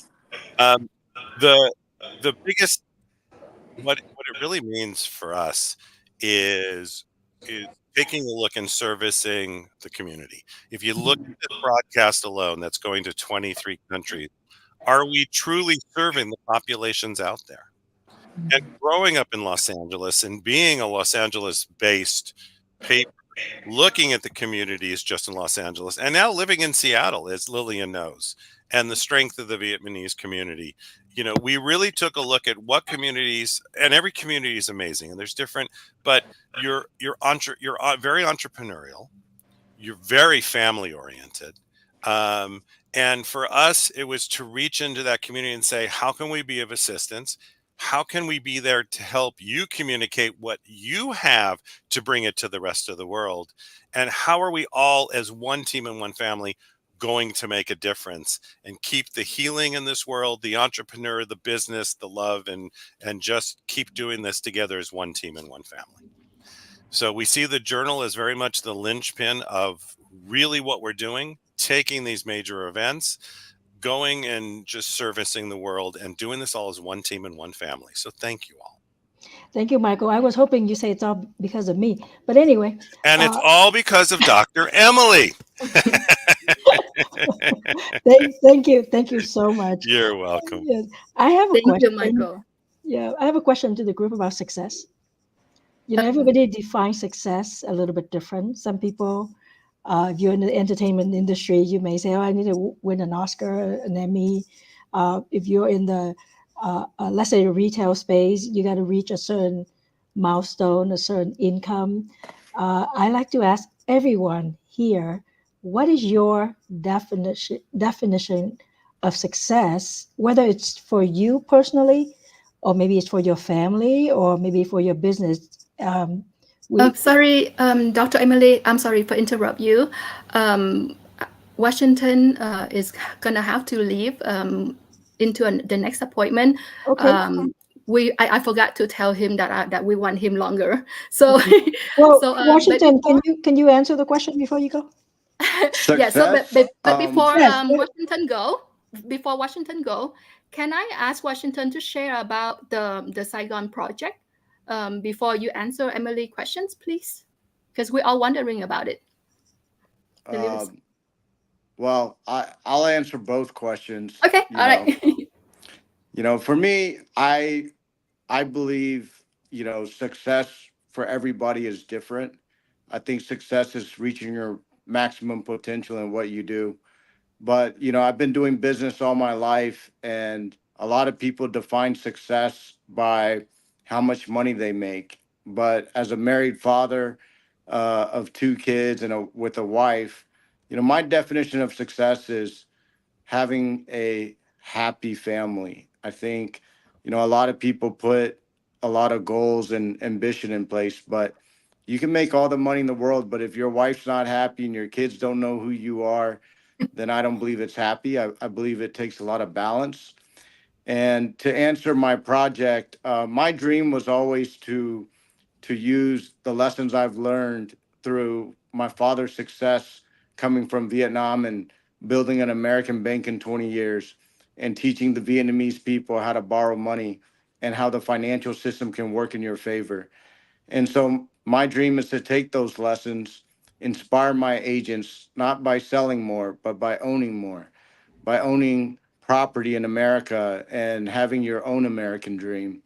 And so my way of giving back is to pass down those lessons of hard work, of innovation, and family. And that's what I'm trying to do. These shopping centers are just, another shopping center to me. But I think mainly what I want to do is inspire all the Vietnamese that no matter what troubles you go through, whatever challenges you may see, in America, if you use the lessons you learn in school and you apply them, you can always build your own dream. And that's what it is to me. You can do anything you want in America. Your parents fought so hard for you to come here, for you to be educated here.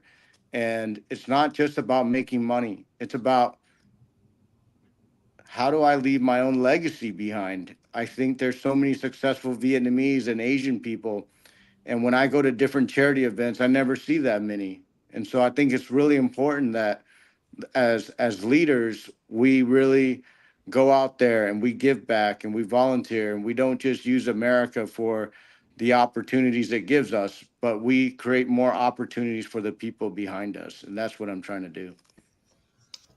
Awesome. Thank you so much. And we thank you for you to take the time to be on here with us.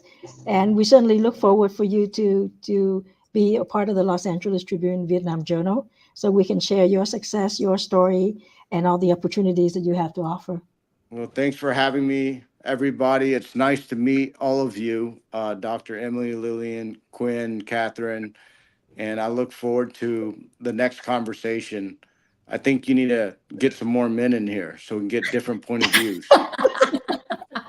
Thank you. Thank Washington's a you. minority. Thank you, Washington. You're Hey, representing Quinn. all of them. That's good enough. Quinn, you need to get Dan in here. We absolutely, yes. That's he's on our plan. Okay, well, Dancing. have a great weekend. And if you want me to help promote anything, send it my way, Quinn. Thank you. Thank Thank you. you so Thank much. you so Nice to much. meet you, Washington. Thank you so much. Bye. Yes, bye-bye. Well, Catherine, what would be your definition of success? Well, I think for me, the definition of success, I have two personal measures of success.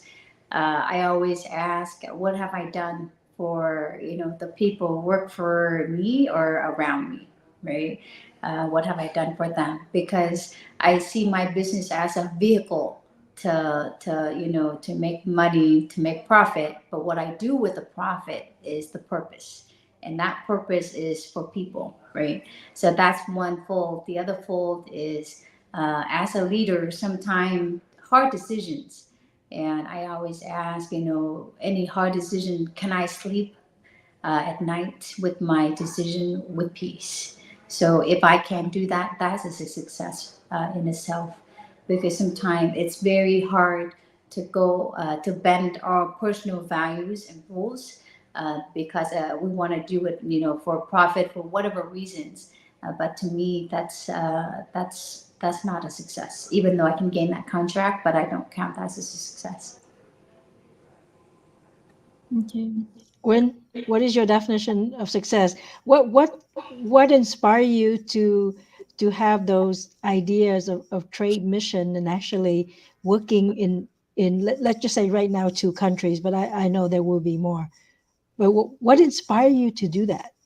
I love to travel, and Vietnam, we have so many beautiful places that the world don't know about. And just like I live in San Antonio, and we have this beautiful river walk, and it's a top 10 tourist place in the US, but also not a lot of people know about it because not everyone travel, right? So I thought I want to get the word out more and to bring people from Vietnam to come to my hometown, and for the people from my hometown to come to my motherland and share the beauty and the culture. And so I just start small, right? And I do just get big.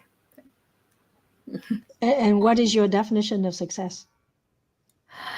I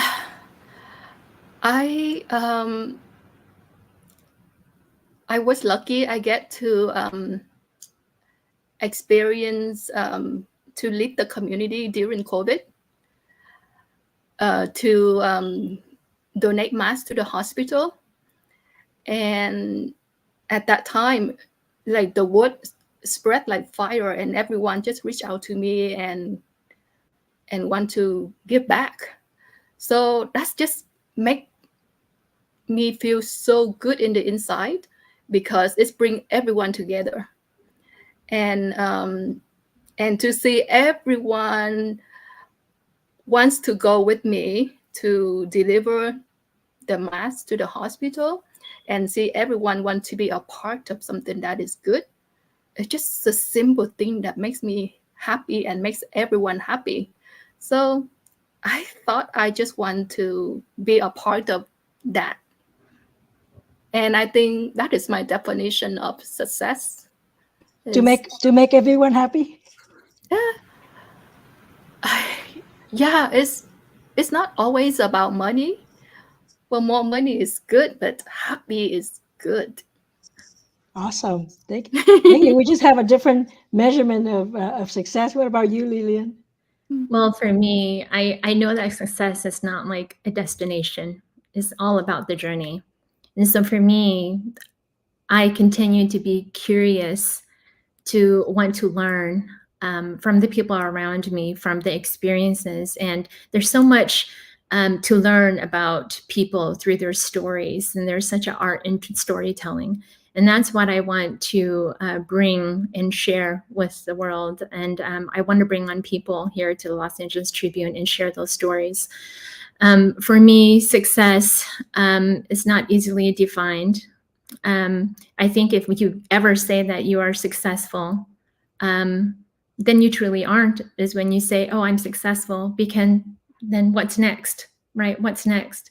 For me, I think hearing my children, say, well, one of my kids the other day, he said, I want to be just like you.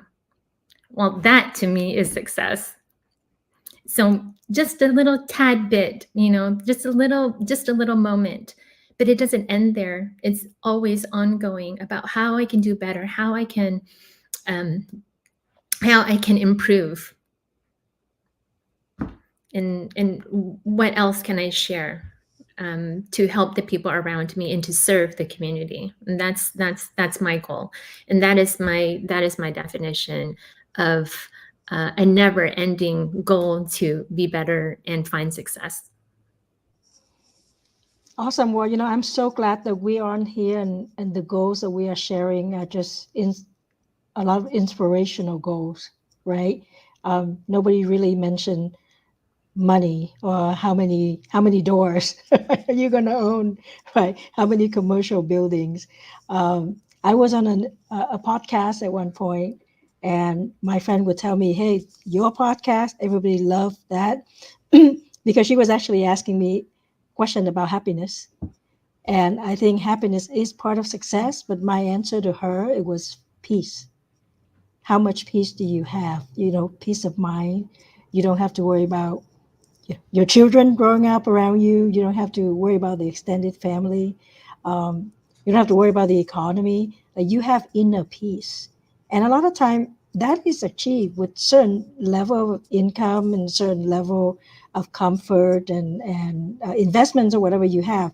But I think until you enjoy that peace that you have with whatever you have, you probably are still going to be chasing success, because you say, you know what, I'm not happy, I must not be successful enough, right? And Catherine, I asked this question with a lot of people that I interview. you got this empire that you're building, and what would you want people to say 100 years from now when they talk about Catherine Lum? What do you want them to say? Well, I would say, I want people to, when people talked about Catherine Lum, about me, I want them to remember, um, first, she's an entrepreneur. But I want people to know I'm a planner, a dreamer, a friend, and a person of principles. And recently, a couple of my friends, when they describe me, they describe my fearless nature.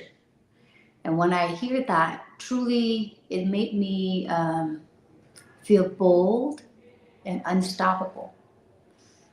That's what I want people to remember about me. What about your legacy? Legacy. Well, I think after the end of my life, my career, I want people around me have been touched in a meaningful way. I want to make an impact on people's life. For me, I think that's I care about uplifting the vulnerable and inspiring the next generation. Not only give them the tools, but the encouragement, so then they can thrive and pursue their own future. I think that will be the legacy that I would love to leave behind if I can make an impact on people. Because I think that somebody along the way have inspired me, have uplifted me, and mentoring me.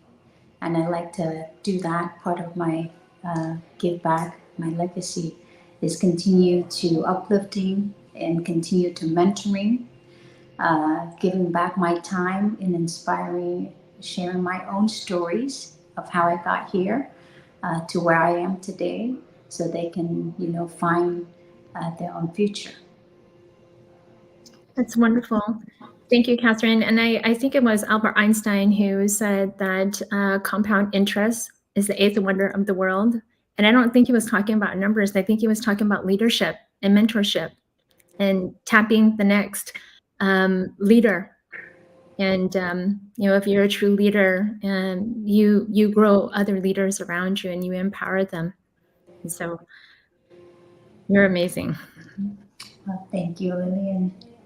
Well, I hope our friends and families and people who are watching us right now, I hope they get a little glimpse inside the mindset of some of our Vietnamese who are entrepreneurial. We contribute to society. We do our part supporting the community, and we think about a legacy, and we think about what we can do for generations above and beyond. And today we only have a conversation with four of us who, we're around here on the Midwest and West Coast, but there are so many more millions of us all around the world who want to be able to share our success, our stories, our business opportunities with the world. And we hope that the world will also respond in embracing us as not just as a small group, but as entrepreneurs,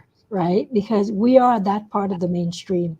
We don't want people to think that Vietnam is just pho, or Vietnam is nail shop. Today you met a real estate mogul, right? You meet a retail empire. You meet 3 movie producers. That should change somebody's mind a little bit. So we're going to wrap this up, and I just want to ask each one of you to give us, your final thought, your advice, how you feel about this. And for me, I would hope that everybody join us in this journey to grow the Los Angeles Tribune Vietnam Journal, So make it mainstream, make it available to everyone. And so we can go on, we can share this, we can continue this short conversation, 58 minutes for Michael, 58 minutes, and just keep it going on. So I'll ask you first, Quinn, your advice, your last thought. My last thought. Well, I am grateful to be here and to join the journey with everyone. Promote our culture, our global business, food, and to bring in more inspiration story. And a lot of story out there are not heard, and for being around people like mind, it just give me more of make me want to do more, makes me want to not just bring in the people that is success in the business, but success in many other different platform like culture and family and such, because every story have a beautiful side and it should be shared. So wonderful. And for the short amount of time that I've known you, Quinn, you are one of the most ambitious people I know. You're just amazing. And so, I'm just glad to found you, just my twin like mind. Thank you, sweetheart. So yes, I'm very, very grateful to join the Los Angeles Tribune as a community outreach director and business development director. And I do hope that I do invite everyone to join us in highlighting everyday people doing extraordinary things and making extraordinary contributions around the world. I thank everybody for joining us. And Catherine, I'd like to have you say the last words. Well, I just want to say thank you so much, the Los Angeles Tribune, for having this platform. I think that's, for us, seeing us speaking the language, sharing the culture, and having this platform truly inspire us to do more and pull more others to get in and share their stories, right? Wonderful story. I think this platform serves a great representations for our leaders, our Vietnamese American leaders. Sometimes I do feel I don't have my own Vietnamese community platform. So this is it. I really appreciate it for the opportunity, and I look forward to the future of this new divisions of the Los Angeles Tribune. I sincerely appreciate it. Thank you. Michael? Oh, amazing. First of all, everybody out there, give them a round of applause for being here, for what you're bringing to the community, for how it's amazing. We had a conversation. You guys, you jumped in, you said, we're doing this for the community, we're doing this for the world. And then you literally took it to the world because one of you went right over to Vietnam. Right. And then so it was, I wasn't gonna, I was gonna pop her up here in a minute, but you did, Quinn. She said, I'm in, I'm done. And she's on a plane. So, you're bringing it out. You're part of our team and family now. You're part of everything that's being created with all the other publications and the change of the world. I want to thank you so much for being on. I want to thank Dr. Emily for spearheading this. We had a little conversation, and here's what she said. I'm in. What do you need? Let's go. So, and she really did it. And she's calling today from another event in another part of the United States. And you all just played together. So thank you so much for being on. Dr. Emily, you spearheaded this thing. Any last words from you before I let them all go? Well, thank you everyone for being on here. I know it was a little last minute because of schedule. We're on this big, wonderful leadership week, and so there's a lot of changes, little things in the schedule, and everybody's busy. And to make the time to come on 2 p.m. PST and not EST or CST, that alone is hard. Yes, I'm here at an event learning with a marketing guru, Dan Kennedy, and I invite everybody to be a student. The student of life and the student in making and improving your own life, the life of your community and your family. And this is just one small part that everyone can participate in. And we hope that this is our gift to the world. This is our gift of sharing our story and bringing our lives out there to the world. And I challenge everybody to go out there and do good for the community. Thank you, Michael. Awesome. Thank you so much. Welcome, all of you. Welcome to the team, and I look forward to years ahead of what we're going to create. All right. Goodbye, everybody. Thank you all so much. Thank you, thank you, thank you. Now we're going to just continue to move forward. So I gave my information earlier, which I normally don't do, and my email address is very simple. But how do you want to really connect with us? Is you want to make sure that you register for this event, because when you register for the event, then you're going to be part of our after networking. You're going to get to meet myself and Mo and some of the team, and we're going to tell you about the projects. We're going to tell you about what we're doing.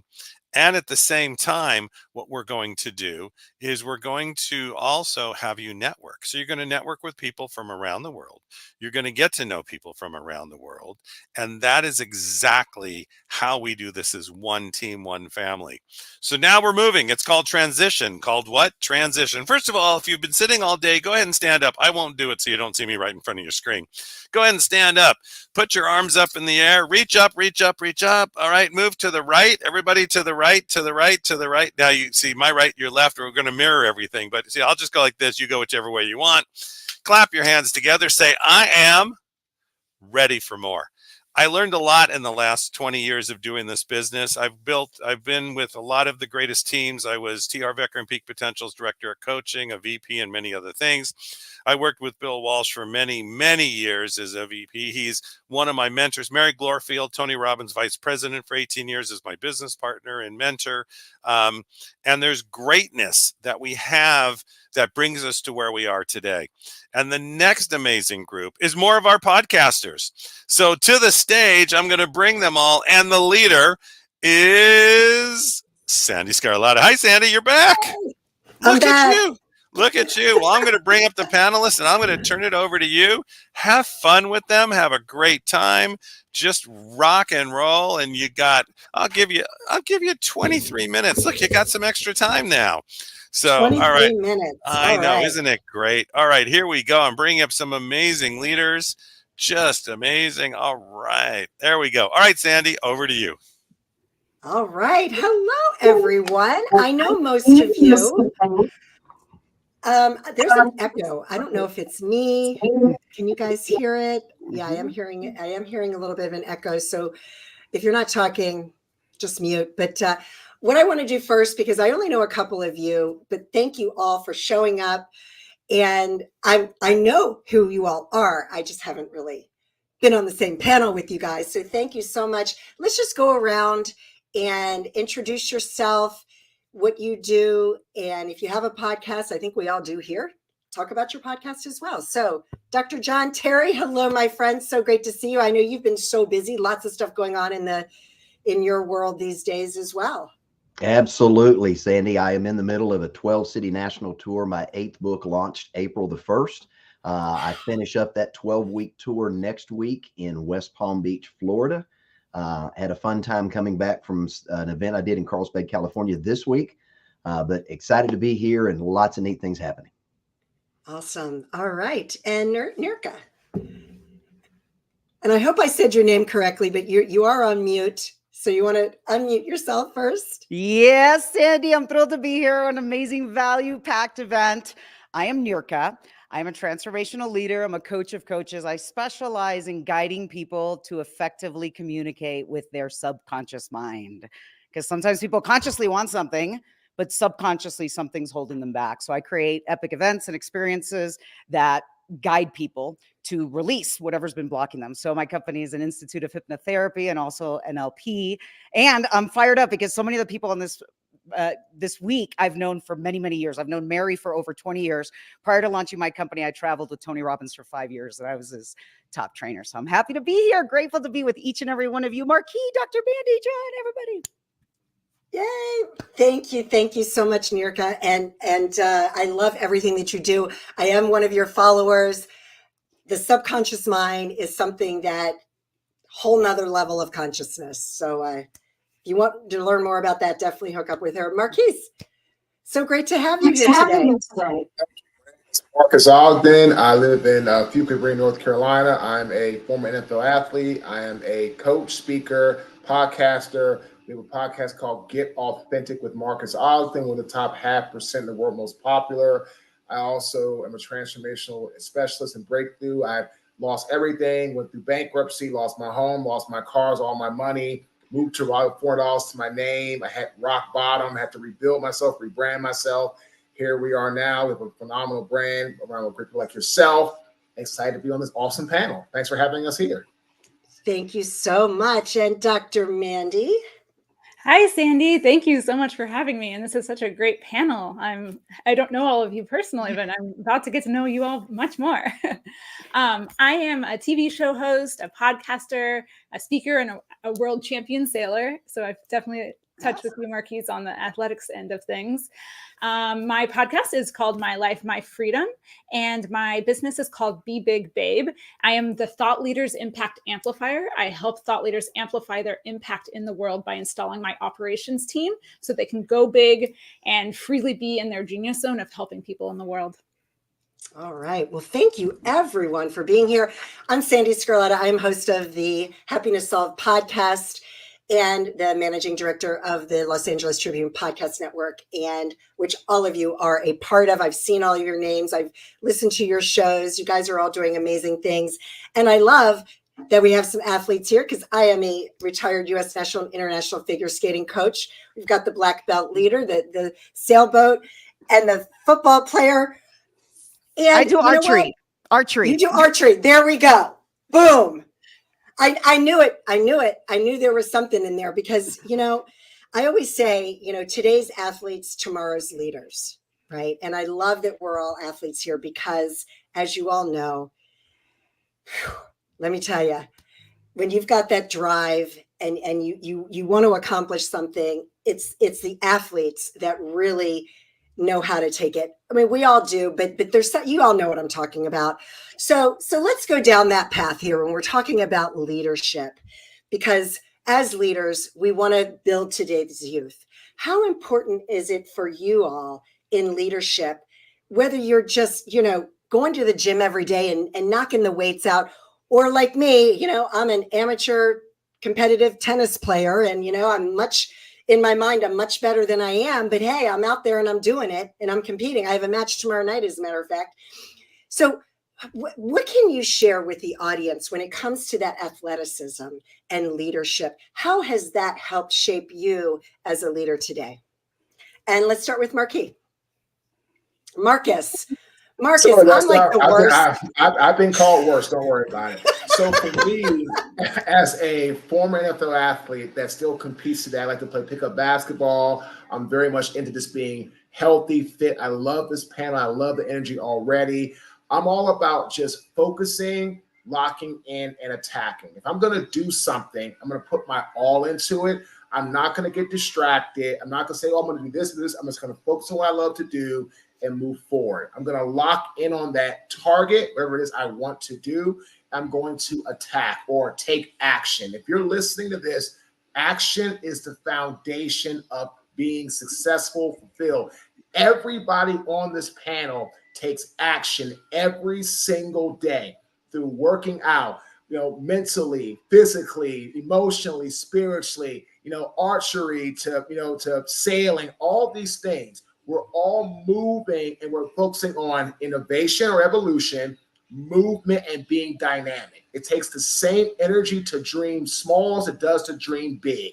So dream big. So as a leader, take action, be focused, and keep moving no matter what. Wow. Words spoken from an NFL athlete. I mean, how much bigger can we get, guys, except for the black belt leader, Dr. John Terry.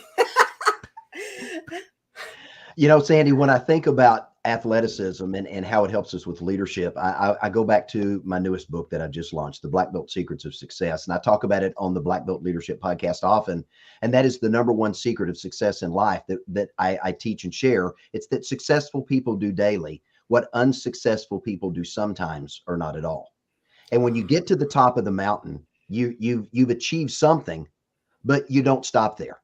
You know, if we look at the greatest athletes in the world, you look at LeBron James, you look at Kobe Bryant, you look at some of the incredible guys that have played football over the years and other sports as well. They don't just get to the top and get that Super Bowl ring and say, I'm done. And they don't go sit down on the bench. They go back, they learn what they can do better, and they continue every day to become a better version of who they are and what they do. And they realize, just like in the world of martial arts that I've lived in now for 50 years, there is no finish line. Every day there's something new to learn. There's an opportunity to get a little bit better than we were the day before. And if you're not doing that, I love what Ray Kroc says, as long as you're green, you're growing. But once you're ripe, you start to rot. Love it. Love it. Thank you so much.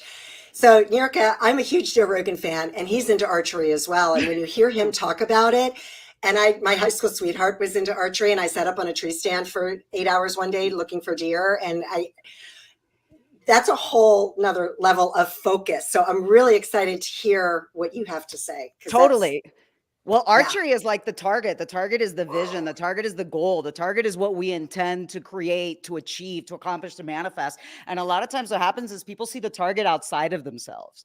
So the key thing with archery is recognizing that which you intend to create is within you. So it's like tuning into the heart. So it's like, as I draw the bow, I'm tuning deep into the heart center and pulling from that space and knowing that I and the target are one. I am one with the target. And, you know, as you were talking about the sports, I thought about what Joseph was talking about today is being in the game. And you mentioned youth. And what I would say to the youth is to put yourself in environments that demand more from you than you even believe you're capable of at the time.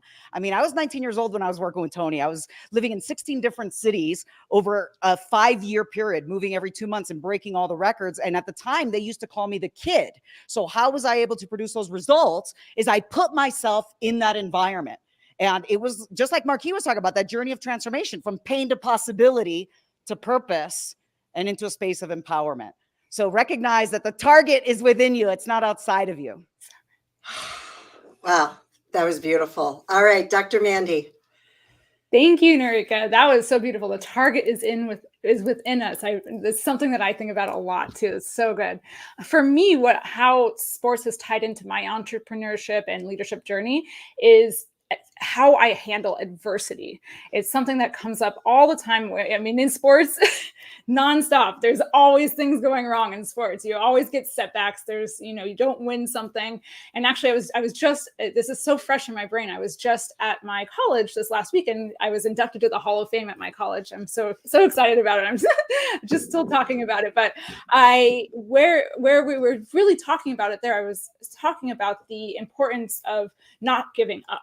And how you can have a bad start in a race. You can totally blow the start and still come back, grind back, and end up winning the race. You can have a bad race and still grind back and win the regatta. So nothing is ever really over. You have to, the importance of handling adversity as a leader is really important so that you can continue to get back on the horse every single day and show up for the people you are leading. Oh, amazing. And that actually is leading us into the next topic that I want to discuss here. And that is that whole reset, right? Especially in sports, in business, you know, curveballs are thrown at you. And I always think about some of these great athletes and how they are able to reset so quickly in the middle of a game, in the middle of whatever it is they're doing. And they're able to, it's like as a skater, falling is part of it, right? And you fall in the middle of a 2-minute performance or a 3-minute performance, you just got to get up and act like nothing happened, right? What do you all do? What are some good tools and golden nuggets that the audience can apply when, you're getting ready to go into that big presentation and boom, you get that phone call, you get that text message.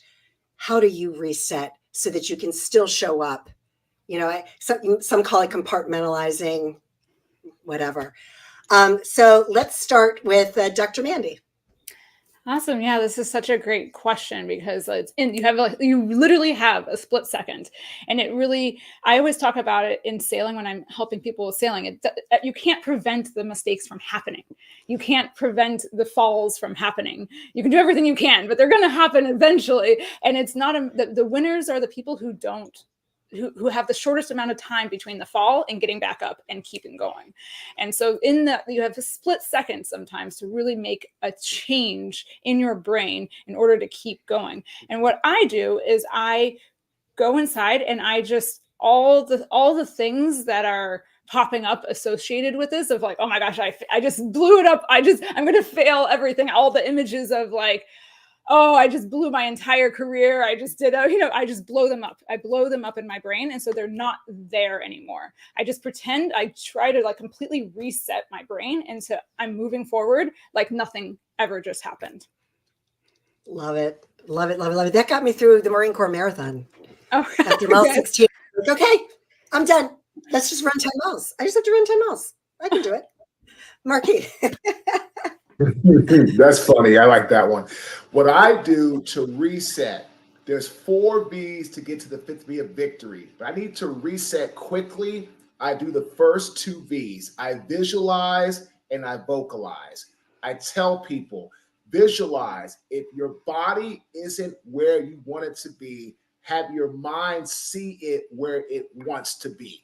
Have your mind put you where your body is and where you want it to be. When you visualize where you want to go, what you want to achieve, you can reset and then vocalize, or it's like repeat goodness. So many people talk bad about themselves when things don't go their way. Talk good about yourself. I am good enough. I am smart enough. I am hardworking enough. I just made a mistake.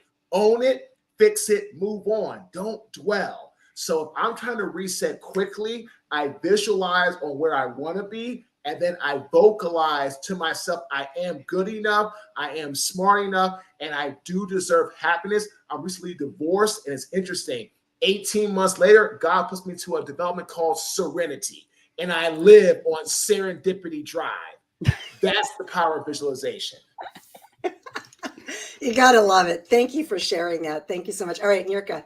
Okay, brilliant answers. And I'm going to piggyback on that in a moment. But I'm going to begin with breath. So for me, when I'm having that, I immediately, mind controls the body, breath directs the mind. So I just pause for a moment, inhale a breath, and I know that I'm not rushed in that breath. I can inhale a breath. And in that moment, that breath allows me to just center my being, center my energy, center my presence. And from this place of centered presence, back to what Marquis was talking about, I ask a question. I ask, usually I'm like, how may I serve? Something of purpose. And that question has power. And our subconscious mind, I shared with you about the importance of the subconscious mind. Our subconscious mind is listening. It's never idle and it takes direction. So like what Marquis was talking about, if someone goes, oh my gosh, what if I screw up? Subconscious mind is listening. I even brought my hat. It goes, aye, Captain. Aye, Captain. Okay. So when you say, how can I get this accomplished with ease and grace and velocity right here, right now, you're in a different frame. And that's what I love about what Dr. Mandy was talking about. She's like, no matter what happens, you keep going. That's a belief system. And I got some props here. Frame of mind. Okay. So a frame of mind that is a frame of possibility rather than problem. The other thing is this, that no matter what happens, you can utilize it. No matter what happens, you could utilize it and make a joke out of it, make light of it, and allow it to be part of the experience, because that's how life is. Utilize whatever shows up. Love it. Love it. Love it. Brilliant stuff here. All right, Dr. John Terry. You know, I thought about Mike Tyson as you asked that question, because Mike is one of the greatest boxers that ever lived. And he said, you can go into the ring with the best game plan in the world, and it works great till somebody hits you in the face. And I love what Dr. Mandy says. It's not a question of if you're going to fail. It's a question of when you're going to fail. And successful people use failure as a means to learn, to grow, and to become better. I know when I was fighting and competing in a multiple state circuit and fighting, there were times that I got in the ring that I thought I knew what the opponent was going to do, and he pivoted. And at that point, you got to go back to what I teach in Black Belt Leadership 101. You got to believe in yourself.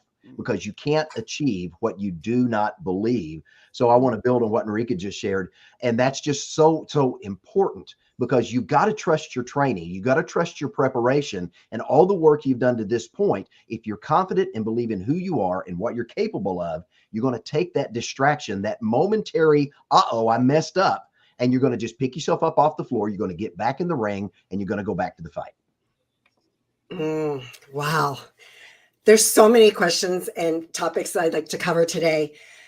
And based on what you just said, Dr. John, I want to talk about conscious leadership, because what you're talking about is consciousness, right? And you can prepare all you want, like you were saying, and you have to just trust. And like some of the athletes that I work with as a peak performance coach, that's where it is. You know, when it matters, you can't be thinking about all the little things. You just show up in pure consciousness and your body knows what to do.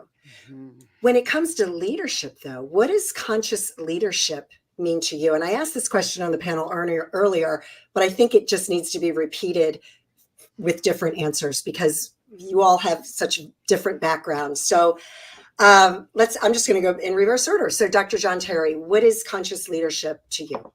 Conscious leadership to me means being in the moment. I think of Dr. John Wooden, who was, an incredible basketball coach. And he says, when opportunity presents itself, it's too late to prepare. So learning to be prepared and learning to be in the moment and being willing to respond, trust your training, trust what you've learned up to this point, and lean into that and have an opportunity to win, lose, or draw, to learn from that and be the best version of yourself that you can. There's going to be opportunities you're going to get to the top of the mountain. There's other times you're going to slip back a little bit. You learn from that, you get up and you climb some more. But being in the moment, being present, and being the very best version of yourself, that to me is conscious leadership. Now, Wooten, basketball coach, right? Yes. Yep. My son used to go to his camps. Absolutely. The Wizard during of the summer Westwood. months. Yep. Yep. That's awesome. All right, Nirka. I love that. Super powerful. Being in the moment. I'm going to add one other word with the conversation I was having with my dear friend, Michael Beckwith. And we talked about being available. So it's like conscious leadership, fully available, present in the moment. And what I experience when I think of the word conscious leadership, I feel expansion, a sense of expansion, availability, a welcoming. And the opposite of that, just to give listeners like a distinction, would be contraction. So when someone's feeling contraction, that's a place where love is blocked, wisdom is blocked, understanding is blocked, consciousness is blocked. So recognizing any time that our field, our body temple begins to contract, that only serves as a reminder to wake up and come back into the expansion. So it serves as a reminder to attune into conscious leadership. Oh, love it, love it, love it. Okay. Marcus, because I've been saying your name wrong. Hey, that's awesome. Dr. Terry, I had the pleasure of getting to shake Mr. Wooten's hand when my brother, who's a UCLA grad, was inducted to their Hall of Fame. He couldn't go because he's also an NFL athlete. I got to shake his hand and meet him near the end of his life. Absolutely just an amazing night. So we said that, like, wow, it just touched me, and I love that. And I think leadership in the conscious is going to be a great quote by General Dwight D. Eisenhower. Leadership is the art of getting people to do what you want done because they want to do it. And I'm gonna use one word. Nirka, Dr. Terry, love those words. I'm gonna add one more. Be authentic. That is what our podcast is. Be authentic.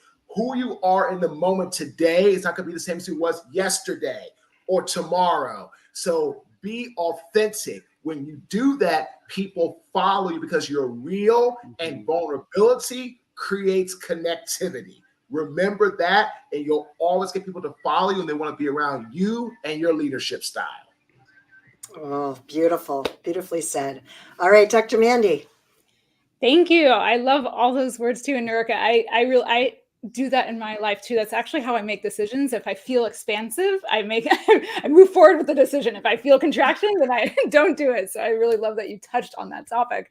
And to add to all three of the words already mentioned, when I think of conscious leadership, I think of empathy as a leader as being so important, because if you can't have empathy for those you are leading and you can't connect with them, they're not going to listen to you. There's nothing you can do, nothing you can say, no matter how powerful you are. They won't listen if you don't know how to connect with them. Beautiful, beautiful. All right, we have time for one more round here. So I love to hear about lessons learned because, yeah, as you talked about, Dr. John Terry, that, it's not a failure, it's a lesson learned. We all have to go through those. What is like one really big lesson learned that you've experienced during your career? And how can people avoid those lessons? Like, what is the wisdom, the true wisdom that came from those lessons learned as a leader? And we'll start with Dr. John Terry. Sandy, for me, it was learning that I was capable of saying, doing, and becoming more than what I believed I was capable of doing. When I realized that I was capable of expanding, and we've talked about this expansion thing, and I think it's a great thing to continue to carry. When I realized what I was capable of doing, when I just put myself out there and stretched and got into that uncomfortable place where growth happened, some incredible things have happened and incredible doors have opened throughout my life. And it's putting yourself out there and being willing to be exposed, being willing to learn from failure, and having the opportunity to just keep trying. Love it. Love it. Marcus. So a lesson I learned: when your ego gets bigger than the good part of your soul, you're screwed. And I have an acronym for ego. My client had one: edging God out. Mine is exaggerated, glorified opinions. My ego cost me everything: my home, my cars, all my money, my business. I had a $20 million a year business. I lost it all in 90 days and everything I own because of my ego. So if you're listening, I tell people, learn from me so you don't end up like me. Your ego can be your biggest demise because at the end of the day, by the time you see you have it or it's too big, it's usually too late. So learn to be around people like this, and that is going to move you forward. This panel is the exact epitome of greatness, of leadership, and of connectivity. If I could hug all of y'all, I'm 6'6", 275. I could hug you all. I'd do it right now. And it was awesome. I'm feeling it, Marquis. I'm feeling it. Dr. Mandy. I'm feeling it too. It's perfect for what I'm going into. What my biggest lesson is, I'm feeling the love, is also what Dr. John was talking about earlier too, of like really loving myself and trusting myself. I've made my biggest mistakes in leadership have been taking way too many other people's opinions. We live in a world where there's so much information just bombarded at us, and so many people want to give their opinion on everything. And ultimately, we really do have to listen to everybody and take that in, but to trust myself and to know that I have all the pieces and I have seen the whole playing field. I have the whole view, and I know what's best, and I'm going to move forward with that decision. Beautiful, beautiful. Nirka, take us home. Oh, I love this. So powerful, trusting, Mandy, what you said, and also Marquise, having the head be in service to our hearts. That's exactly what you're talking about with the ego and listening, being able to say no. So having the head be in service to our hearts. So we're still taking that intelligent, strategic, focused, purposeful action. It's in service to our soul's purpose and to our heart. And the last thing I'll say to everyone listening is you have a gift, okay? You have a unique gift that nobody on earth has. Nobody has your expression, your unique way of shining light, your unique way of bringing value into the world. So all of these beautiful, amazing people are all here bringing the message of shining your light. The world needs your gift. I love you, and I love all of you. Oh, beautiful. Thank you so much, Michael. Thank you so much for letting me just be on this panel with these amazing human beings and leaders. And this has just been such a gift to me. And I'm so grateful to each and every one of you. And I know, Dr. John Terry, you're going to be back on my podcast. I have to send you the link. And I need to have the three of you on my show as well, because we are just going to take this to a whole nother level. Michael, thank you so much. You're welcome, everybody. Give Sandy a thunderous round of applause for leading the panel, and all of you guys. And put a 1 in the chat, everybody. What an amazing group. And it's easy when you don't, with Mr. Ogden. See, I got it. I know your name. You know what I'm saying? But and I do it all the time. Trust me, Sandy. Don't even. You should see me when I introduce them on stage, and they're like, Mary Glorfield, right, Nerica? When she gives you that look, like, who are you introducing? So, but you got to have gotten that fun. look before. Yeah, you know that look. You know what I'm talking about. So you got to love what you do every day. Give the panelists a big thunderous round of applause. Here comes the ones. You guys are awesome. I'm going to take you out. Sandy, have a great day. Thank you all. And thank you all for being part of the network, everything we're creating. And we've just started. All right, here they go. Here they go. Here they go. Bye, Sandy. Bye, John. All right. What's great about that panel is there's so many people from so many walks of life. You have thought leaders, pro NFL, Martial Arts Hall of Fame, Dr. President Council for John Maxwell, leadership. It just goes on and on and on. And as we continue with this down this wonderful journey, the next woman that I'm going to bring up is really special in many ways. She's taking her message to the world. She plays along with our team. She's always about learning, education, and moving it forward. She does everything she can for her clients. I'm going to bring her up, and then I'm going to introduce her. There we go. Amber Wynn, named 2023. Hey, Amber, how are you? Good. How are you? Wonderful. Named 2023 transformational coach by Best Holistic Life magazine. When Amber and I were talking, we really teased out what is that you bring to the world? And you said it, right? And you typed it to me. And this next piece I'm about to say, to me, this is just so, that's why I said don't change it. People are my passion, and my goal is to offer them tools that help them see what their possibilities are. Let's give the floor and the stage to Amber Wynn, and I'll be with you the whole way through. Yes. Thank you. Thank you so much, Michael. Thank you for having me here. Thank you, LA Tribune. You guys are amazing. This has been such a great event, hasn't it? Yeah. Type a 1 in the chat if you agree. I mean, come on. This has been, wow. And that last panel, I tell you, superstars. Okay. We are getting so close to the end. And I know that Michael had you do this before our last panel, but look, I'm going to have you do this again because where I'm at right now, it's almost like sleepy time. We've had our lunch. We're getting ready to just kind of wind down at the end of the day. So if you are in a place where you can and you're comfortable with doing this, I want you to stand up and I want you to just kind of shake it out. Just shake everything out, get that blood moving, pump it up. All right. Awesome. Do whatever you need to do in order to just have a little fun. We don't do that enough nowadays. Have a little fun. Okay. Go ahead. Sit back down if that's what feels good to you. If it feels good to stand up, stay standing. But get comfortable. As you're getting comfortable, thank you again for asking me to speak. Because this is such an amazing place to be with so many incredible people. Am I right?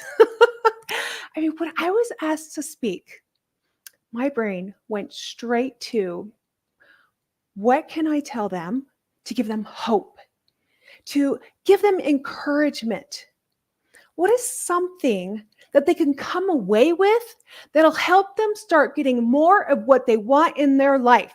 I mean, who doesn't want to get more of what they want in their life? I mean, yes. Okay. If you agree with me, comment yes, Amber. Who doesn't want this? All right. So the night that I was asked to speak, I went to bed thinking about all of you. And I asked my creator if there was just one thing that I could say that would give them hope, that would inspire them. What do they need to hear? And do you know what he said? I'll tell you in a second. You see, I fell asleep Tuesday night thinking about it. And then it was about 3 a.m. when I woke up thinking about it again. And I was lying there in bed and I just couldn't get back to sleep. I was tired, but my mind would not quit. How many of you have had this problem? Then the problem was it started going down this all too familiar path of what ifs. And then I just could not get comfortable. Can you relate? I could feel my body starting to tense up. It's too hot. So I threw my covers off. And then it was too cold. I just could not get my mind to settle down. I went from feeling a little tense to having this full-on anxiety attack. And since my pillow turned into a rock anyways, I just finally got up. So I went out into my living room and I went through this exercise that I do when I can't stop my inner critic from screaming at me. And I'm going to tell you this trick that I use so that you can use it too, because it is amazing. But first, I want to tell you what my creator told me to tell you. After I settled myself down and I got myself, my thinking brain back online, do you know what he said? He said, tell them they are loved. Oh, how does it feel to know that you are loved and that you are worthy of that job, worthy of your relationship, worthy of the dream that you don't even bother putting down on paper because it just seems to be a little too much. And maybe you don't believe that it's true. Look, I get it. I've been there. You are not alone. We've all had times when we don't feel loved. Some of us more than others, but at least one of you needed to hear that. So if you are feeling courageous enough to share, comment with a yes, or comment on I'm feeling courageous. And this will tell everyone, it'll show everyone that they are not alone, that there has been a moment in your life where you haven't felt loved.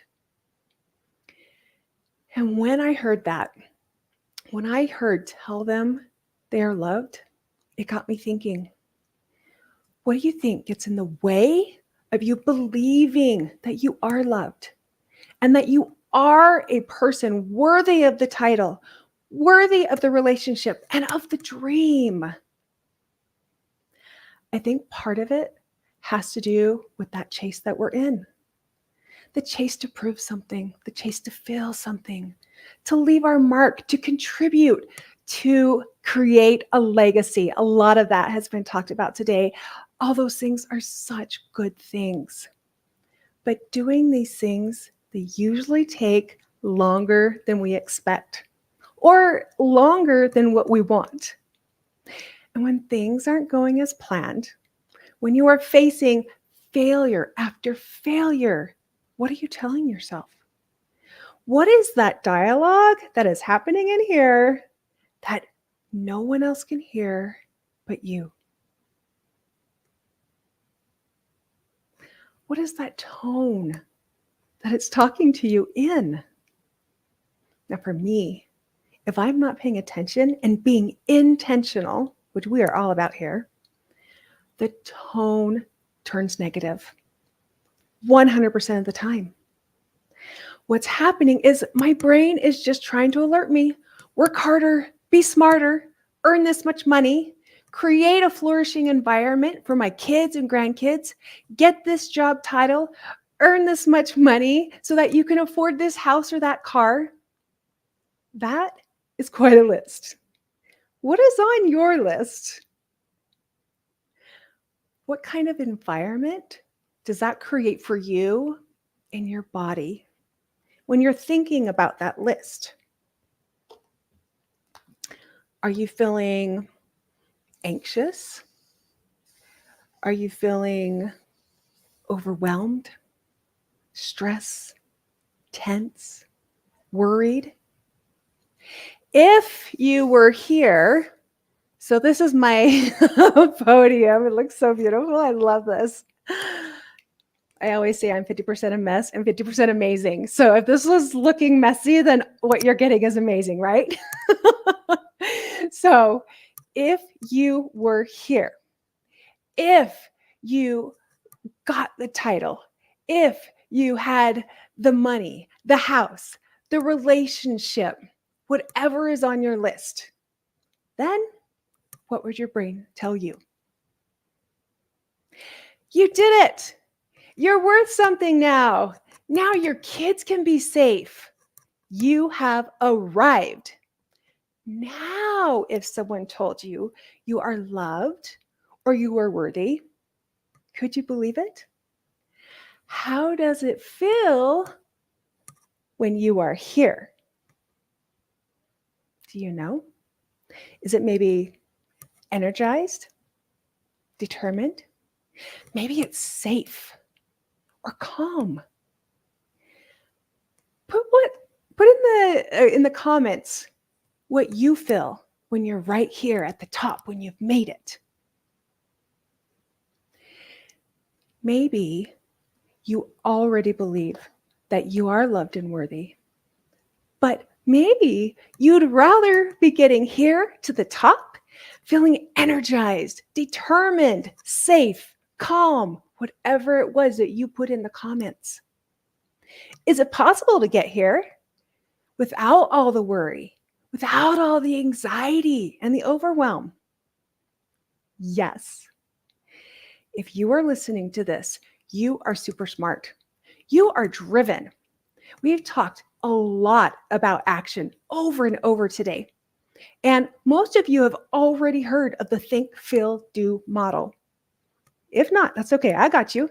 It says that what we are thinking will create what we're feeling, and that will drive us into all the action that we need. This is a brilliant model. I mean, look at what we have created based on that. But what about the times when you're frozen in fear or overwhelm, and your body and your brain just will not do what you want it to do? Take note of this. Write this down. When our body is not aligned, our thinker is offline. When you are feeling too much stress, worry, overwhelm, your body is not feeling safe. And because of what we are now learning about the vagus nerve, when our body is not feeling safe, trying to think clearly is like trying to walk in a foggy, thick muck that is up to our waist. Thinking clearly is 10 times harder. Am I right? When your body is not aligned, your thinker is offline. This is what was going on for me Tuesday morning at 3 a.m. My inner critic was screaming at me. What if I don't make sense? What if what I say isn't helpful? What if I can't even think of what to say? And as I laid there, my anxiety grew. And slowly but surely, my thinker went offline. What happens when our bodies are not aligned? Our thinker goes offline. I had to get my body realigned. And I loved what Niruka just said in the last panel. Your mind controls your body and your breath controls your mind. There is a reason for that. Breathing is one way to get your body back aligned to feeling safe. Okay, are you ready for the trick that I use to do this? Comment with a yes or a 1 if you are ready. I hope you are, because we are going to do a little body realignment right now. If you are in a place where you can and you feel safe to do so, close your eyes. Think about something that's creating worry, stress, overwhelm for you. Why is it causing you stress? Finish this sentence. What if? Maybe it's, what if I don't meet my quarterly projection? What if I can't think of what to say? What if my loved one doesn't get better? What if? Did you hear it? All right, now what I want you to do is I want you to take 2 fast, deep breaths in and then slowly let it out in 1 long exhale. Sink into your body. Notice how it feels to breathe. Take 2 fast, deep breaths in and slowly exhale it out. And now allow your breath to return to its normal rate. But keep your eyes closed if you can, if you're safe to do so. Imagine you are at a beach. It is a beautiful sunny day with a light breeze, and the temperature is perfect just for you. Feel the warmth of the sun on your skin. Feel the soft, warm sand under your feet. Look at the gorgeous blue ocean. Watch the waves roll in and crash onto the sandy floor.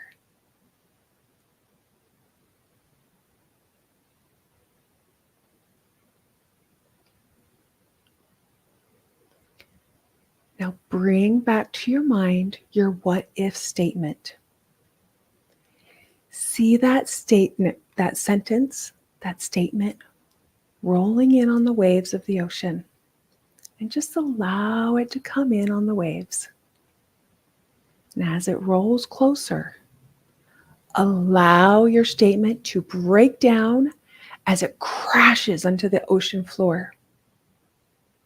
Watch the unorganized words roll up onto the sand and see them break down into mere letters as they retreat back to the ocean.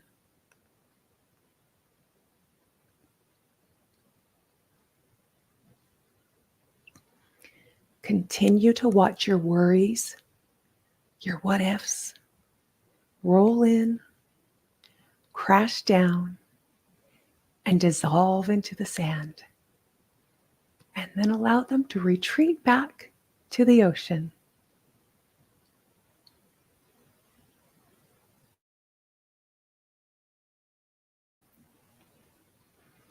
Now, say to yourself, I am whole. I have value. I hold the wisdom that I need. Now start to slowly wiggle your toes and wiggle your fingers. Take a deep breath in. Slowly open your eyes.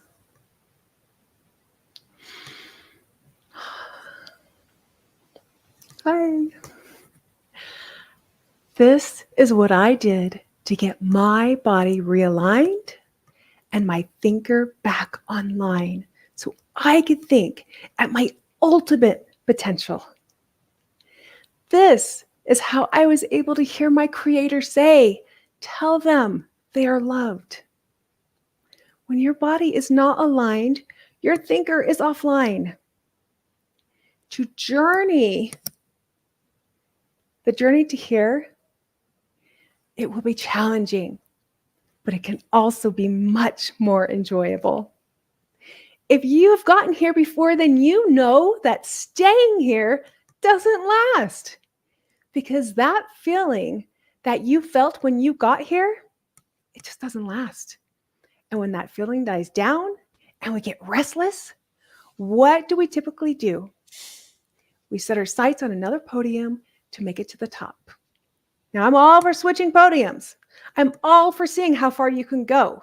If you want to make your journey more enjoyable, then let's do this together.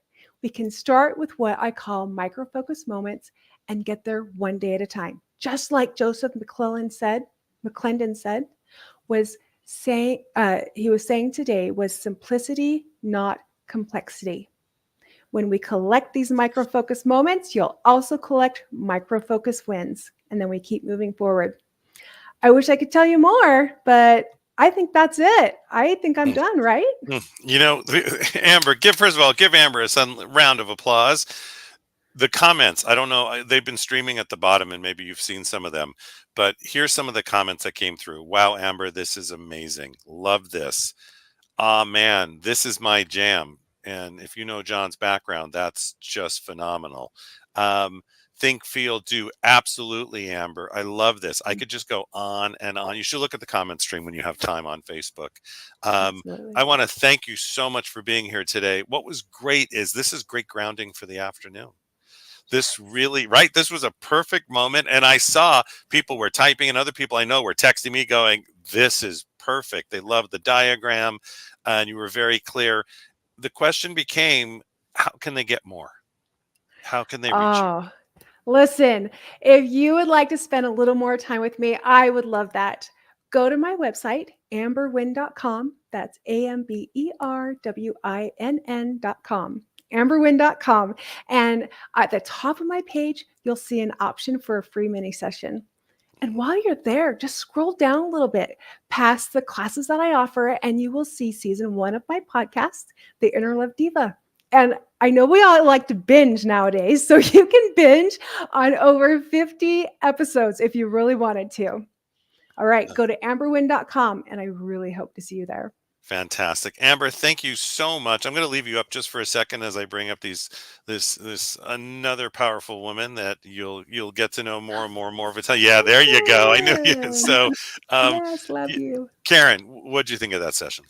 Oh, Amber, I just loved it. You just got us all grounded, and it just felt so good, and to feel safe, and to get back in touch with our emotions and to work on mindset, because we can't do it unless we feel safe. And so that was great. So true. Yeah. Oh, you're It's so interesting. welcome. It's interesting too, is I was watching, I can see the green room. You guys can't, right? You can't see everybody loaded up but everybody's eyes were closed. I went, this is awesome. So, amberwin.com. If you want to reach out to her, you're getting, thank you, Amber. Thank you so much. Thank you. This was wonderful. Your you. voice is so soothing and on and on. Amber, have a blessed rest of your day. Thank you for bringing this to our audience. And we look forward to seeing you over and over and over. And thank you for being part of the team. Same. Thank you so much. Everyone have a wonderful day. And remember, you are loved. Thank you. Isn't she amazing? Wasn't that amazing? It really was. What a great part of the afternoon.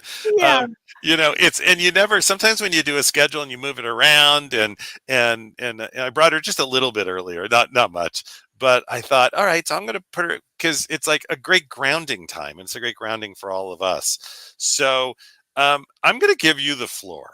And I want you to tell people, you've been on all day. I want you to tell people really between the launches and what you're about and the greatness that you bring to the planet. I'm going to give it up to you for the next 8 minutes. See how we do this, all people? We have time clocks, but and then they're all going to get to see me try to run a commercial and not blank out the whole stream. So here we go. Karen, you're amazing. What you've created is amazing. This team is amazing. And I give this over to you. Thank you, Michael. I really appreciate it. I hit the wrong button. Because I didn't move you like that. See? All right, it's all you. It's all good. It's all good. I'm just so happy to be here. My name is Karen Hall. I am the managing director of the Los Angeles Tribune Women's Journal and the Spanish Journal, which I am so excited that we announced that today, that we are launching, and we have so many exciting things coming up. I am also the host of the Hero Within podcast, where I share inspiring true stories about people that have overcome adversity and how they have found hope, which is very similar to the stories that we will be sharing in the Women's Journal and the Spanish Journal. And so I want you to stay tuned, because there will be so many amazing people that will be contributing and sharing what they have gone through in their lives. So, back to back with what Amber was talking about and what we have heard all day today, starting out with Joseph McClendon, we talked about mindset, and we talked about leadership, and we talked about how to be a good leader. And so you may be wondering, well, what have I learned about leadership? And my life started, I was born 2.5 months premature. I was 1 pound, 13 ounces shortly after birth. And about the size of a grapefruit. And so in those days, my mom was not allowed to hold me or touch me or feed me or anything. And so she and I were both deprived of that contact. And we know now that babies need more than just their physical needs met. So during that 2.5 months, I was all alone and I had some fears when I came out. But my mom taught me some amazing mindset tools. She read me the book, The Little Engine That Could.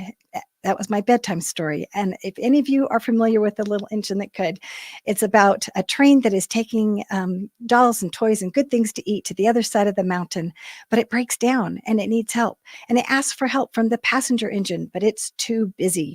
And it asks help from the locomotive engine, but it's too important. And so then the little blue engine comes along and it says, well, I'll help. But it's so small. And so it loads up everything and it chugs with all its might up the hill saying, I think I can, I think I can, I think I can. And it uses all its might to get to the hill to deliver the toys and good things to eat. And on the way down, it says, I thought I could, I thought I could. And when I was a girl and I faced fears, my mom would say, just think of the little engine that could. She encouraged me to face my fears. And that became my first mantra. That was my first lesson in mindset work. We didn't even know about the term mindset work back then. And so for any of you that may not know that term, when you think of a positive thing in your mind and imagine that with your imagination, that is mindset work. And so that mantra is what I use to this very day. I'm a grandma now and I teach that skill I taught it to my children. I read them The Little Engine That Could. And now I teach it to my grandchildren and to my clients in my coaching business. And I have found that this is just such a powerful mantra because it gives confidence and it helps you to face those fears. As a leader, we not only face our own fears, but we are helping to inspire others to face their fears. And I liked how Joseph McClendon talked this morning about how neuroencoding, which he teaches, helps us to remove objections because we're always thinking of the reasons why we can't. And we need some tools, we need some training, we need some skills to think about how we can. And, Henry Ford said it so well, if you think you can or you think you can't, you're right. And so it's important to think about the thoughts that we have and to listen to those thoughts. So as I was growing up and learning about things, I recognized that I was a very sensitive person. I'm an HSP, which is a highly sensitive person. And I'm also an empath, which means that I feel things very intensely. And I can feel things even viscerally, like in my body. Like if someone yells at me, I feel like a shockwave goes through me. And so I felt emotions so deeply. I also felt other people's emotions. So if someone was hurting, I could feel when they were hurting and I could sense things and reach out to them and offer compassion. That came pretty easily to me. But when it was time to offer compassion to myself, I forgot. I forgot to talk kindly to myself. And as I became a life coach and I learned tools, I had a really high standard for myself that I should remember all the things that I was teaching to everyone else. I didn't realize that everybody forgets when their emotions become escalated. And so one of the things that I learned that was a very powerful tool was to have empathy for myself. And that seems kind of, counterintuitive that as an empath, I had to learn empathy, but I did. And one of the things that's interesting about empathy is that it's very difficult to have empathy for other people when you don't start having empathy for yourself. And so in those moments when I was facing a really difficult situation, maybe a difficult relationship issue. I don't know if any of you out there have difficult relationship issues, but when I do, I feel disconnected, and connection is so vital to me. It's like air. And so when I felt that disconnected feeling, my emotions would start to escalate and fear would start to come in, and I would forget to have empathy for myself in that moment. And because I forgot to have empathy with myself, I forgot to have empathy for the other person. And so I would sometimes cocoon, and I reminded myself of a dog that was wounded and would just curl up in a ball and lick their wounds. And I couldn't look outside myself. And I was not aligned with love at those moments.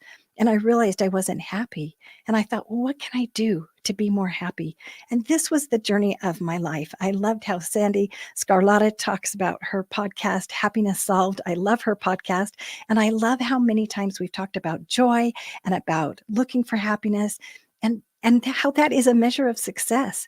And as leaders, we can help other people by showing them how to be happy and then teaching them these skills as well. Oh, keep going.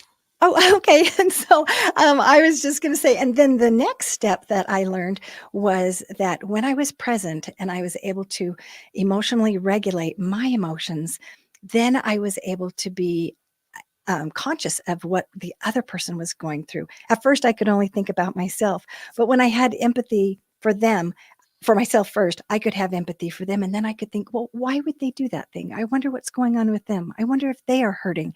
And that changed everything for me. And this affected relationships. And as we talked about on Jessica Abo's panel about, do we think that management cares? Well, not really. Most of us don't. And so, but if we felt that they cared, it improves performance tremendously. And so those relationships are so important. In fact, I just cheered when she said, we need a chief empathy officer. I thought, I want to apply for that job. And so empathy is very important. And one of the lessons that I learned early on when I was in college was by Stephen R. Covey. And he said, seek first to understand and then to be understood. And that seemed so contrary to me because I thought, wait a minute. I want you to understand why my feelings are hurt. But I realized it was backwards, that first I had to seek to understand the other person. And I couldn't do that until I had empathy for myself and I was present and I was mindful and grounded, as Amber helped us learn. And then I was able to think, okay, what's going on over there? As I seek to understand the other person in difficult situations, guess what happens? They feel that I care about them. And when I convey that I truly do care about them, I really am curious. I really want to know how they're feeling and what's going on over there that maybe I'm blind to. It helps me to then build that relationship because they start to emotionally regulate as well. So there's co-regulation that goes on then. And then as I am becoming more grounded and my emotions start to come in line and I de-escalate, I regulate my nervous system and they do the same thing, which is fascinating. It builds, success in family life, as Washington talked about on the Vietnamese panel, that if things aren't happy at home, it's very difficult to feel successful. And as a leader, we take those things with us and sometimes we have to check it at the door, but it can affect us. And how much better if our relationships are happy, then we are happier and we lead with a positive energy and we're more authentic in that way.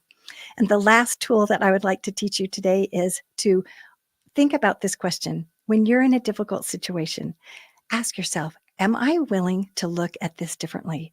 Marianne Williamson taught me this question. I trained under her as a spiritual life coach.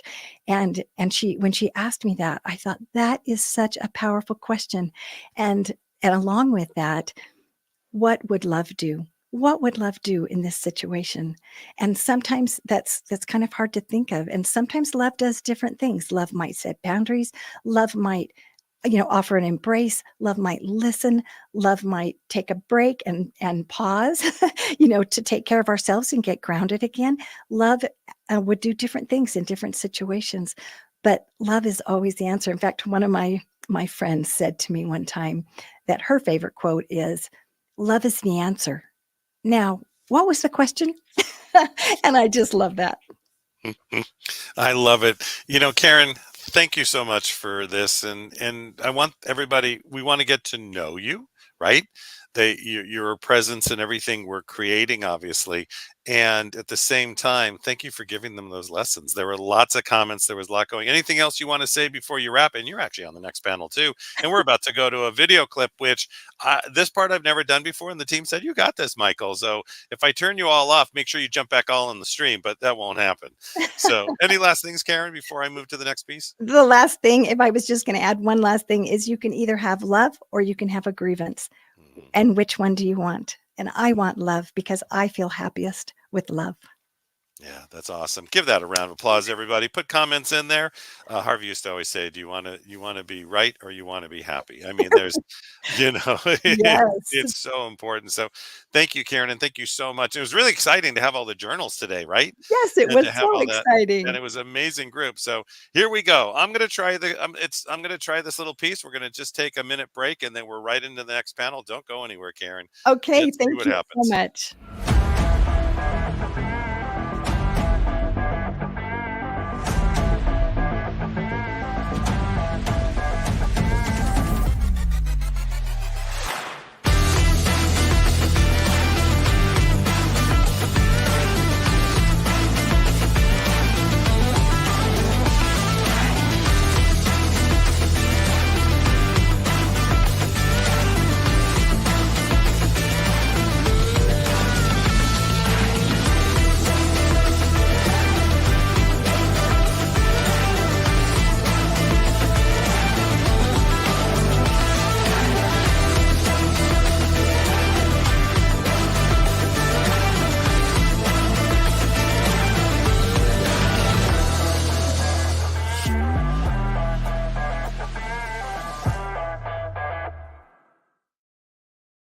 All right, I did it. Welcome, everybody. It's a great time.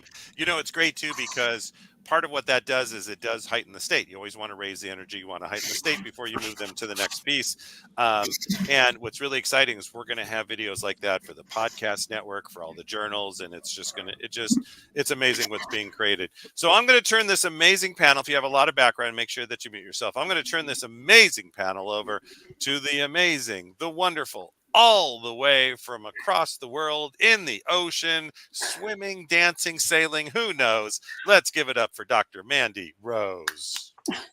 Thank you, Michael, for the wonderful, exciting introduction there. I really appreciate it.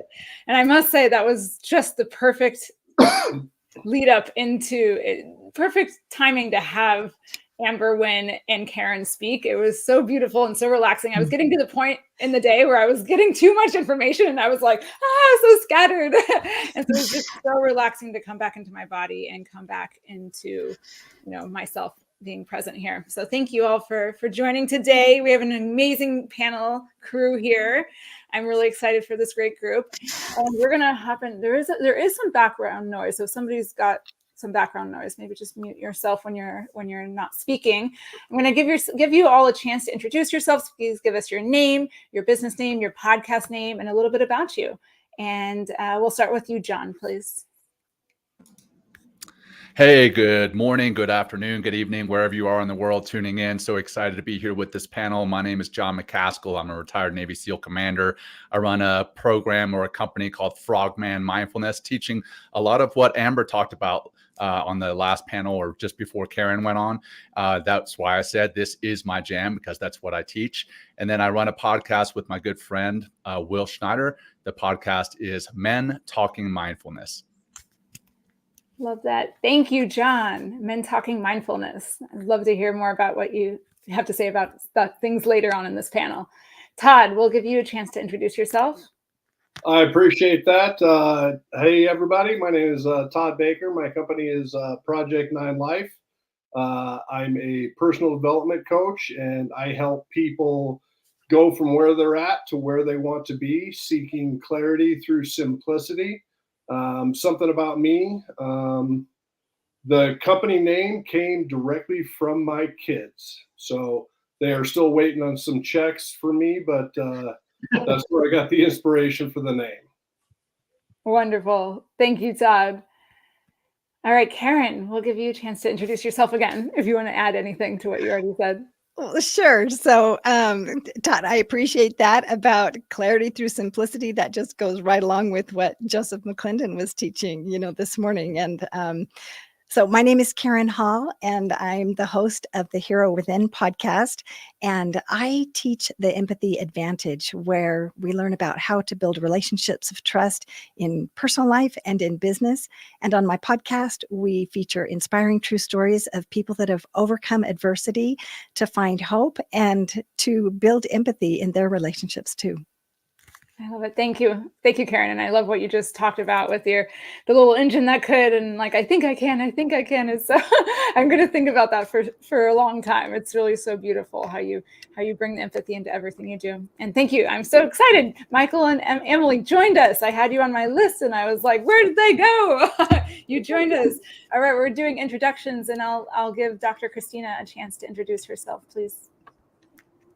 Hello, I'm Dr. Christina Castanini. I own a private practice called Freedom to Wellness Counseling, and I have a podcast called Behind the Bite.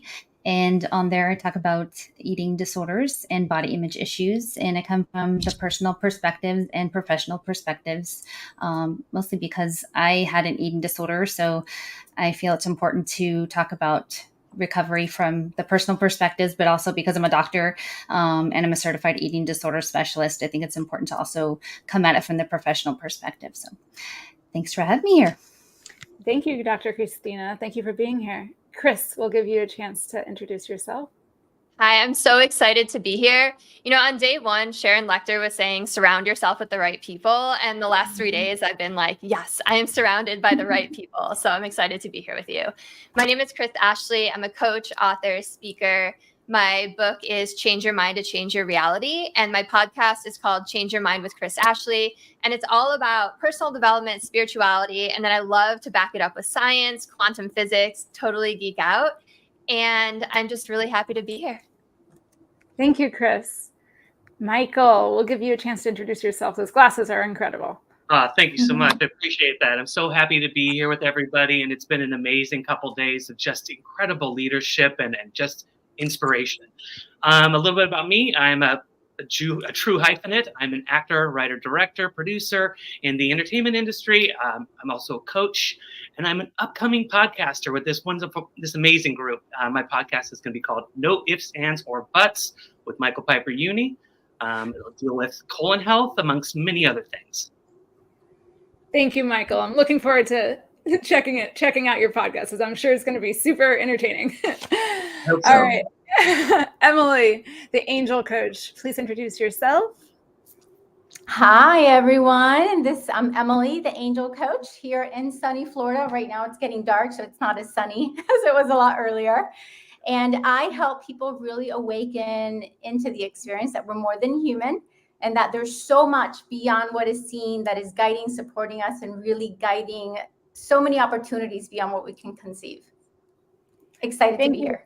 Oh, thank you, Emily. I appreciate it. And thank you for all your introductions. Something that was mentioned this morning with Joseph McClendon it really hit me of like, we dare to dream while the rest of the world is living in a nightmare. I really feel like I keep coming back to that today because it's so incredible.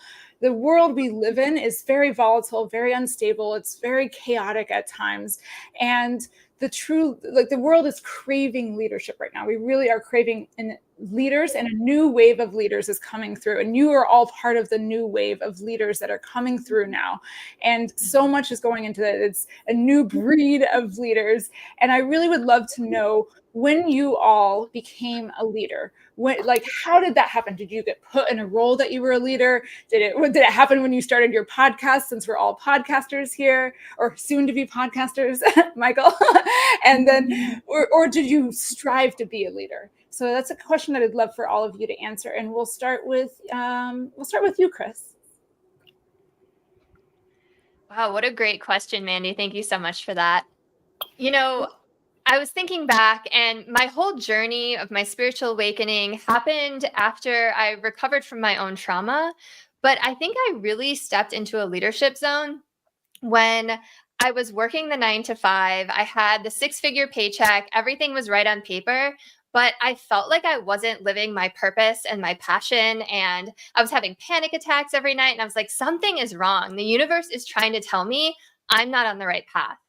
And so I took a leap of faith. I left my 9 to 5. I started my own yoga company, my own coaching company. And by the way, I sold the yoga company 3 weeks ago. And yeah, I know. I'm so excited. And yeah, I think it took stepping out of my comfort zone and summoning up courage and just doing it afraid. I love that. Thank you, Chris.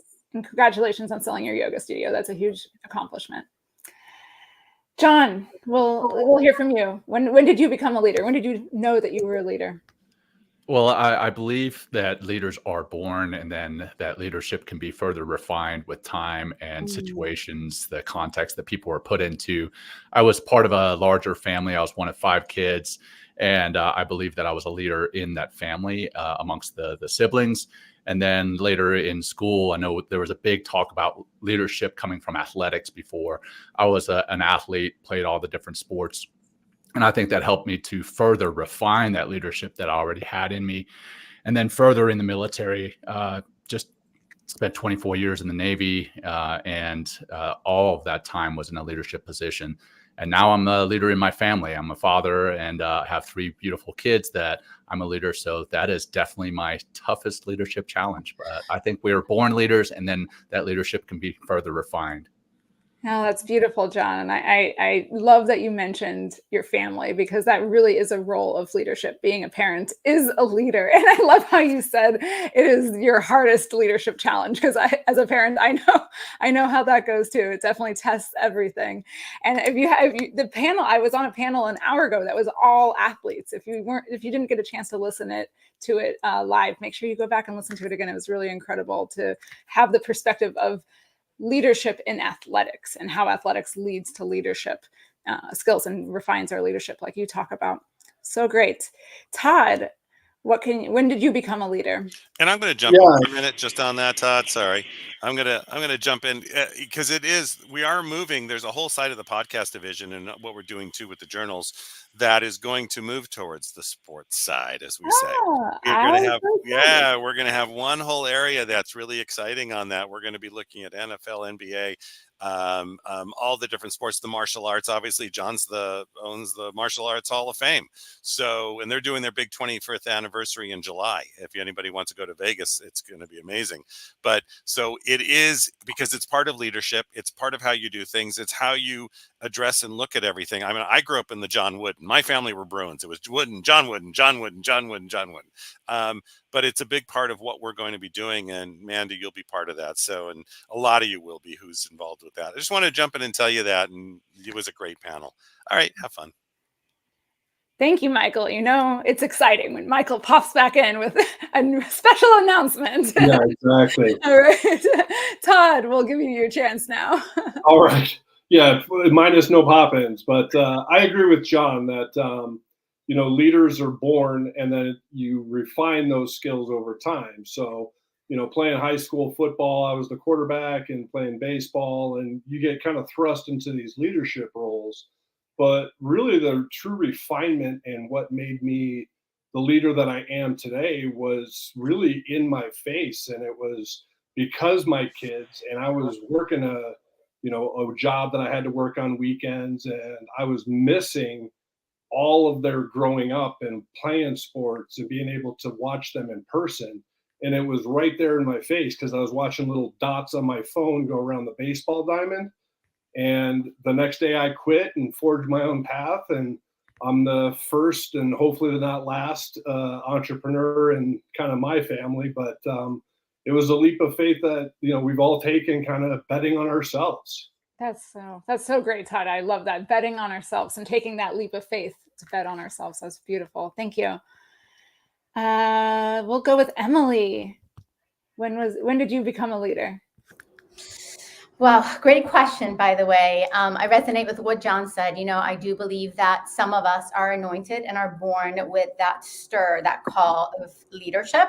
But I also believe that we're all destined to be leaders in our own lives, right? So that we can move forward into being more and how it's been given to us. But going back to this conversation about some of us just being born with that roar, that idea, that insight, like I feel like I'm meant to do more and be more and help as many people along the way, and have fun with it. And I feel like that's been seeded since I was young. I've been blessed with opportunities of speaking in front of people since I was in middle school. So I feel life has completely prepared me to, or at least called me and pulled me into leadership over and over and over. And it's just about me continuing to commit to saying yes, even when I don't want to, but celebrating that every time the leap is taken, doors open.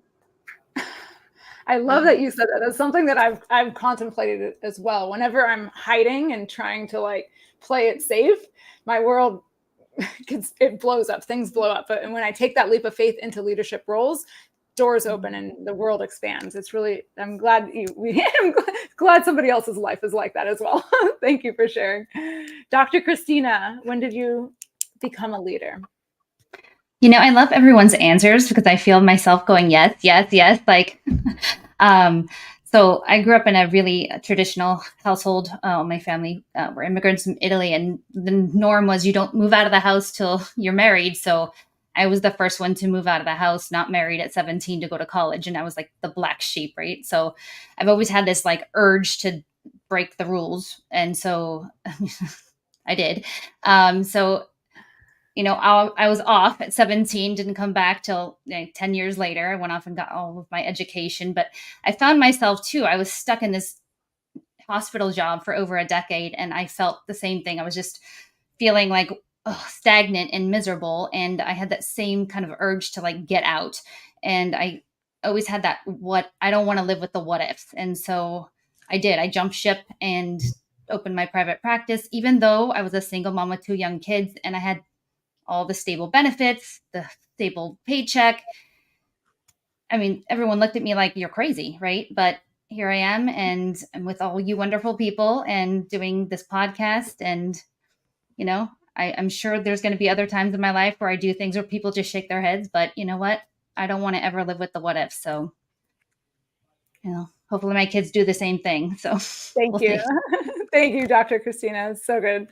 I really loved what you said. It seems to be a common thread here of taking the leap of faith and jumping ship and really taking a stand for ourselves and what our dreams are. And that's the leadership is really coming through for a lot of you in those moments. So. And I saw Michael get really excited when you talked about being the black sheep and breaking the rules. So Michael, what's next for you? Yes, very much so. Thank you, Dr. Mandy. I definitely love to break rules. I think rules are great in so many aspects, but they're so needed to be broken to move forward in a lot of aspects. So yeah, I think that's just a general part of leadership is seeing the balance in there. You know, where can we move things forward? Where can we keep things here? The first day of this leadership week, Forbes Riley was on. She had a lot of amazing insight, but she said something that really resonated with me. She said, first and foremost, you have to be a leader to yourself. And you do. I mean, every day, I have to be a leader for myself. It's not easy. It sucks half the time. And, you know, it puts us in a lot of weird predicaments, but we move forward because we see what we can achieve. I also do believe in like my industry, in the entertainment industry, you know, leadership doesn't end when you're stepping off the stage. It doesn't stop when you're done speaking. It doesn't stop when you call cut. It doesn't stop when it's a wrap. It continues on in how you're treating the people, how you continue to further them and further their dreams. And for me, that's a big part of it, is making sure people's dreams are being furthered. Thank you. Thank you, Michael, for that. That's beautiful. All right, I have a question for you, Karen, specifically. Maybe we'll give someone else a question too. But I was thinking when you were talking about empathy in leadership, and this is something that's come up a lot at the LA Tribune and something that we've talked about in other panel discussions as well. And I really resonate with that. And I think the new wave of leaders that's coming through, like we're talking about, empathy is really important. It's really important to be an empathetic leader and to be able to connect with those you are leading. And for me personally, I know that I have a very difficult time distinguishing my feelings from other people's feelings that I'm leading. And it can be a confusing thing. And I wanted to know if you had any tips on how to distinguish the two. Yes. And so that is tricky. And when you're an empath and you take on other people's feelings, it can get muddled, sometimes in there. And so one of the things that I have learned about being a leader is to recognize, how does it feel inside? For example, say somebody says something to me that I perceive as critical. how do I feel like when I hear that? And then I can decide, do I want to believe that or not? I could say, thank you, but no, thank you. And I'm going to send that energy back to that person. Or I could say, maybe there's some truth in that. Let me look inside and see if there's something I could learn from that comment. And so I think it's very interesting, the energy and being in tune with that, because I can also, if I notice that something was going on with you, I could use my empathy to reach out to you, and I could lift you from where you're at. Just by knowing that someone cares, it can make all the difference in helping to elevate a person.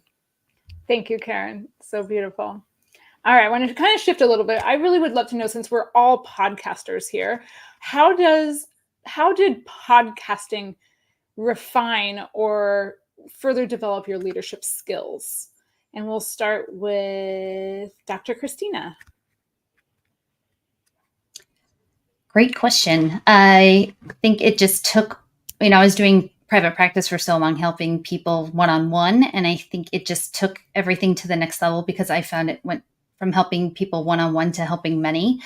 And I also started to meet these colleagues of mine. It was during the pandemic. And so I just started to meet all of these other people that were doing work in the field and started to collaborate. And I think it just opened my mind to new ways of thinking about how to reach people. So other ways like writing books or writing articles. And so just thinking about what are other ways to expand knowledge to people and help people, because I think that's important too. I had such a narrow view for so long. So it's just getting my mind working. And it was one of the reasons I actually joined this, because I thought, the more networking, the better. The more people you can meet and network with, the more you can reach. And I do think all of us here, we have our own skills and our own, we have things that people need to hear.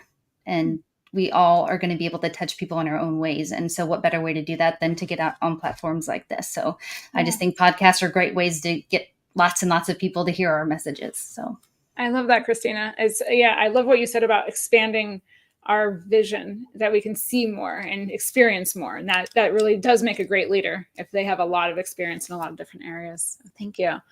Todd, how has podcasting refined your leadership skills? Yeah, thanks. And Dr. Christina had a lot of it right. I think one of the biggest things that it did is, you do your research on who your guest is, but the leadership role that you take is actually giving the power and the messaging to your guest. And you're just there to facilitate, to put them in the best light possible.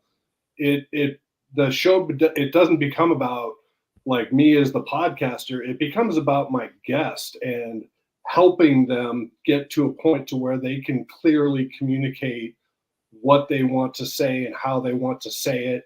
And that's through asking different questions or kind of some leading questions, things like that. But you're taking leadership almost by giving the power and the direction to your guest. I love that. Yeah. You're leading your guest and holding space for them to be able to really share what is coming from them. Yeah, I love that. John, how has podcasting with Men Talking Mindfulness, how has that helped you refine your leadership skills? Yeah, well, I've got to tell you, it's given me a huge dose of humility. I thought that I knew everything about leadership, having led in the military for 24 years. I thought that nobody could impart any knowledge on me, and I was dead wrong. These guests, they come on our show because they are experts in their field. And Will and I do a lot of research. We do the readings. We actually read the books of our author guests, which is fun. And we've learned so much from them. And then when they come on the show, it is like each one is like a leadership masterclass.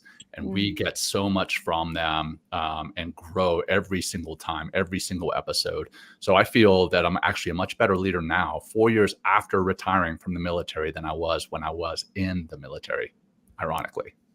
Wow. I really love how you have so many leadership skills, and then you're quoting the two best things for your leadership has been podcasting and being a parent. Screw not the military, is parenting and podcasting. So beautiful. Emily, how has podcasting helped refine your leadership skills?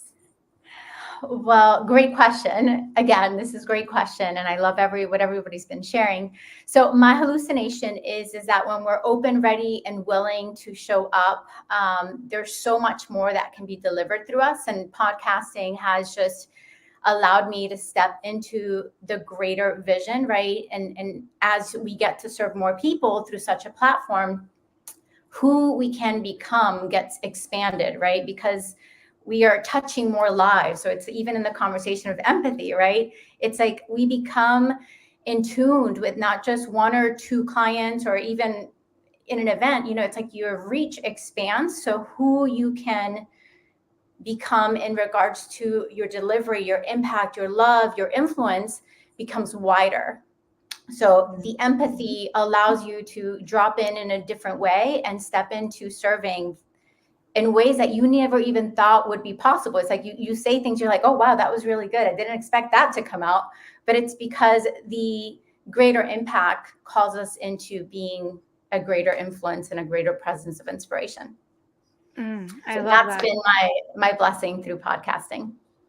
Thank you, Emily. So beautiful. All right, Michael, I know you haven't started your podcast yet, but in other forms of things that you've brought to the world, you've brought many things to the world. Just on the podcast note, I do believe that this will be a separate branch or a different branch for my leadership. I think it's going to bring a voice to, well, one, colon health is a big thing for me because I had a scary year last year and it went through several colon surgeries. So I want people to hear that voice and hear the facts, and also just, be there for those that are marginalized. And that's a big part of it. So empathy is, to me, right at the top, because you have to be able to hear wholly, not just a little. You have to hear them wholly. That's good. I love how you're kind of framing leadership as the ability to give a voice to those who don't necessarily have the ability to share their voice. Absolutely. And that's so powerful as a leader. And that's what we're all doing in podcasting. It's beautiful. Very much so. Are we wrapping up, Michael? Or? Yeah, what's great about this is I was just waiting for you. I was thinking actually, what an amazing group, because you have so many different walks of life. We have, and everybody thinks of, well, I'm not a podcaster. Everybody has a story to tell. Everybody has something to give to the world. So whether it's podcasting, being an author, a trainer, working for a nonprofit, serving the poor, whatever it is, everybody's got something to give and something to say. And what a great way to get our messages out there. And so, because, it's interesting, we did that, right? We did that little survey of people joining the podcast network. So a lot of them are not even podcasters. They just want to be part of the message. They want to be part of the movement. They want to be part of what's being created. And it's been great. So you guys have been a great panel. Before I let you go, I'm going to task you. For the next 5 minutes, what I'd like you all to do, and everybody listening, is go ahead and share all of this to everybody you know. Let's share it out there. Let's get people out there who don't know this is even happening right now, because this session goes for 90 minutes, and we take a 5-minute break, and then we have a powerful session this evening. And what we have still left to come today is I'm going to do a little teaching and training. I did it for many years on stages for 20 years. I also, the next gentleman I'm going to bring up in a couple minutes, his business has 48,000 clients. But he's great at what he does because he teaches other CEOs how to do it from beginning to the end, to what you do from moving on. And he's one of my mentors. So he's taught me so much. And Mandy and Karen, if you have a moment, I'm going to leave you guys back on when I'm actually speaking with Aaron. So if you can stay on, stay on. You can ask questions.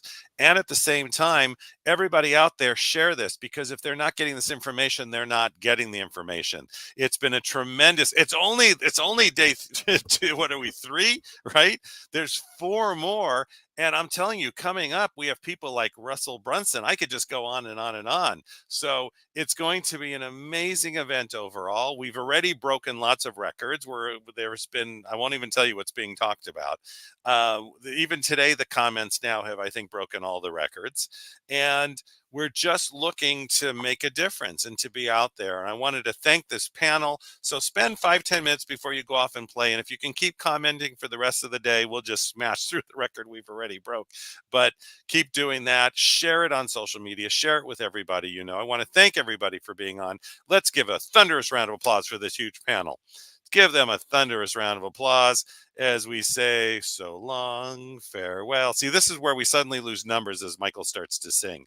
It gets bad. So, all right. So what I'm going to do is I'm going to play a quick commercial because I know how to do this. It's not. This is about engagement and entertainment. I want to show all of you what's coming.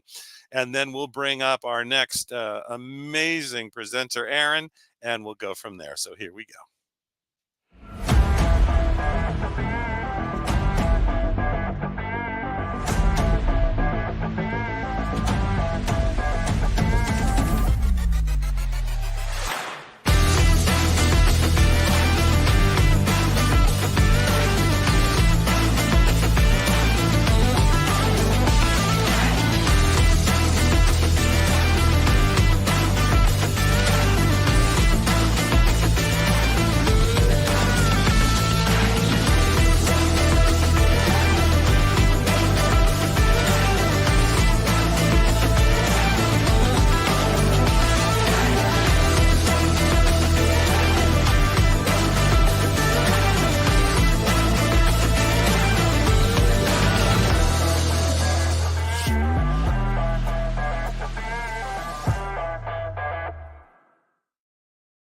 All right, everybody. You created like a monster, we could say, because Mandy, if you can come back on, that would be fantastic. I'll blank you out until you come up. Now that I know how to use the board and push all the buttons, I mean, I was good already, but now I can play the commercials and it just gets better and better. I become dangerous at that point. So next, I'd like to introduce, what a great group here. And Aaron, I'm going to put you in. This is like the Hollywood Squares almost. But so Aaron Scott Young is one of my mentors. He's a mentor. He's a business partner. The team's like, hey, you actually did a commercial. Well done.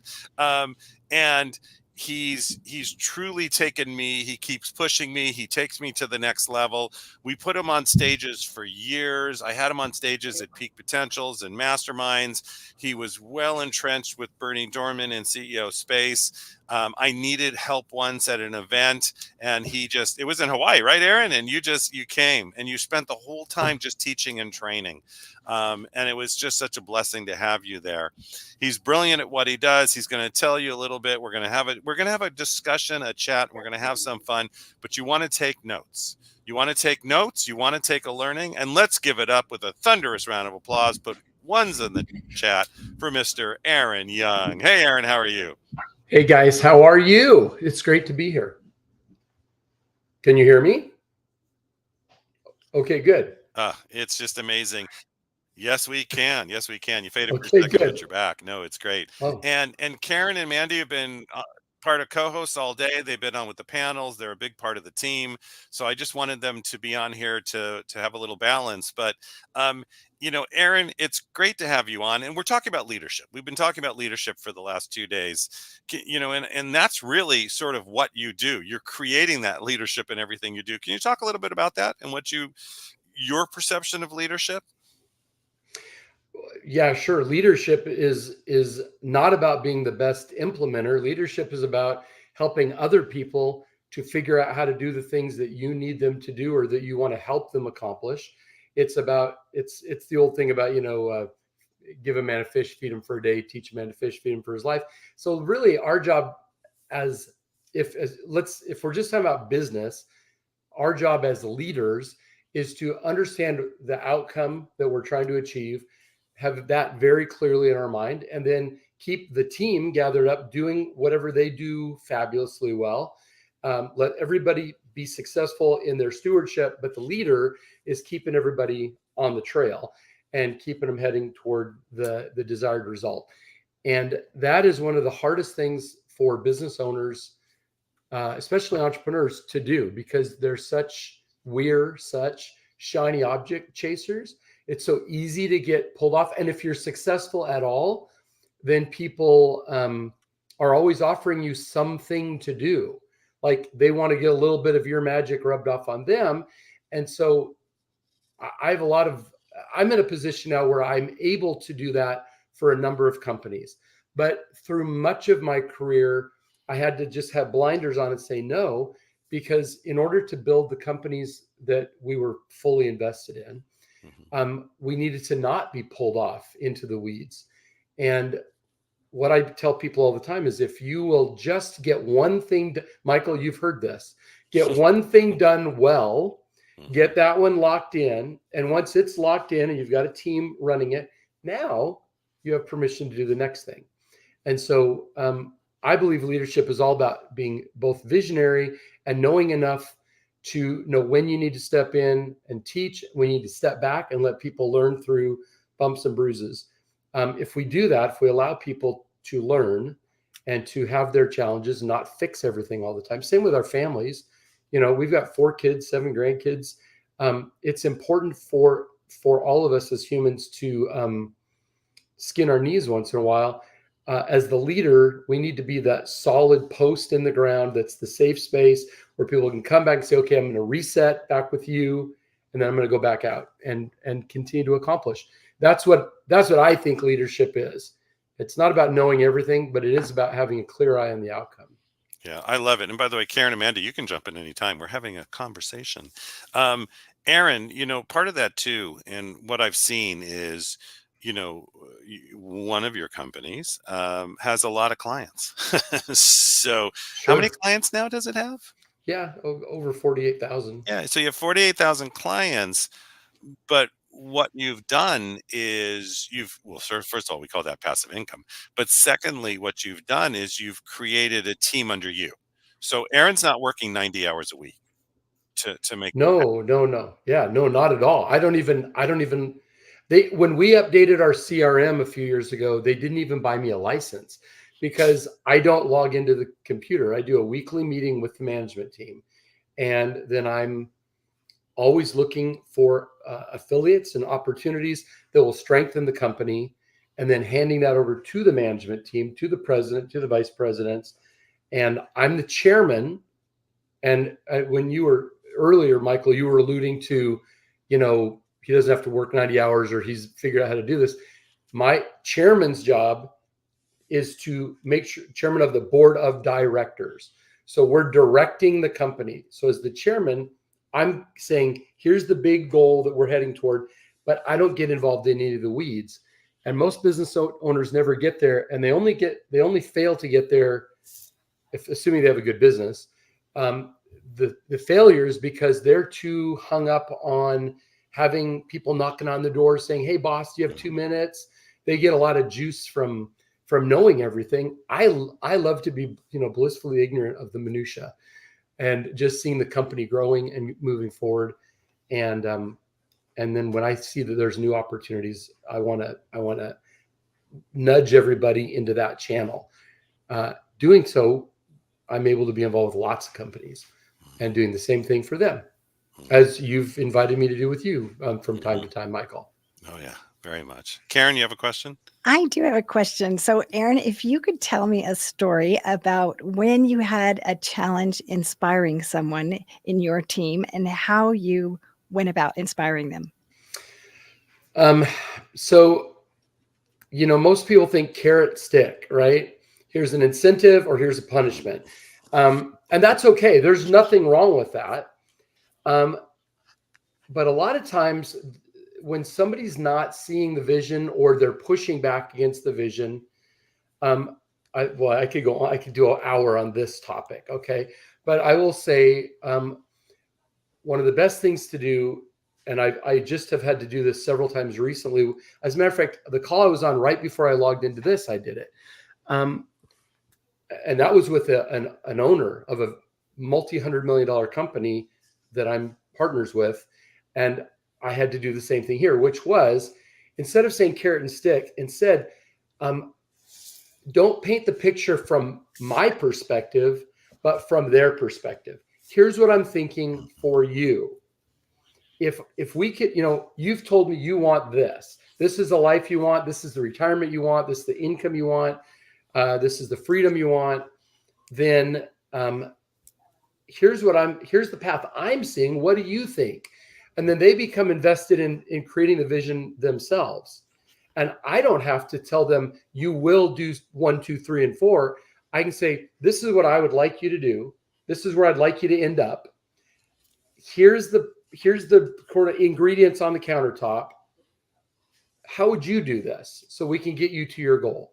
And then as they become invested, I promise you this, when the words come out of their mouth, they believe them to be true.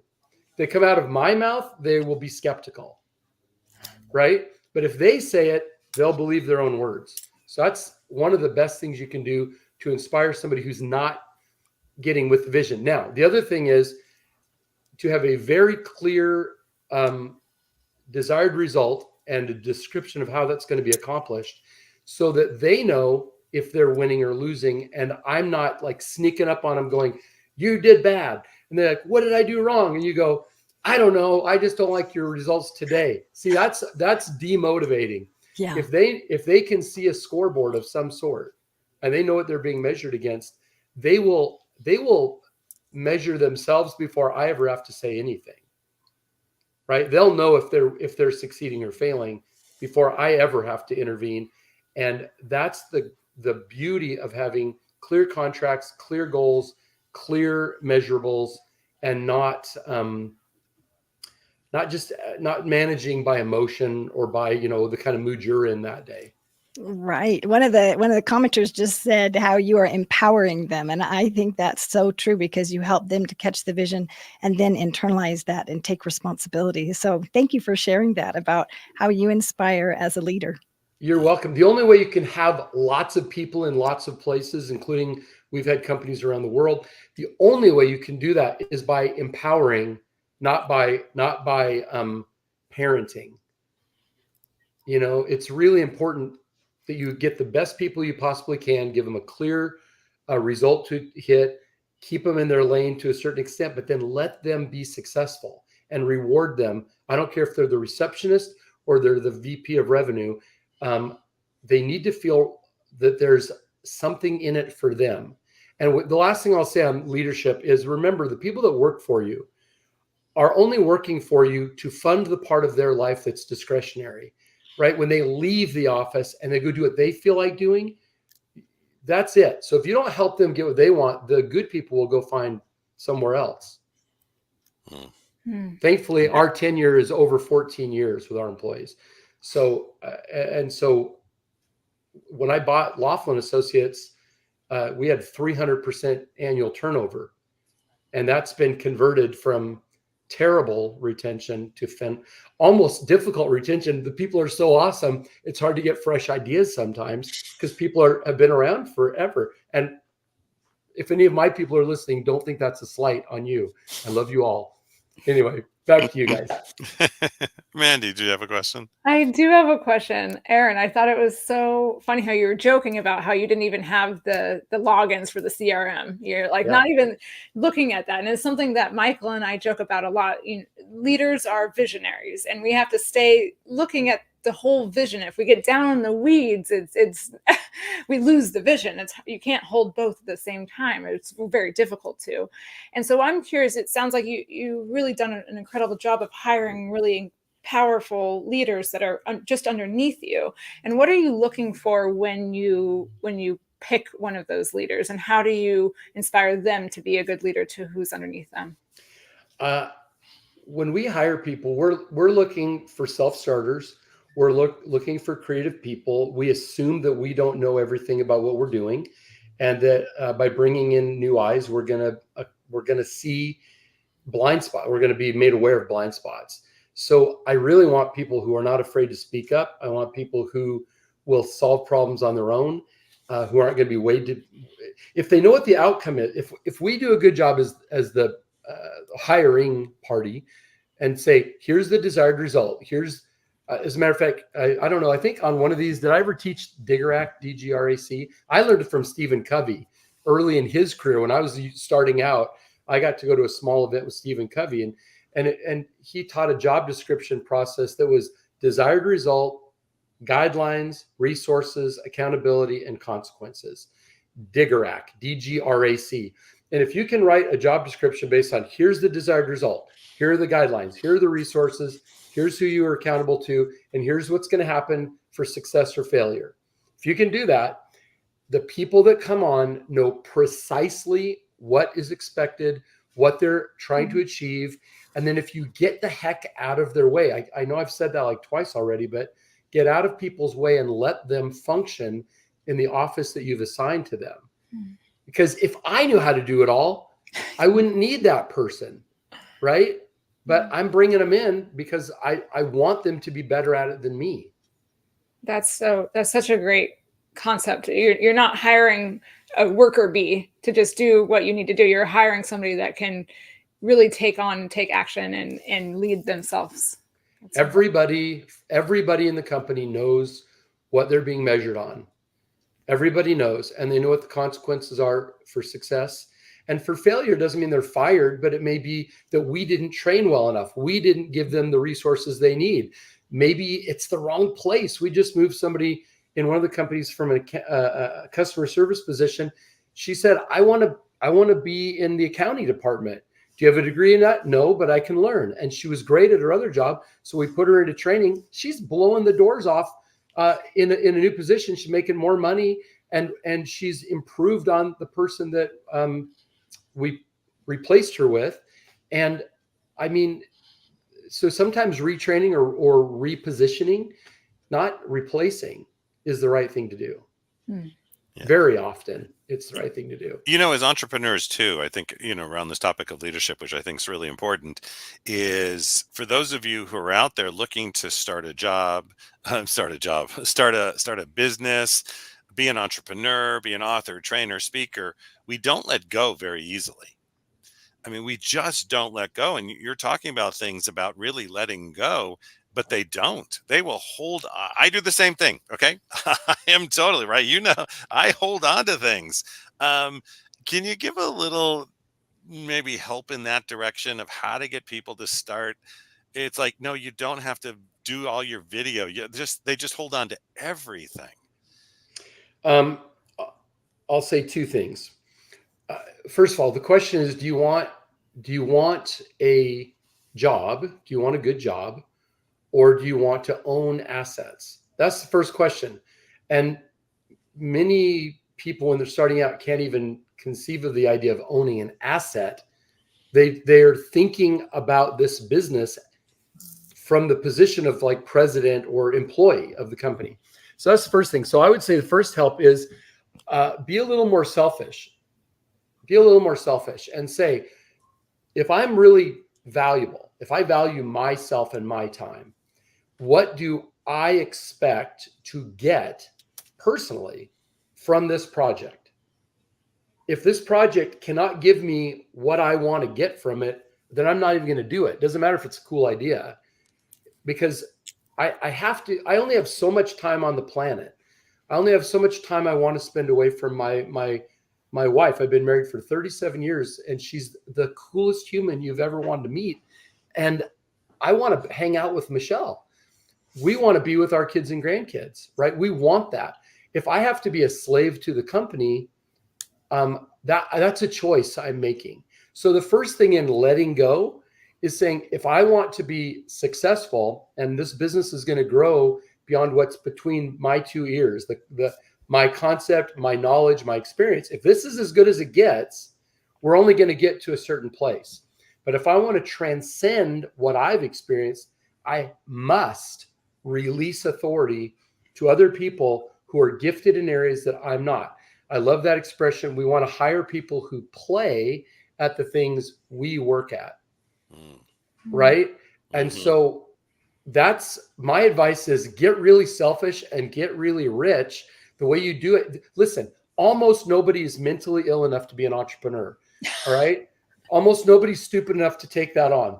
And so if you're one of those, challenged people like I am, the thing you have to acknowledge is that I have limitations, and I need to surround myself with people who are just flat better than me at marketing, sales, technology, etc. But most people don't have the courage or the systems brain to figure out how to get from A to Z people are so afraid that it's going to get stolen from them. Nobody's going to steal your company. They're going to steal your company because they don't have the guts to do it. They'll try to go out and, oh, I'm carrying this place. They'll go out and try to compete with you for, a few months and then come back with their hat in their hand saying, can I have my job back? Because they realize this is not for the faint of heart. It's my desk is playing with me. Enjoy. Yeah, I know. It is so true. I like the way you said that. And there's like, them getting texts on that too. They're like, oh my God, that's so true. It is not for the faint of heart. And it's seeing, because you talk about this in one of your courses, really seeing the vision. You have to see that, you have to look out there to see what's going on. But one thing that I want you to cover too with our time that I have is the other thing entrepreneurs do is they don't treat it as a business. And so, one thing Laughlin does, and what you do with Laughlin is you create that space for them. Can you talk a little bit about that? Yeah. So Laughlin Associates is a company that I did not start. We're 52 years old. I bought it when it was, my partner and I bought it when it was 29 years old. And we fixed it up, and then he's the president and I'm the chairman, and I never go there. Right. It was always going to be an asset. It had 80 employees, 80 and change the day we walked in. By the end of that first week, it was down to about 50 employees. And many of them, I then said, your job is gone. I'm offering you a new job if you're willing to accept it. Otherwise, have a nice day. You shouldn't be in the business of employing people. The people are there as human resources, and you want to respect them as a human resource, like money or technology or anything else. They're not your family. They're not your slaves. They're the best people that you can bring in to do a job. And the job has got to meet a felt need in the marketplace. So if you can put those pieces together, you can build a business. If you are the one who is if the business can't function without you there, if an answer can't be come to without you there, if you're the main deliverable, which is one of the things I noticed with some very, very, very famous people, one of whom I know either has been on or will be on. I won't say his name, but he's a friend of mine, and he's a beloved speaker. And he said to me one time, Aaron, why would you want to be a speaker? You have a real company, right? If you build a real business, the business functions when you're not there. If you build a business that's really a glorified job, it requires you to be somewhere, within earshot all the time. I don't care if you're in Bali, in the most expensive suite you can get out on the water. If you still have to have your phone with you, or I got to jump on this meeting or whatever, you're shackled to your business. I am not shackled to my business. And as a matter of fact, the new book, Unshackled, will be in bookstores in July, teaching the exact way we've built dozens of companies where I didn't have to be there. I'm there for a while, getting it ready, and then get out of the way. Let the team do it. I'm an owner, not an operator. So finally, one of my students he showed me today, from $1.7 million to $1.7 million to $65 million in 4 years. And he said, all I did was follow what you taught me. And he was showing me the new software we've developed now all around the principles in Unshackled that already has hundreds of companies in the first week that have signed up and are using the new product. So I'm not here to sell software or books. I'm saying there is a system or a formula or a recipe that if you follow it, you will get predictable results. And if you wing it, you'll get crappy results. Just like if you just start throwing ingredients into a bowl and not measuring or not really thinking about it, maybe it'll turn out cool, maybe not. One of the biggest reasons that people, especially .com people, have so much anxiety, people that made a lot of money, $1 billion in Silicon Valley, a lot of them suffer from depression later on because they never can recreate what they did. They had one big hit and they can never do it again because they don't really know what happened. And then there are other companies who build lots of 5, 10, 20, $50 million companies, and they do it over and over and over and over again because they understand the formula. And if you just follow a formula and do things in the right order, as long as you have a decent idea, there's a high likelihood of success. And if you wing it, there's a high likelihood of failure. And that's why most people fail. It's why out of 25 million companies in the United States, only 4% break $1 million a year in revenue. And so if you're breaking $1 million right now, you are a winner. You're in the top 4% of all companies. Okay. And if you're not, don't beat yourself up because you're in with the pack. I'll say one last thing on that. Yeah. One of my favorite quotes from one of the wealthiest guys I ever worked with, he said, if you're standing in line, you're probably in the wrong place. So if you're just with the pack, if you're doing what everybody else is doing, if you're following along with everybody else, you're probably always going to be average at best. If you figure out how to go out and be your own person, build your own path, hire your own people, follow your own intuition, and use proven formulas, you have a very high likelihood of becoming wealthy. Yeah.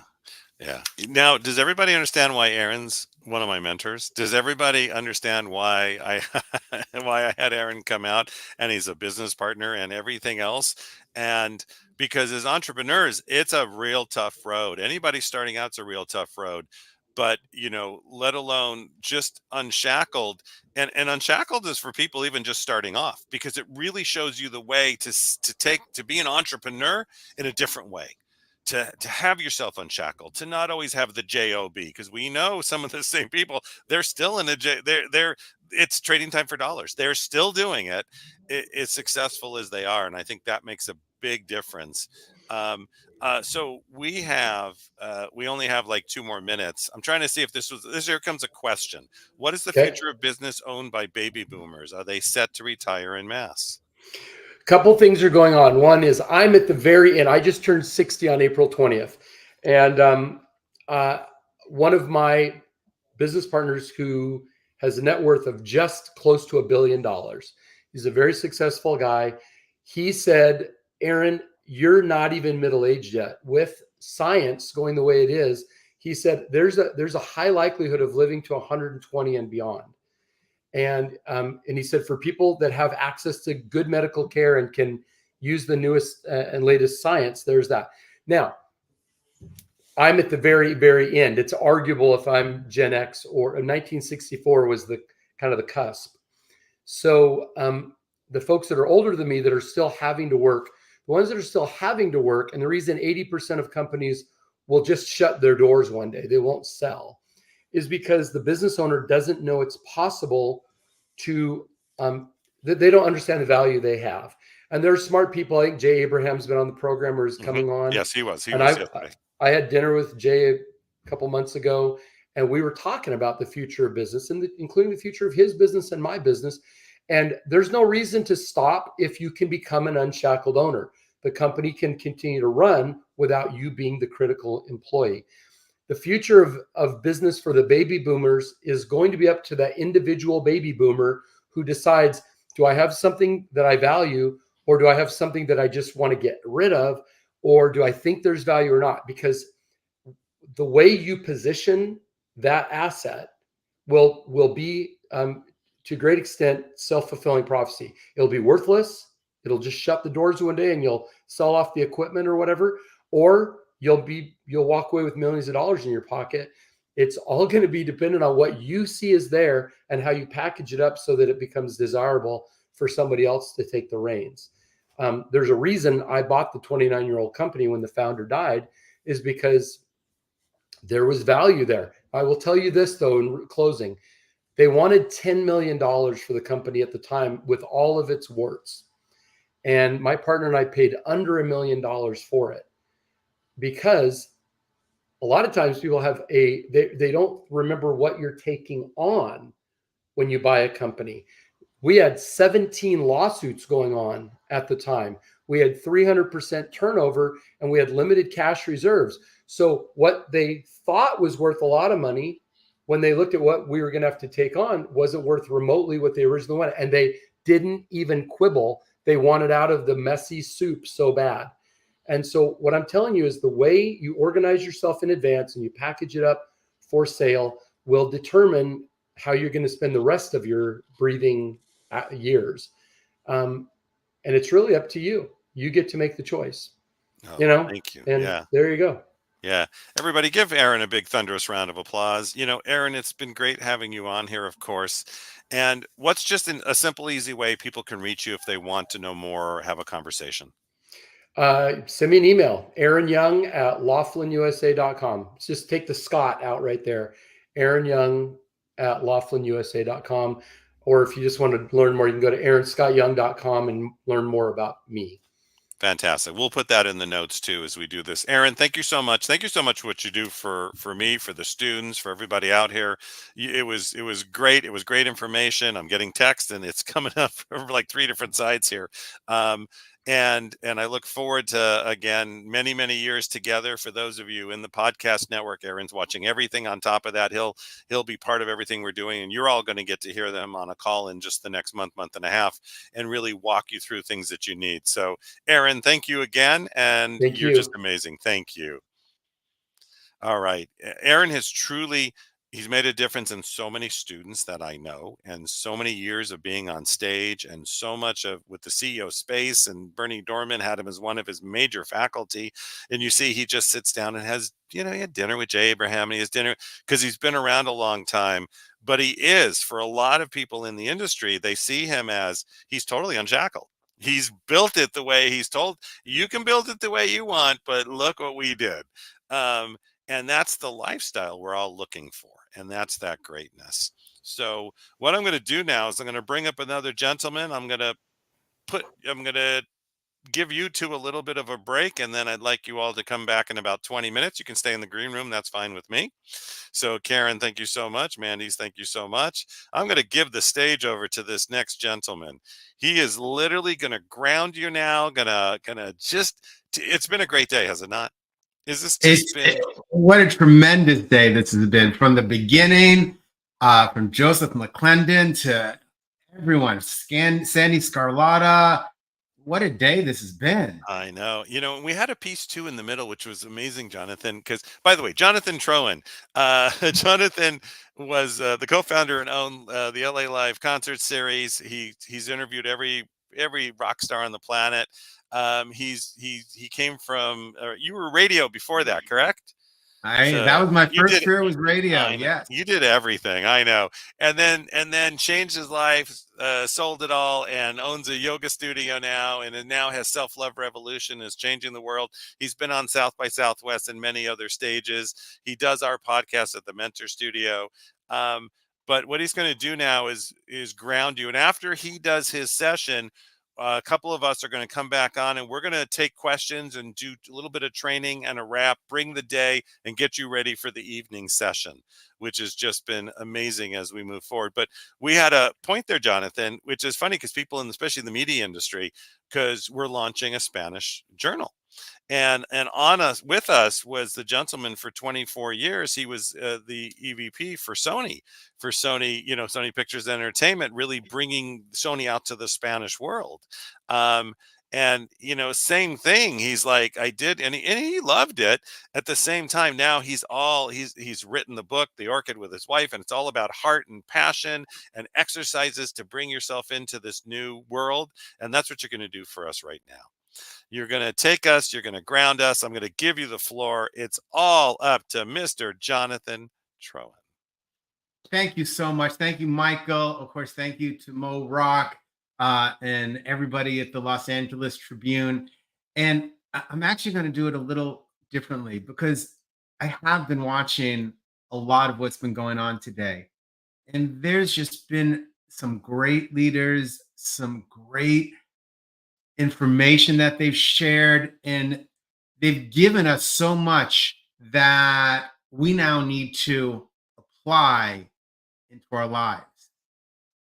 And that's where it gets difficult.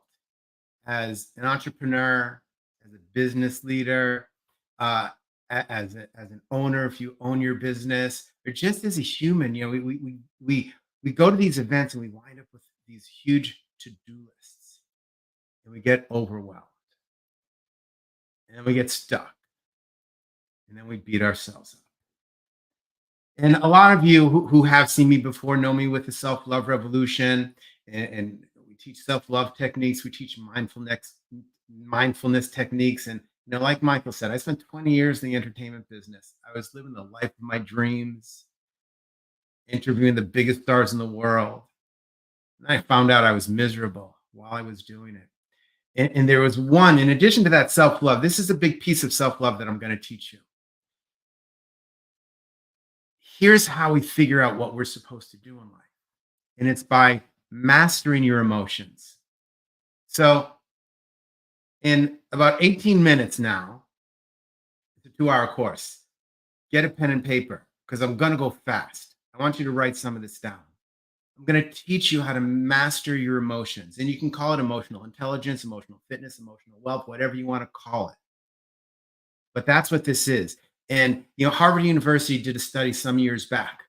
And the study came out saying the number one predictor of success was not your grades at college or high school or your SAT scores or any test scores.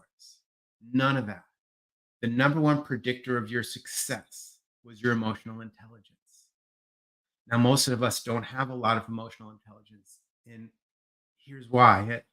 Have any of you been told, don't be sad, don't be angry, don't be afraid? If you've ever been told any of those things, I want you to comment. I want you to put a yes or put a 1 in the chat. When you're told these things, you're basically being told, don't feel. And when you're told not to feel, you're really being told, don't be human, because we all feel. So here's a crash course on how to master your emotions. Get your pen and paper. We're going through it quick. First off, you have to understand the 4 parts of communication. This is every communication there is. Step 1, write this down. There is an input. The input can be physically, can touch something. Is this smooth or rough? It can be visual. Car cuts you off in traffic or something else you see. It can be something somebody says to you or something you say to yourself. You usually can't control it. Of course, you can pick something up and touch it, but a lot of the input we don't control.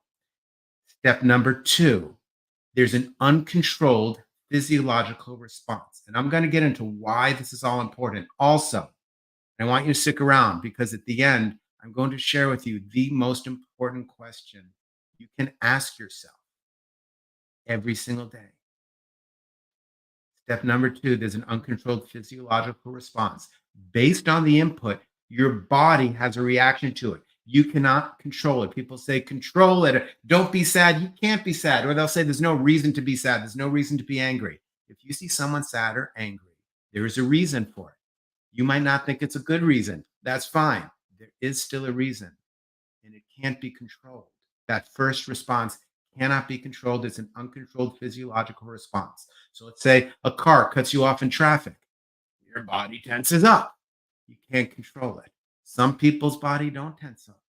They can't control that either, or they've done the work so that it doesn't happen anymore. Okay, so I said we're going quick. Input, uncontrolled physiological response. Now here's where it begins to get fun. Step number 3, you judge that response as positive or negative or neutral. So car cuts you off, body tightens up, and your subconscious mind says, I don't like that. Step number 4, you react or respond. So in this example, car cuts you off, uncontrolled physiological response, your body tightens up, you hold the steering wheel, your shoulders come up. You judge that as negative, and maybe you flip the bird or say something mean to that car in front of you. They can't even hear you. Maybe I'm going to use some mundane stuff here. Maybe someone left a coffee cup in the sink right after you did all the dishes. You don't like it. Your body tenses up. And you think, oh, that person, what a jerk. And maybe you go and yell at them. We have inputs all day long. Of course, they can be positive too. To be clear, someone hugs you, your body softens. You judge that as positive. And maybe say, oh, I love you. Hug them back. So those are the 4 steps of every single communication you have. And there are thousands of them a day.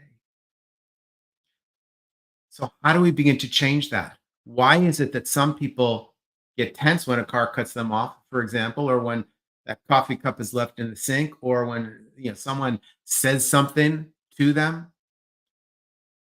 There's a 5th step I'm about to add here. and it goes between steps 2 and 3.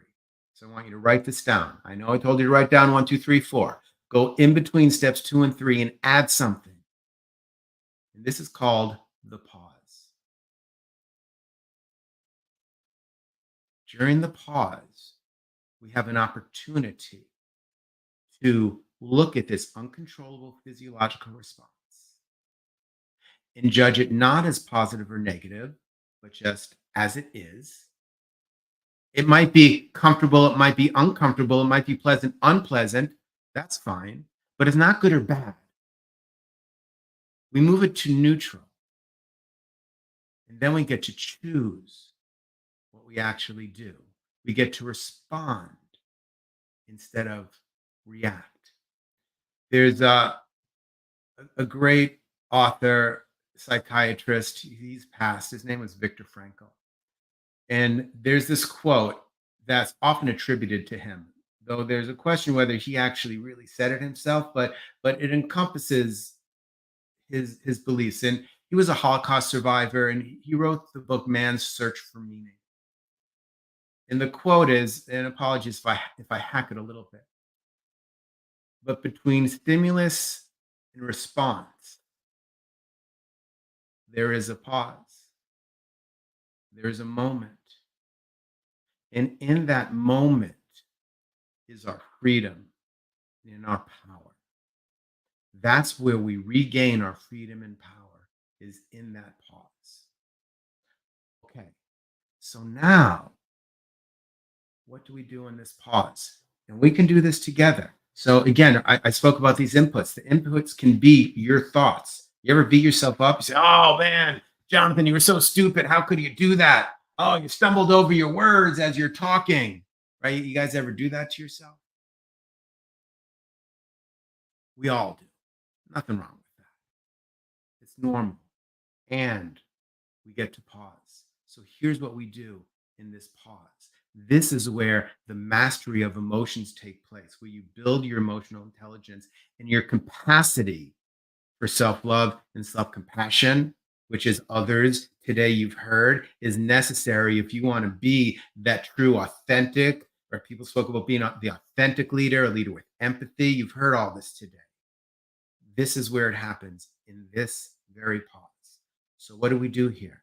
So think of something that makes you uncomfortable. Think of something that happened earlier today or yesterday that you didn't like. And feel it in your body. Step number 1 of the pause is locate the sensation. Where is it? Is it in your head, your shoulders, your heart, your stomach? You ever feel those butterflies in your stomach? You're not sure whether you should do something or not, and your stomach's kind of going, ah. Locate the sensation. Where is it? Once you've located, and sometimes it's in a lot of different places, see if you can locate where it feels the most intense. And if you can't, then just take your whole body, that's fine. Now, our instinct, because we've been told so often, don't be angry, don't be sad, don't be afraid, our go-to is to get rid of the sensation. Hey, just think a happy thought. Get rid of it. Stop ignoring your emotions. Okay? You can't master them that way. They will come back. Yes, you can happy thought your way out of it momentarily. Promise you it comes back. You can also go for a drink. Watch TV. That's what a lot of people do. Go shopping, go eating, get something to eat. So these are ways that we change the physical sensation we're experiencing. Don't do those things. Be with the experience and observe it. So going back to that car example, just because most people can relate to that. Okay, hands are tight, shoulders are lifted, heart's pounding a little bit. Do not try and get rid of it. The moment you try and get rid of it, it takes you over and gets stronger. If you can spend time with it, it may take a minute. With practice, it takes a minute, 2 minutes. The beginning, maybe 10 minutes, half hour, maybe even a couple days. But if you be with it, it begins to subside. Now, once it's subsided, and you have to give it time, once it's subsided, write this down. You put your hand on your heart. This is the most important question you can ask yourself every single day. Are you listening? What's my next best action? You don't need to answer it. The universe will give you the answer. What's my next best action? One of our great speakers on one of the panels spoke about connecting your head to the heart. So you put your hand on your heart. So the message comes from here. It goes to the head. The universe inputs the answer. Now here's the hardest part. Once you get your answer, sometimes it's an answer that you don't want. Sometimes it's don't say anything if you're in an argument. Sometimes it's make a phone call. It's a little scary to make. But your next mission is to receive the answer. Don't come out. Don't go to your head and go, what should I do? Or look at the list. Oh, here's what all the experts told me to do. And now I have to figure it out. No. Receive the answer. And then take action. Now, here's a little caveat. When you go to take action, that is an input. And it's very likely, if it's something you don't want to do, that it's scary, it's pushing your boundaries, your body is going to have an uncontrollable physiological response that you want to get away from. Just repeat. Repeat the cycle. Pause. Judge it as neutral. It just is. I feel this tenseness in my body. I feel these butterflies in my stomach. And be with it. And then put your hand on your heart again and ask that question. What is my next best action? And it's basketball season, right? We got the playoffs going on.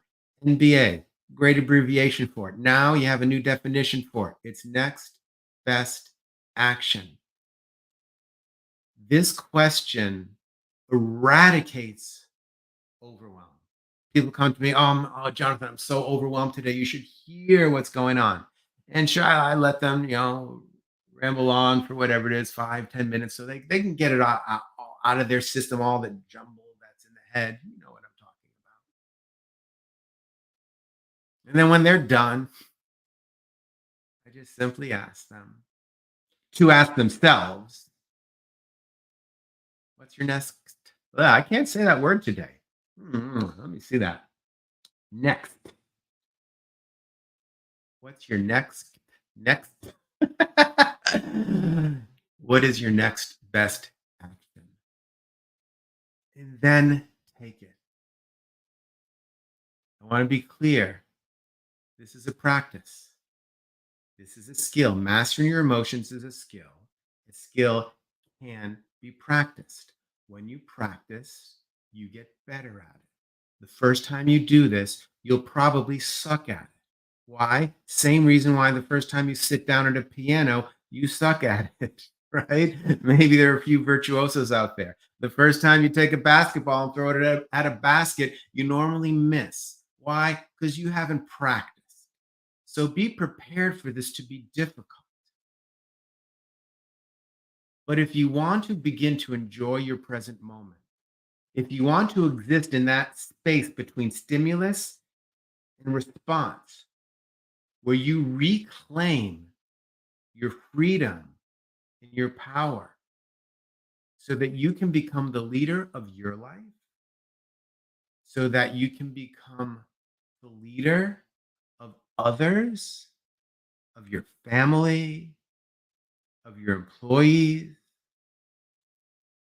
of just the people you care about.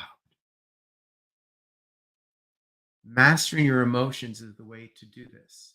I promise you that if you practice this every day for the next week, all your relationships will change. I will not say they become perfect overnight, but I guarantee they change. The arguments slip away. That feeling of overwhelm and what do I do next and will I succeed goes away. Practice. Michael, I want to truly thank you for giving me the opportunity to share this. I do believe it's one of the most important skills that any of us can learn. So I hope that was helpful, and thank you. That was great. If you really took a look at the comments too, as you did it, it's a way, because sometimes when you have learnings too, Jonathan, as you know, there's a tendency of just you run and it hasn't grounded in. You That's move right. fast and all of a sudden the next day you realized I did that event. There was so much learning and I'm right back to doing everything the way I did it because you didn't take a moment. Yeah. And so, And there was so much learning today. yeah, I'm telling you guys, find one thing that you want to do from today, one thing, and do that great versus the 100 things that oh my God, now I just have to pause and look at these beautiful faces. Versus the one thing that, you if you do 100 things, you're not going to get anything done. Do the one and become a master at that. Right. And that's, it's how we master, what a great team.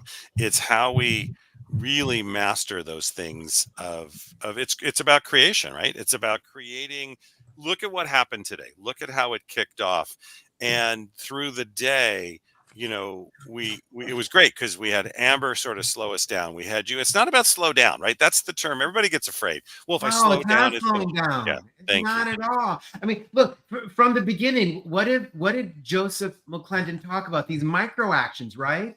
That's what the next best action is. It's not a massive action. It's a micro action. Sometimes it can be massive, but they're these micro actions that you get to do all day long, which get you closer to your goal. And can I just share love with Misty and Craig and Sandy and Karen and Dr. Mandy. Oh my God, it is so good to see you all here. Yeah, Aaron talked about it earlier, and Jonathan, you got a couple minutes, please stay on. But Aaron talked a little bit earlier about the team and the people you surround yourself with, and those that there's a decision to move forward. There's a decision that there's something about the group, and I feel very much it was, and now is again a team and a family. And it's not about the individual, it's about how we play together. And nobody's more important than anybody else. Nobody and everybody is fulfilling some part of a dream and a vision and their own, right? And those are the ones. Mary taught me this a long time ago. She was a Tony for 18 years. A lot of people were not, although did not follow that for a long time. And she says, but the ones who did, you just knew no matter what. And they were always willing to come to you and say, it's not working. So let's figure out how it's going to work. Let's make this work. Let's do what we can. And here's solutions. But it's this long journey to be on together. And I think that's the brilliance of everybody. You're looking at an amazing team, let alone we have Ava and Alicia with the Tribune and Mo, the leader who's leading the whole ship, and everybody else who's been on. It's just great. So if you guys can just hang for 1 minute, Michael found his new toy. I'm going to play the clip because they like it a couple times a day. And then we're going to let Misty chat for a little bit. And then all of us just have a discussion. And don't leave, because when we close this stream, there's a second stream that will open up about 10 minutes later. And it's amazing night tonight, what's going to happen. There's more thought leaders and people. So just hold with us for 1 second here.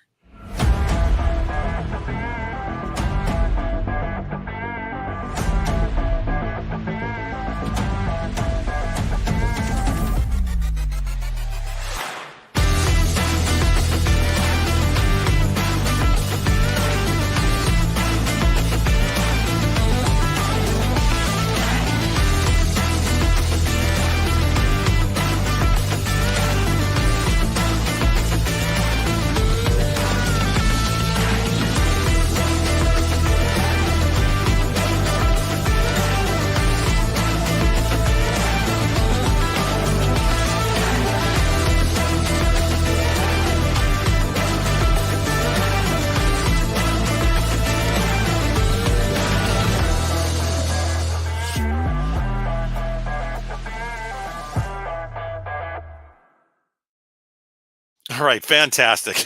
Office saying Michael's having too much fun. It is, it's about long-term visions, because if you really take a look at everything you learned today, you're going to use it and you're going to move it forward as of the minute you're taking notes hopefully all day. Then pick the one thing, grab that one thing that can move you forward. But it's also about longevity. And, I take a look at how that really works. A lot of Jeffrey Edwards, right? Been a partner of mine for a long time, 12 years now, and co-created the Peak Potentials programs, and has really been. And Misty's been a student. Is it 10 years now, Misty? Are we at 10 years so I can finally say it, or is it like 8 years? I think it's 10 years this year. Yes. Yeah, there you go. I kept thinking, and literally Misty did something that I was taught a long time ago, was buy every course. Read it, just buy every course, just buy everything. Stop thinking about and I was taught that I'm going to 26 years ago. And my wife and I have done that ever since. We literally bought it. I'm in courses. I'm an unshackled owner right there. I'm always buying courses. But Misty came on into a Peak Potentials course, and we were selling a course, and I basically said, here's what we think it is, and I know nothing else. Right, Misty? I mean, it was $25K. I know nothing. I don't even know where we're going, because they stuck me in a room, said, we're going to transition the course the way it is. And I just said, I think it's going to be this, I think. And Misty didn't even let me finish, went off and bought it. First one in that course. And she's never stopped, because Misty's a learner. Misty's always learning. The other thing I always learn too, and everybody out there, listen, this is critical. Take a course. If you don't love it, you learn something from it. The minute you ask for money back, what happens is you close the universe down to you. You close everything around you, and it takes years to open up. And I was taught that by Bob Proctor. And he said, you know how many things I've purchased that have just, he says, I'm good, but not everything goes the right way. And my wife and I had that. $25,000, it was a real estate course. We got six sessions. That was it. And literally we know more. We could tell day one, we know more than the coach did. And you know what we did? Right. Misty knows this story. We did all the sessions. And then what we did is again, our mentors at that point just said, just find one thing that you've learned. What I learned is I won't coach that way. I mean, because he would show up late. He'd miss the sessions. This is what it was like. And Bob Proctor said, you never asked. So I didn't. We just didn't. But the mentors around me said, just find the one thing you learned. And I became a better coach because of it. It had me become because there's always something to learn. There's always something to learn from everything you do. And so let's just have a little discussion about the day, but let's give a couple minutes to Misty. And then we'll just have a discussion. I'm watching the time too, because we need to stop right on time in about 20 minutes for this thing doesn't shut down on us and we could take it to the next day. The other thing I want to let everybody know really quick is you have 4 amazing days left. You've got Russell Brunson. You've got so many people. My schedule just turned off. That's too funny. I got way too many screens open. You've got Russell Brunson coming. There's so many great leaders that are still going to be talking every single day. We have panels. We have Hall of Fame boxing legends. It just goes on and on and on and on. There's going to be Sharon Lecter again. And I can't tell you all the learnings that are going to be happening. So stay around, make sure you don't leave. And if you want to know more, you have to register for the event, because we're going to have an after party, as we say, and you're all going to be part of it. Misty, what'd you learn from the last couple of days? And really, what do you see, moving forward? I'm so obsessed with leadership that I have a master's degree in it, in industrial organizational psychology. And I would turn that degree back in and trade it for these 7 days. There is just so much. Even if I was driving, I turned it on. If I was doing something else, I had it sitting next to me. But I just nugget after nugget, and each person with their distinction, right? And we learned in Napoleon Hill's book that we don't take advice, we take counsel. So if you come with just a blank slate, and I think someone on the panel said it earlier, made me laugh so hard when he said he learned more from parenting and podcasting than his 23-year career in the military. No, I mean, I love military and thank you. But I kind of feel the same way with all the degrees and certifications. Is there's just something about people, that leaders that take their time to come on here and to share, and you never know what someone's going to say at that time. And so, for instance, on day one, I'm in a weird thing. I've been working at a nonprofit for 23 years, creating and directing multi-million-dollar programs, and I've tried to retire a few times, and my boss said, "No, thank you." But in the beginning, on day one, someone had said, "You have to close a door for others to open," and it just hit differently. And then day two, it was more about like the inspiration of getting to lead and taking that leap. And then today was definitely in the last panel. I think Dr. Mandy, you said it best. Was like, wow, everyone just kind of held their breath, took the leap, and look at where we're all at. So I think I want to sum up what I learned and what it definitely reinforced. And I can't believe we still have more days than we've even been through. But once you align your purpose and your passion and you spend your time around the right people, there's no other thing that is measurable to that, Michael. That's why I always all the programs. Yes, I love the knowledge and education, but I could honestly say everyone in these windows, I just want to be successful. I just want to hug them when I see them. It feels like a family reunion. And two of my highest values are loyalty and inspiration. Just wanting others to excel. And Zig Ziglar said it best, right? You spend your life helping people, and you can't help but help yourself. So I think that this week, and we're not even halfway done with it, right? But I think this week is a testament to it, is that it's just a bunch of individuals who are just showing up to share their knowledge so that others can excel. Yeah, give her a round of applause, everybody. Put a one in the chat. It is so true.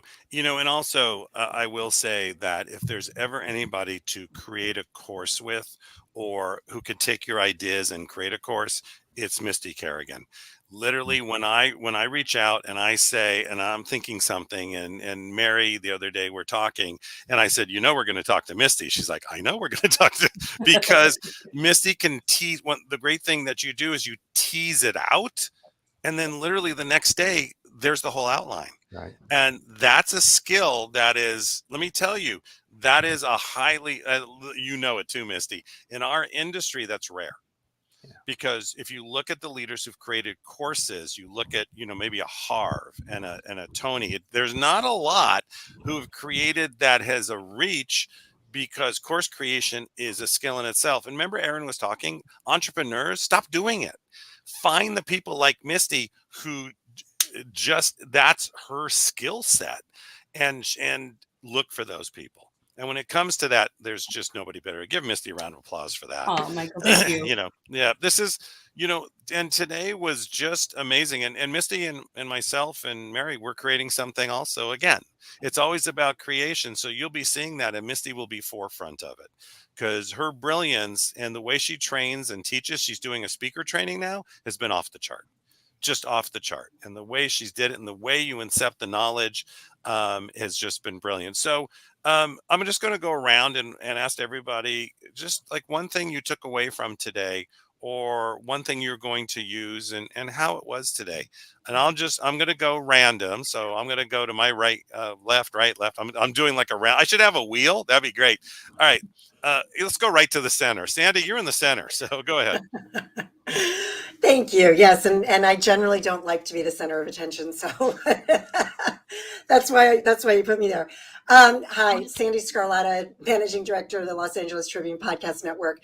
This was really great. I've been jumping on when I can this week, and today it's so interesting because the parts that I did, I know I had my topic, but then when I tuned in and was hearing we're all saying around the same thing. We're just presenting it and wrapping it in a different package. Aaron just put something like that in the comments, but we're all on the same frequency, I guess is really the best way to say it. And I love that, because it tells me that with all the people that are showing up and with all of us talking about it, that, we really are making a difference, folks. We really are. And it's why I keep showing up and keep doing what I'm doing, but this has been amazing. So thank you, Michael. Thank you for asking me to come back on today. No, thank you. And thank you for everything you're doing. And by the way, all of you, as when you see something that's going to be coming out called the Los Angeles Tribune podcast show, it's not just about podcasters, it's about your life, it's about everything you do, it's about every business. And Sandy is a big integral part of that. So I cannot wait to see when that launches and what that's going to be like. It's just amazing, just amazing. And Happiness Solved, your podcast obviously has grown tremendously, is hit the top of all podcasts, and you've done it through really diligence and staying on the path. Right, that's where a lot of entrepreneurs drop off. People used to drive, right? Misty knows this. I always say it's a 3 to 5 year journey. Misty says it just changes it goes back to 3 to 5 years. A year, I'm going to tell you it's 3 to 5 years, because it never stops. It never stops. And if you had quit in your first year, you wouldn't be where you are. So it's just you're diligent, and that's, I think, part of the athlete in you, right, Mandy? I think that's also, it's part of that athlete. All right, let's go to, I'll intersperse boy, girl, girl, boy, girl. All right, Craig. Hey, hey, everybody. It's great to see you. And Sandy's in the middle, but we're too short of a Brady Bunch family right now, right? We just need 2 more little, and then there's a story. I'm going to build on what Sandy said. And over the last 3 days, for me, there have been tons of learnings. But what's really coming up for me right now is the fact that the way everyone's showing up, from the speakers to the virtual audience participants, and the messages that are being sent, gives me so much more hope that we can impact the world, this divisive world, that we collectively can change the world. And that's truly what's really my biggest takeaway over the last 3 days, in addition to lots of, content stuff. But that's what's really sticking in my mind. Yep, I'm actually taking a screenshot. There we go. So it's about, and I like this. Lisa put the Tribune bunch. That's pretty funny. I like that. That's great. That was good. I got a screenshot of that with you guys there. But it is, and Debbie just put, we are changing the world, and we're doing this together. And there were times today, I mean, I'll be honest, I'm always honest, right? There were times I'm a little tired, right? I'm a little tired. I've done 12-hour broadcasts for years and years and years, and to me, it's, though, am I doing this for me, or am I doing this for all of you? Right. And you start to have to look at where are you coming from? And when you change that frame of reference, it energizes, because then it's not about you. It's like, wow. And I looked at the schedule, and you guys have all known it's changed 7 times, because I thought, why am I doing that? Why am I doing that? Why would the other panel? Let Sandy do the other panel. Put Karen on. Wait, Craig should come back. Misty just was teaching today, but she would have been a lot more, Mandy should do this. Jonathan, you got to do that piece at the end to ground them. We have to ground them. And that's where, right, when Aaron said, just delegate it all away. I'm telling you, the next big show, we won't tell them all yet when it is, because there'll be a big announcement. You're not even going to see me. So I'll be on the beach just watching it as you guys are having fun. But, it's that part of yourself where it's always to be of service to others. Always, no matter what you do, and not to get caught sometimes by the world as it grabs us and takes us in too many directions. All right, Dr. Mandy. Thank you, Michael, and thank you so much for having me here today. It was such a fun day just to be involved with multiple panels and hear all the amazing speakers. It's really beautiful. And what I'm really taking away is that we're in a rapidly changing world. Like, things are moving very, very quickly. The Los Angeles Tribune is really at the forefront of changing how the way news and information is distributed and consumed by people. Craig was talking about how leadership is changing, bringing more self-awareness and self-regulation and authenticity into leadership. And then Jessica Abo was talking about how culture of businesses are changing, and Aaron Young talking about leadership of big businesses and hiring people. And it's really, I feel like things are changing so quickly, and leadership is changing. And I love that to be a part of this team of new leaders and the next wave of leaders that are coming in to support this ever-changing world. And thank you for having me. Yeah, no, thank you, and welcome for being here. And it is we're making a difference every day, and it's really a large team and a large family because it's not just us; it's everybody who's been on every single day. And it is just, and it's taking step by step, right, Mandy? It's step by step, and doing that day by day. And it's funny. The other day, as I was going through the schedule and everything going on, and because we take care of our grandkids a couple days a week, there's just stuff has happened in the last, especially 6 7 months. Um, sometimes you look at the schedule, you look at what you're doing, and you ground yourself, and you go through it again and again. You realize, oh my gosh, I forgot so and so, right? Because and it's there's and so I've been forgotten. Trust me. I could tell you stories with Harv. It's so funny. Hey, you left me at the airport. And it's like, all right, so he's got a couple of things he's doing, so you just never take it personally. And Aaron said about teams, and I think as you grow and you build and you take what you've learned so far, don't write this down, everybody. Don't take it personally, because it's not about you. So don't take it personally. You know what? If they leave you at the airport, find your way to get to the event. I mean, there's right. And when you get to the event, don't be pissed at everybody when you get there. It happens. It's that point of I'm part of the team, and I don't have to stand out. I just need to know that we're going to make changes, and it's okay to get appreciation. So I appreciate all of you because you're amazing. Mo does too. I talked to Mo just a little bit ago, and he's like, what a great day. All right, let's go. Let's see. We did Sandy, we did Craig's. This is where I always forget somebody. Usually I write it down now. I'm to the point where actually I write it down. All right, let's give it up to Jonathan.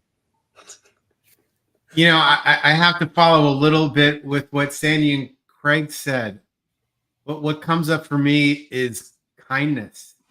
Yeah, every day, these past days, people are coming to me and saying, how do we navigate the craziness that's going on right now? People have kids at college campuses. They don't know what to do. Many people have relatives and family and countries where crazy things are happening. And it's easy to get lost in that. And today is just this reminder that this world is filled with kindness.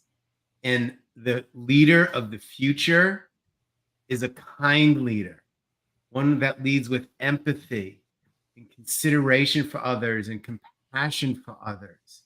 And that warms my heart. Yeah, thank you.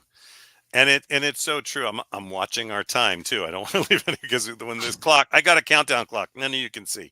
But it is so true. And you find the right people around you, because all of you know, and some of you, Misty really knows me, that I am always moving, and and those are those moments that I'll step back and go, I'm sorry. So as a leader, always be willing to say, I'm sorry, right?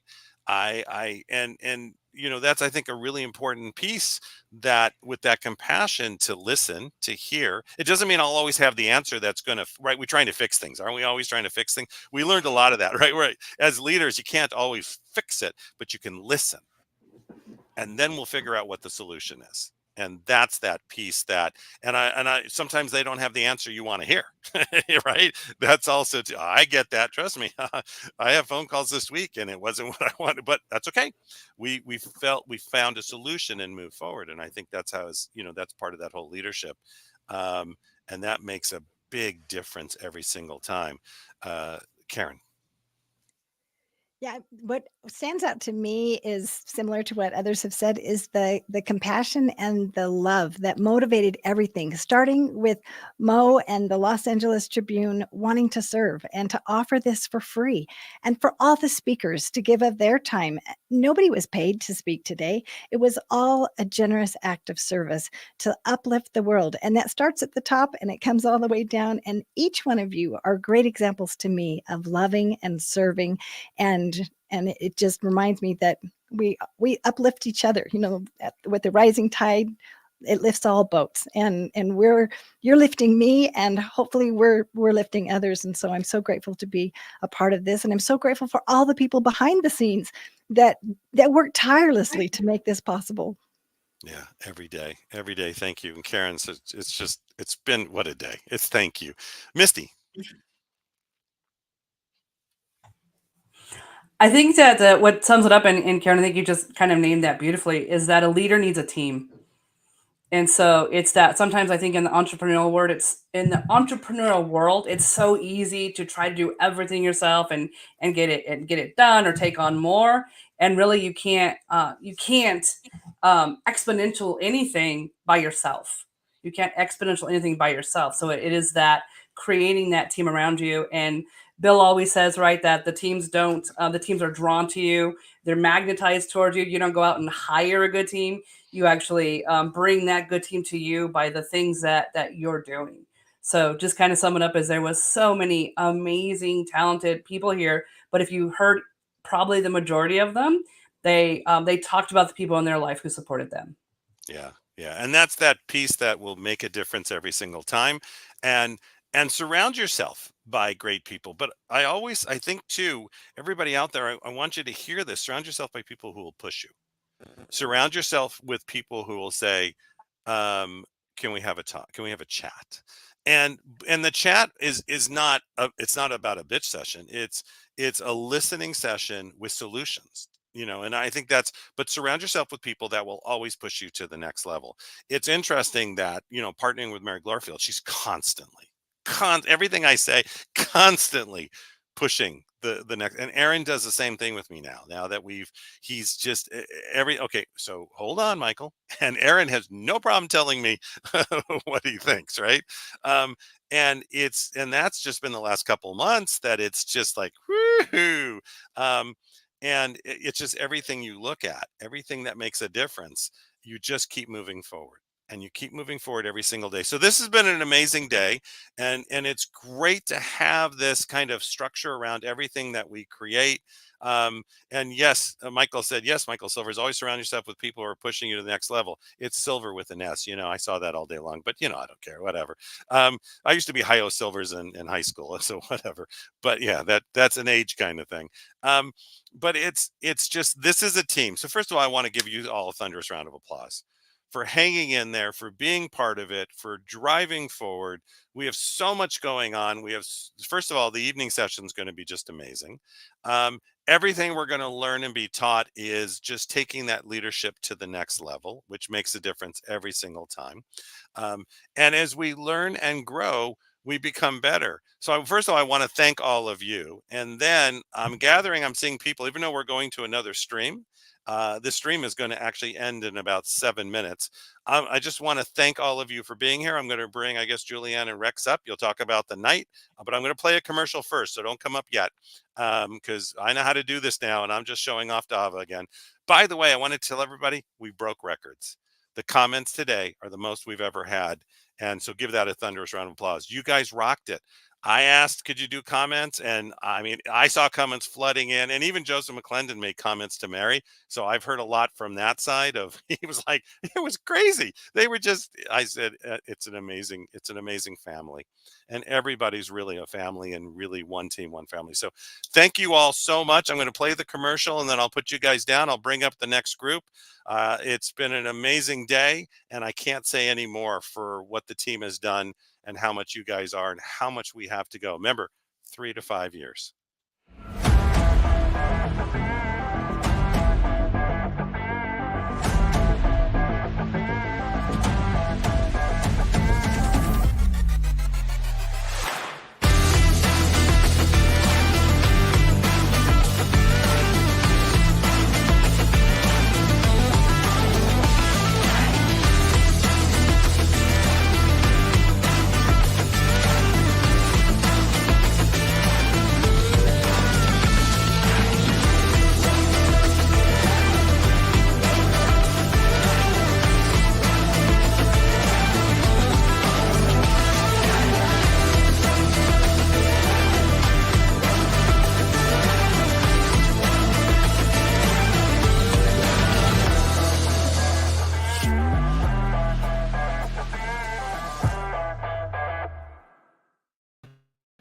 All right, I am passing the baton. Here are amazing leaders that have just come on. We had a great day. Thank you so much for everything you did and all the comments. Before the stream shuts off, I'm going to make sure that I'm quiet so you can take it over.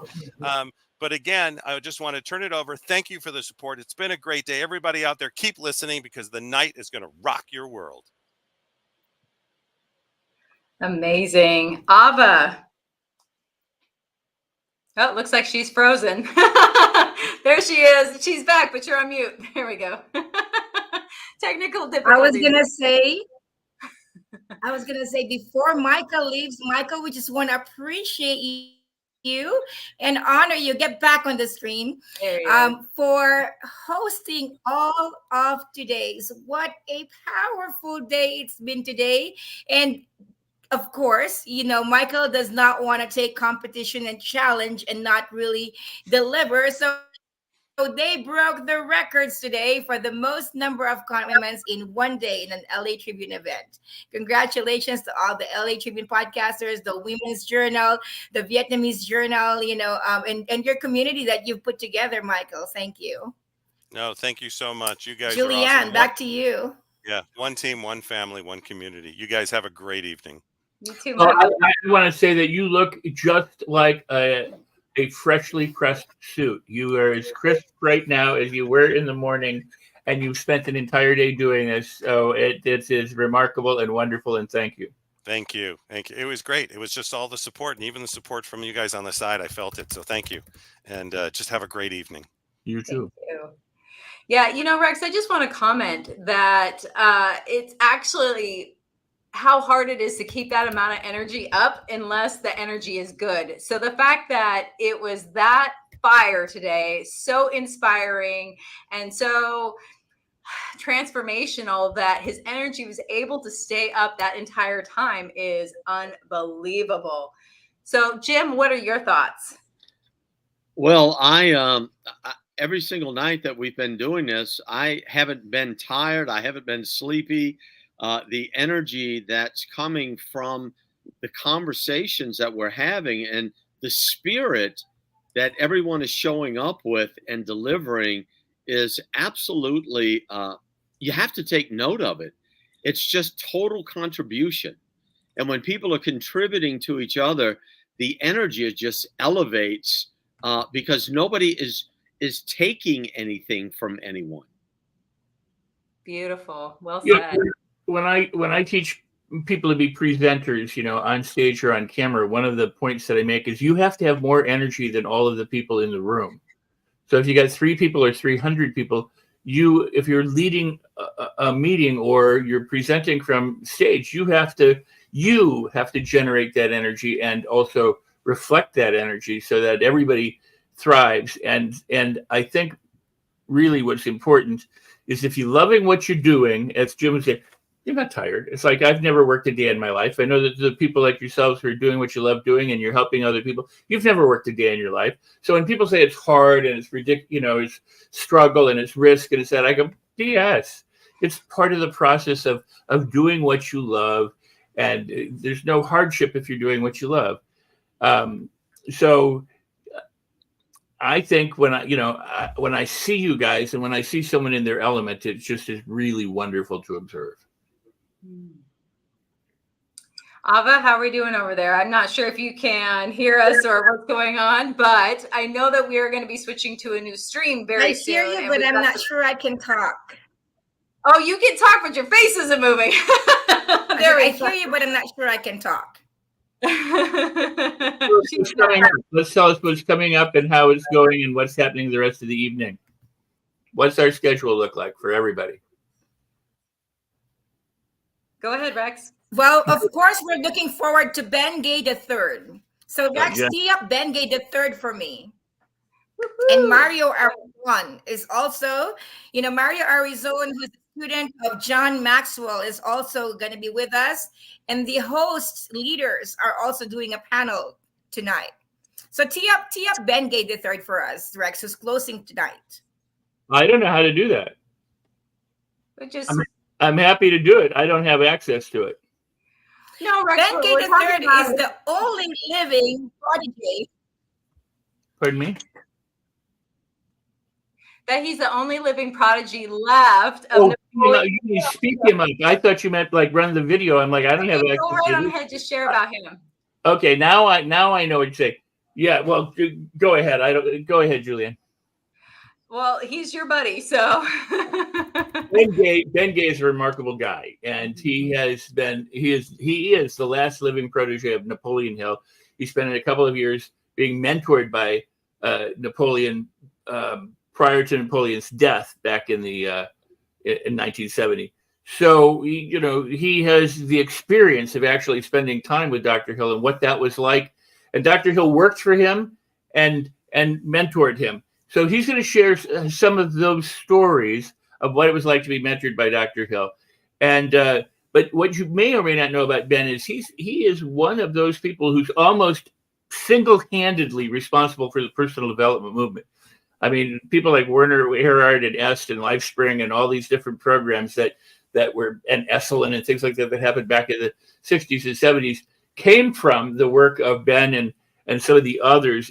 And on top of that, the people that like Bob Proctor and Zig Ziglar and Og Mandino, they worked for Ben and they worked in the businesses that Ben worked in.